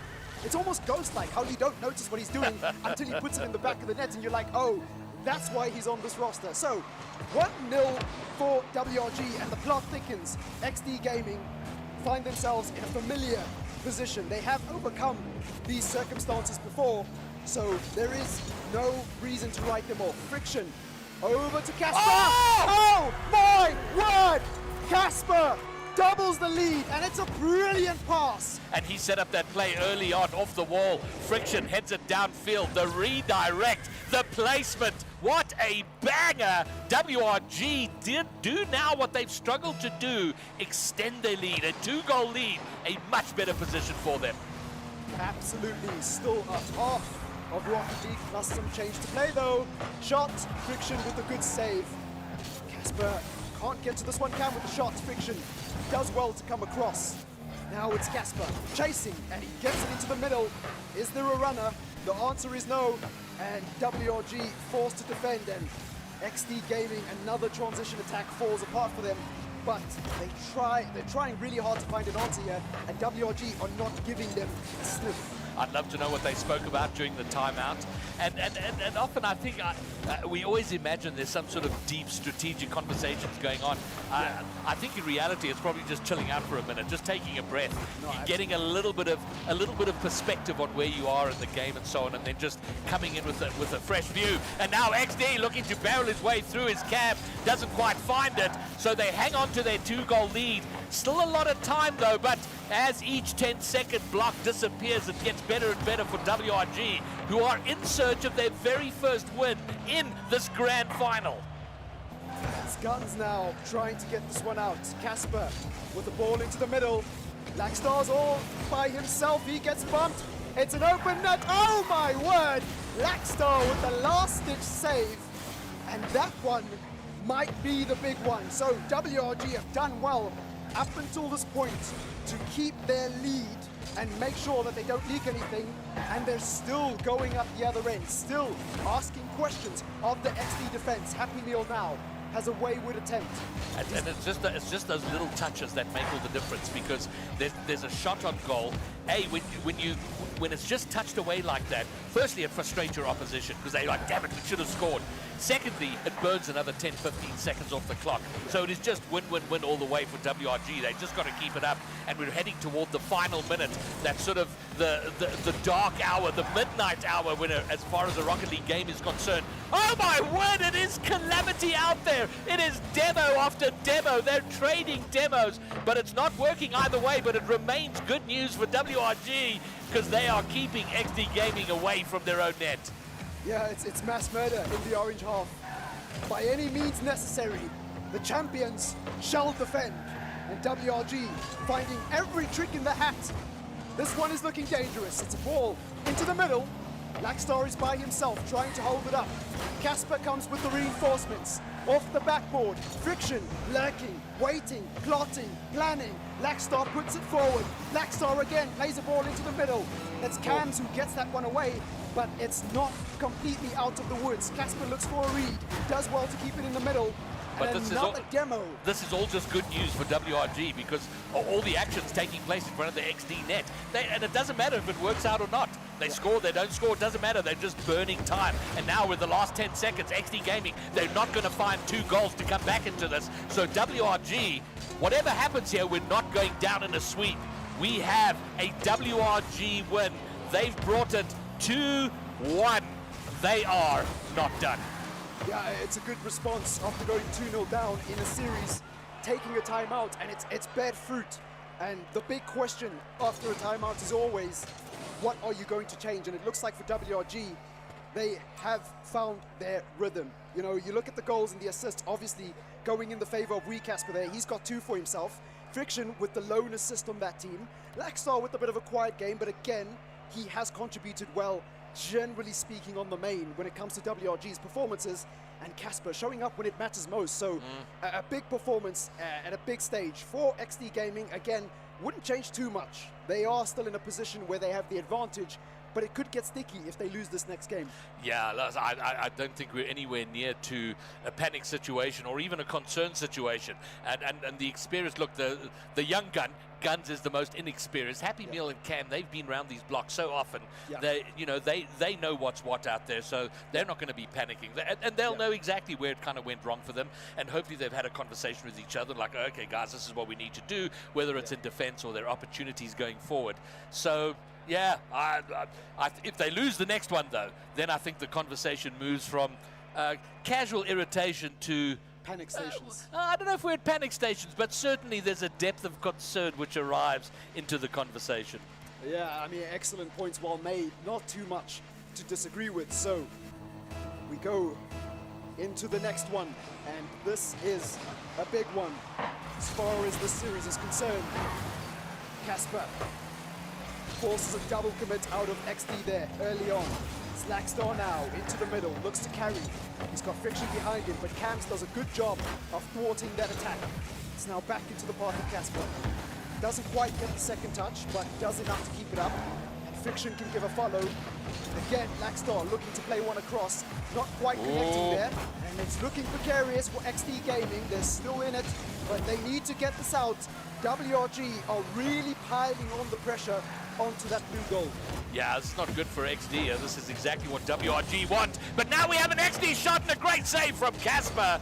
And that would have turned things right around. XD Gaming on the counter-attack. There's been a bit of a double commit here, and I don't know if it's going to break down their attack. They still seem to have it, although Guns has backflipped, and that has opened up an opportunity. WRG a little bit heavy on the first touch means that they can't really develop the attacking play forward. And as a result, we're seeing a little bit of end-to-end stuff. Absolutely. Still, though, in the half, the blue half of the field. XD Gaming take it out finally. It's Happy Meal into Cams. Cams can't get the touch. Guns comes across. And it's WRG looking to take this one out. Casper gets the demo, tries to get the follow-up touch. Blackstar waiting patiently as Friction tries to conjure something up. This is looking dangerous. It's off target, but it was looking dangerous nevertheless. As Friction makes a good save, they need to clear this out, WRG. They can't let that good start go to waste. Guns looking for the second touch. Cams lurking. Happy Meal lurking. It's the blue cars barreling down onto the orange side, looking for an opening, but so far it's stalemate. And we see what those small mistakes that cause. You know, when there's a rotational error which allows your opposition into your half, it takes you ages to get out. And we saw that with WRG, although they've done very well now to get the ball out, but a booming touch from Guns to get it right back into the WG half. Guns running it down, but can't get there. His shot ultimately blocked out. Cam's now putting it down in front of the net. Half a shot, half a pass, neither really happens. And now Happy Meal will take it to the wall, but he's dispossessed by Lackstar. The shot is wide. Let's call it a pass off the back wall. But Guns doesn't get the clear. Friction puts it down in front, and Cams now should take control. Well, Lackstar with a good interception. And Happy Meal forced to make an uncomfortable clear there.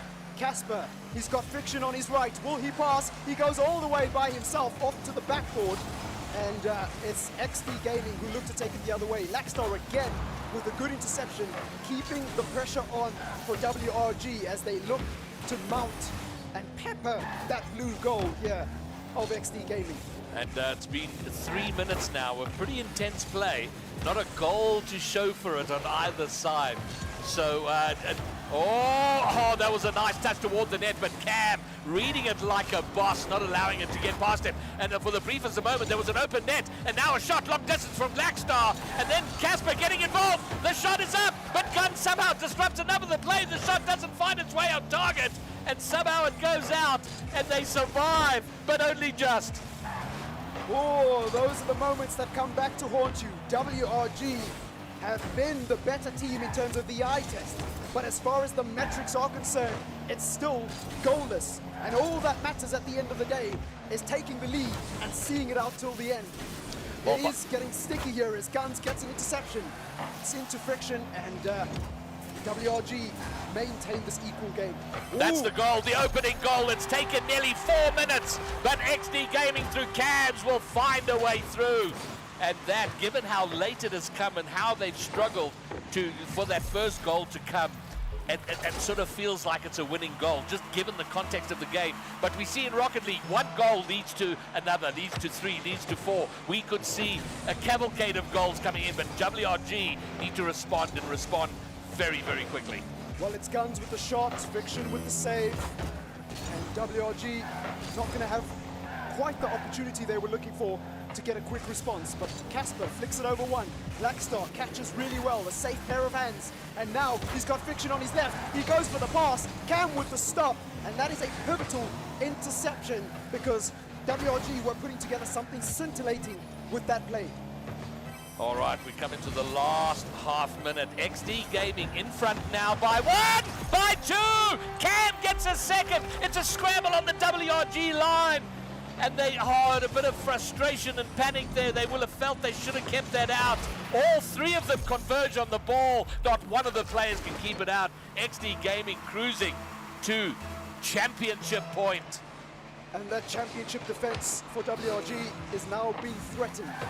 Cam looking to play it into the middle. Does well. Guns on the line and in. Guns makes it 3. More and more for XD Gaming as they run rampant against WRG. It took 4 minutes to get that first goal, and we said right then that one goal often leads to 2 or 3, but I did think we'd see WRG responding. But it is XD Gaming with the second goal, the third goal. They have game number 4 on lock. It's going to come down to WRG facing championship point 3 consecutive times. So a tough, tough place for them. They're certainly not out of it yet, but it is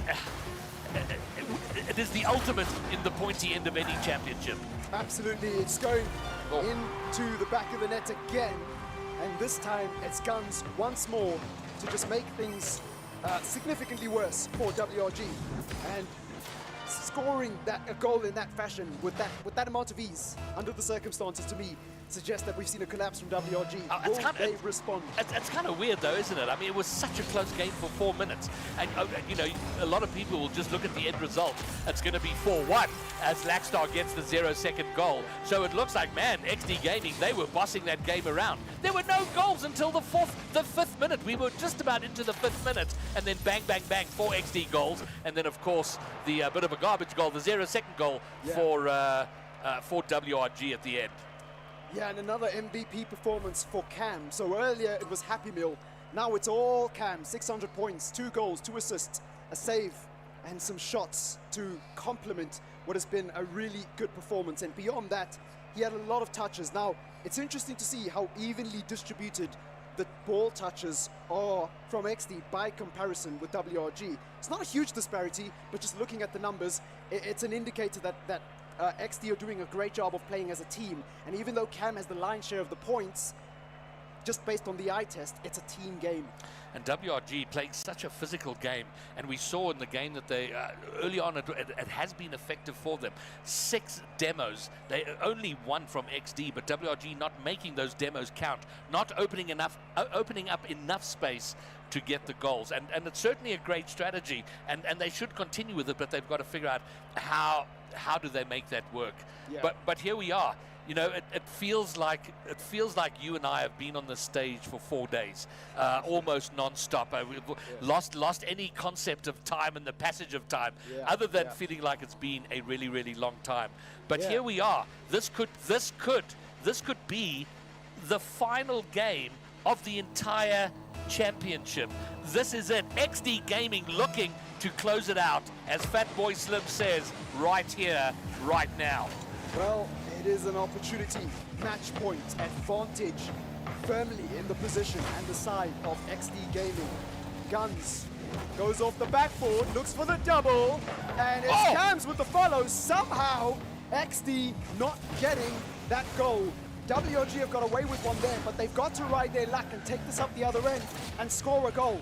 All right, well, there has been a demo which might open things up, although it is going to be Guns who takes it off the wall, gets the flip reset, looking for a pass, looking for something. Nothing really happens. It's going to give Friction a bit of time. Off the wall, he's looking for a teammate down in the middle. There's been a shot on the net, but Guns has made his way back and will clear it off the line.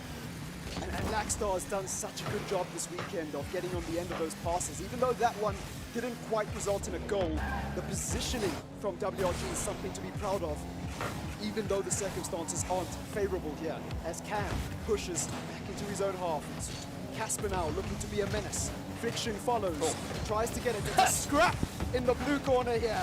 And, well, not the prettiest passage of play, but somehow XD Gaming form a counter-attack. And it's a formidable opportunity. Cam can't get the double touch. Guns gets it, and it's an awkward touch, unfortunately. Oh, dear. A bit of misfortune for WRG. So Cam puts it off the backboard, Guns coming up, and I'm not sure if that was going wide, but either way, the redirect by WRG, it's got to go down as an own goal, and that's pretty rough at this stage. So WRG backs against it, but great stories are written from great opposition, right? I mean, your back's against the wall.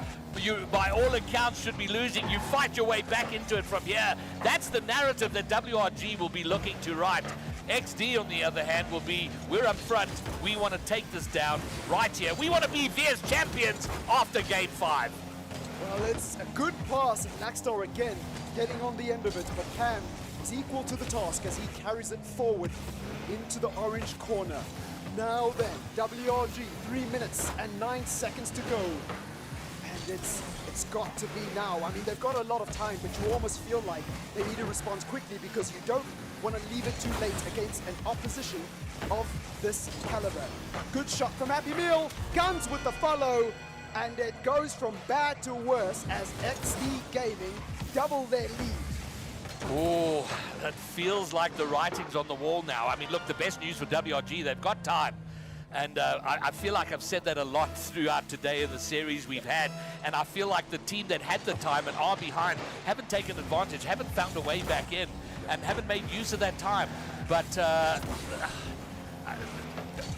they got to throw everything at it. I mean, they're at the nothing to lose stage. They have got to go up in numbers, but at the same time, they can't just ball chase and hope for the best. They have to be in excellent communication, great comms, and find a way in. But you know what? It is massive collateral damage in front of their net. The double demo, somehow XD doesn't score, and WRG have to respawn and restart.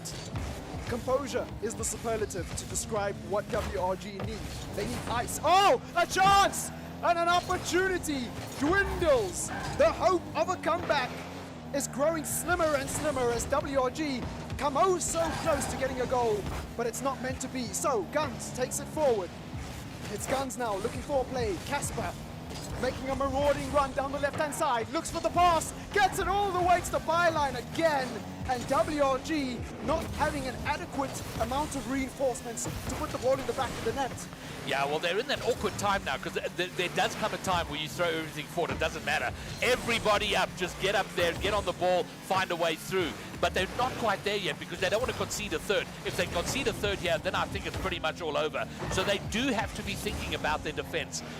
But with 90 seconds to go, they've got about another 40 seconds until they reach the time of all resources ahead. Oh, that could have been the third for XD Gaming. That would have written the story finally and done. There's been a must inflict on the other side, but the save. It is frenetic and chaotic. Still an opportunity. Somehow Guns gets back and squeezes it away. I'm speechless at what has just transpired in the last several seconds. The amount of times that ball has drifted across the blue goal, and again there, coming so close for WRG, it's unfathomable. There are no words that can describe it. There are no superlatives that can quite encapsulate the tension, the drama. 47 seconds to go. WRG, it's now or never.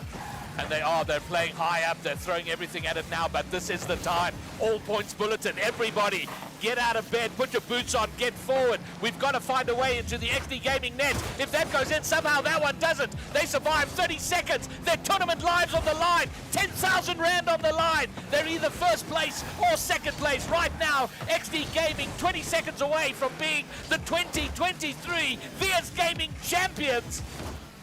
WRG, last chance saloon, Triple M. Squeaky bum time, or beyond that. Cam looking for a flick. Laxstar now has got to perform miracles. He gets it across the fiction, and surely it's too late. Anything at this point would be a consolation anyways. XD Gaming have announced themselves. After not attending last year, they have shown why they are the team to beat, alongside that other team we don't want to mention.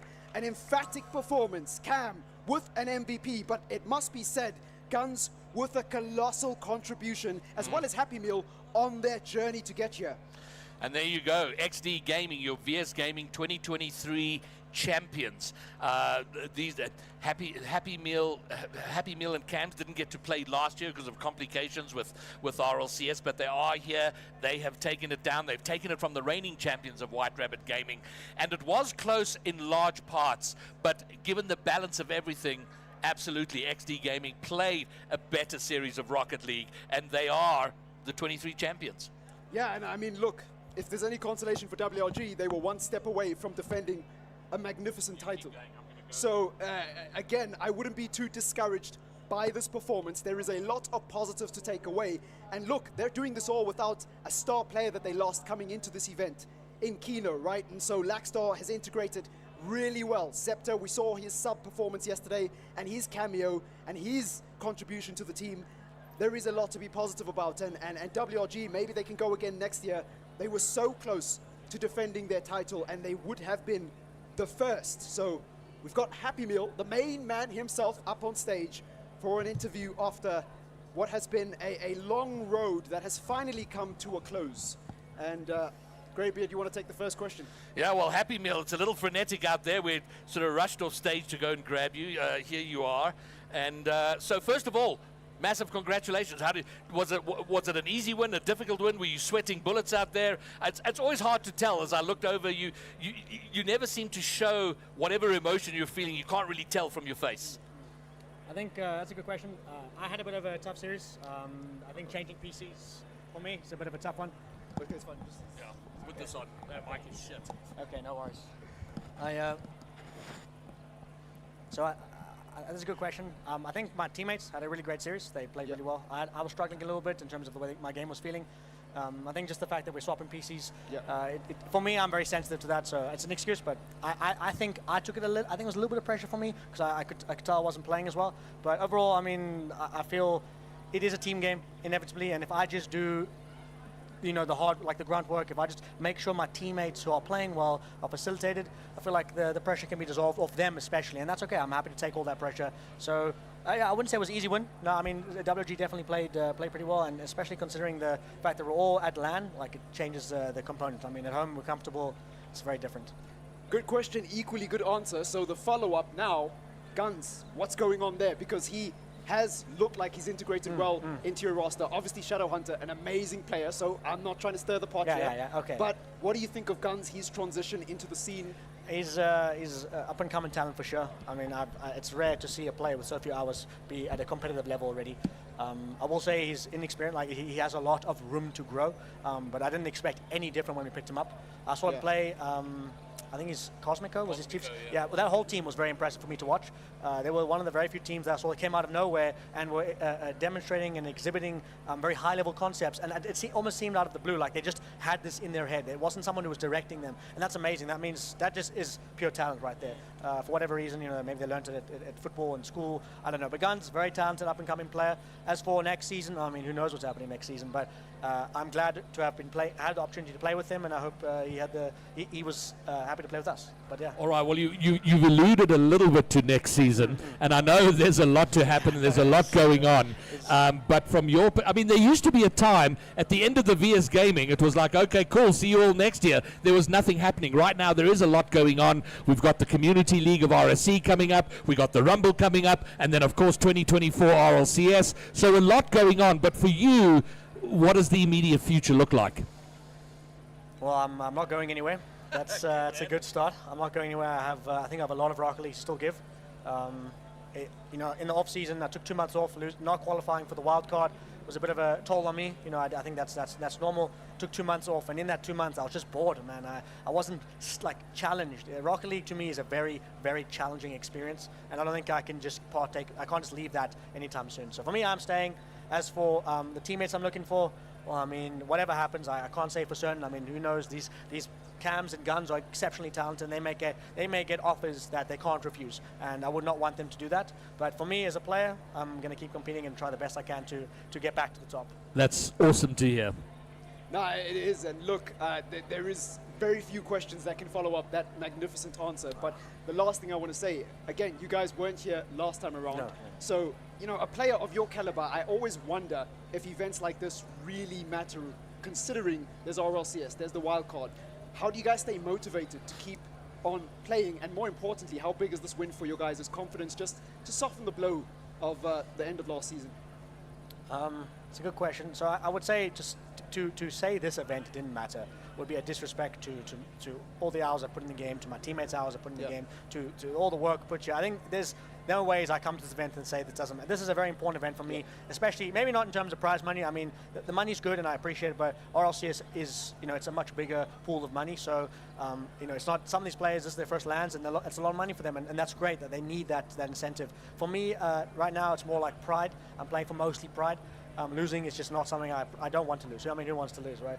And especially for the organization I'm repping and the teammates I'm playing with, losing just isn't on the cards for me. So it doesn't mean a lot. I mean, it means everything. I don't spend 8 hours a day to come and lose. Like, that's just not what I do. So it means everything for me. Well, you didn't come here and lose. You are, in fact, the 2023 Telkom VS Gaming champion. And thank you for all the entertainment you've brought. Big shout out to WRG. They're going to be feeling very disappointed right now. We know that. But you know what? They'll regain. We'll see them again. They will be out on the field competing. And thank you to them. Thank you to you for all the entertainment. And it's been great. It's been exhausting for us, but fabulous. But now, Happy Meal. You, Cam, and Guns have to go get a photograph with a really big check. So we're going to let you do that. But from me, Greybeard, Triple M, and your champion, Happy Meal, that's it for 2023 Telkom. Can I say something? Of course you may. Oh, there we go. The big finish over to Happy Meal. I just want to thank everyone for whoever took the time to make this event possible. Thank you. It means a lot. All the players who flew out from all around the country to come and play for a couple hours, that's really cool.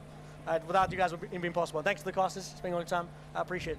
An absolute pleasure. It's the passion of what you do that keeps us going, and we will be back to do more, to see the highs, the lows, the fabulous wins, the crushing disappointments. It's all part of it. It's your guys' story. We're just peripheral characters living in it. So it's a pleasure. Thank All you. right. Well, from the three of us, peace. We're out.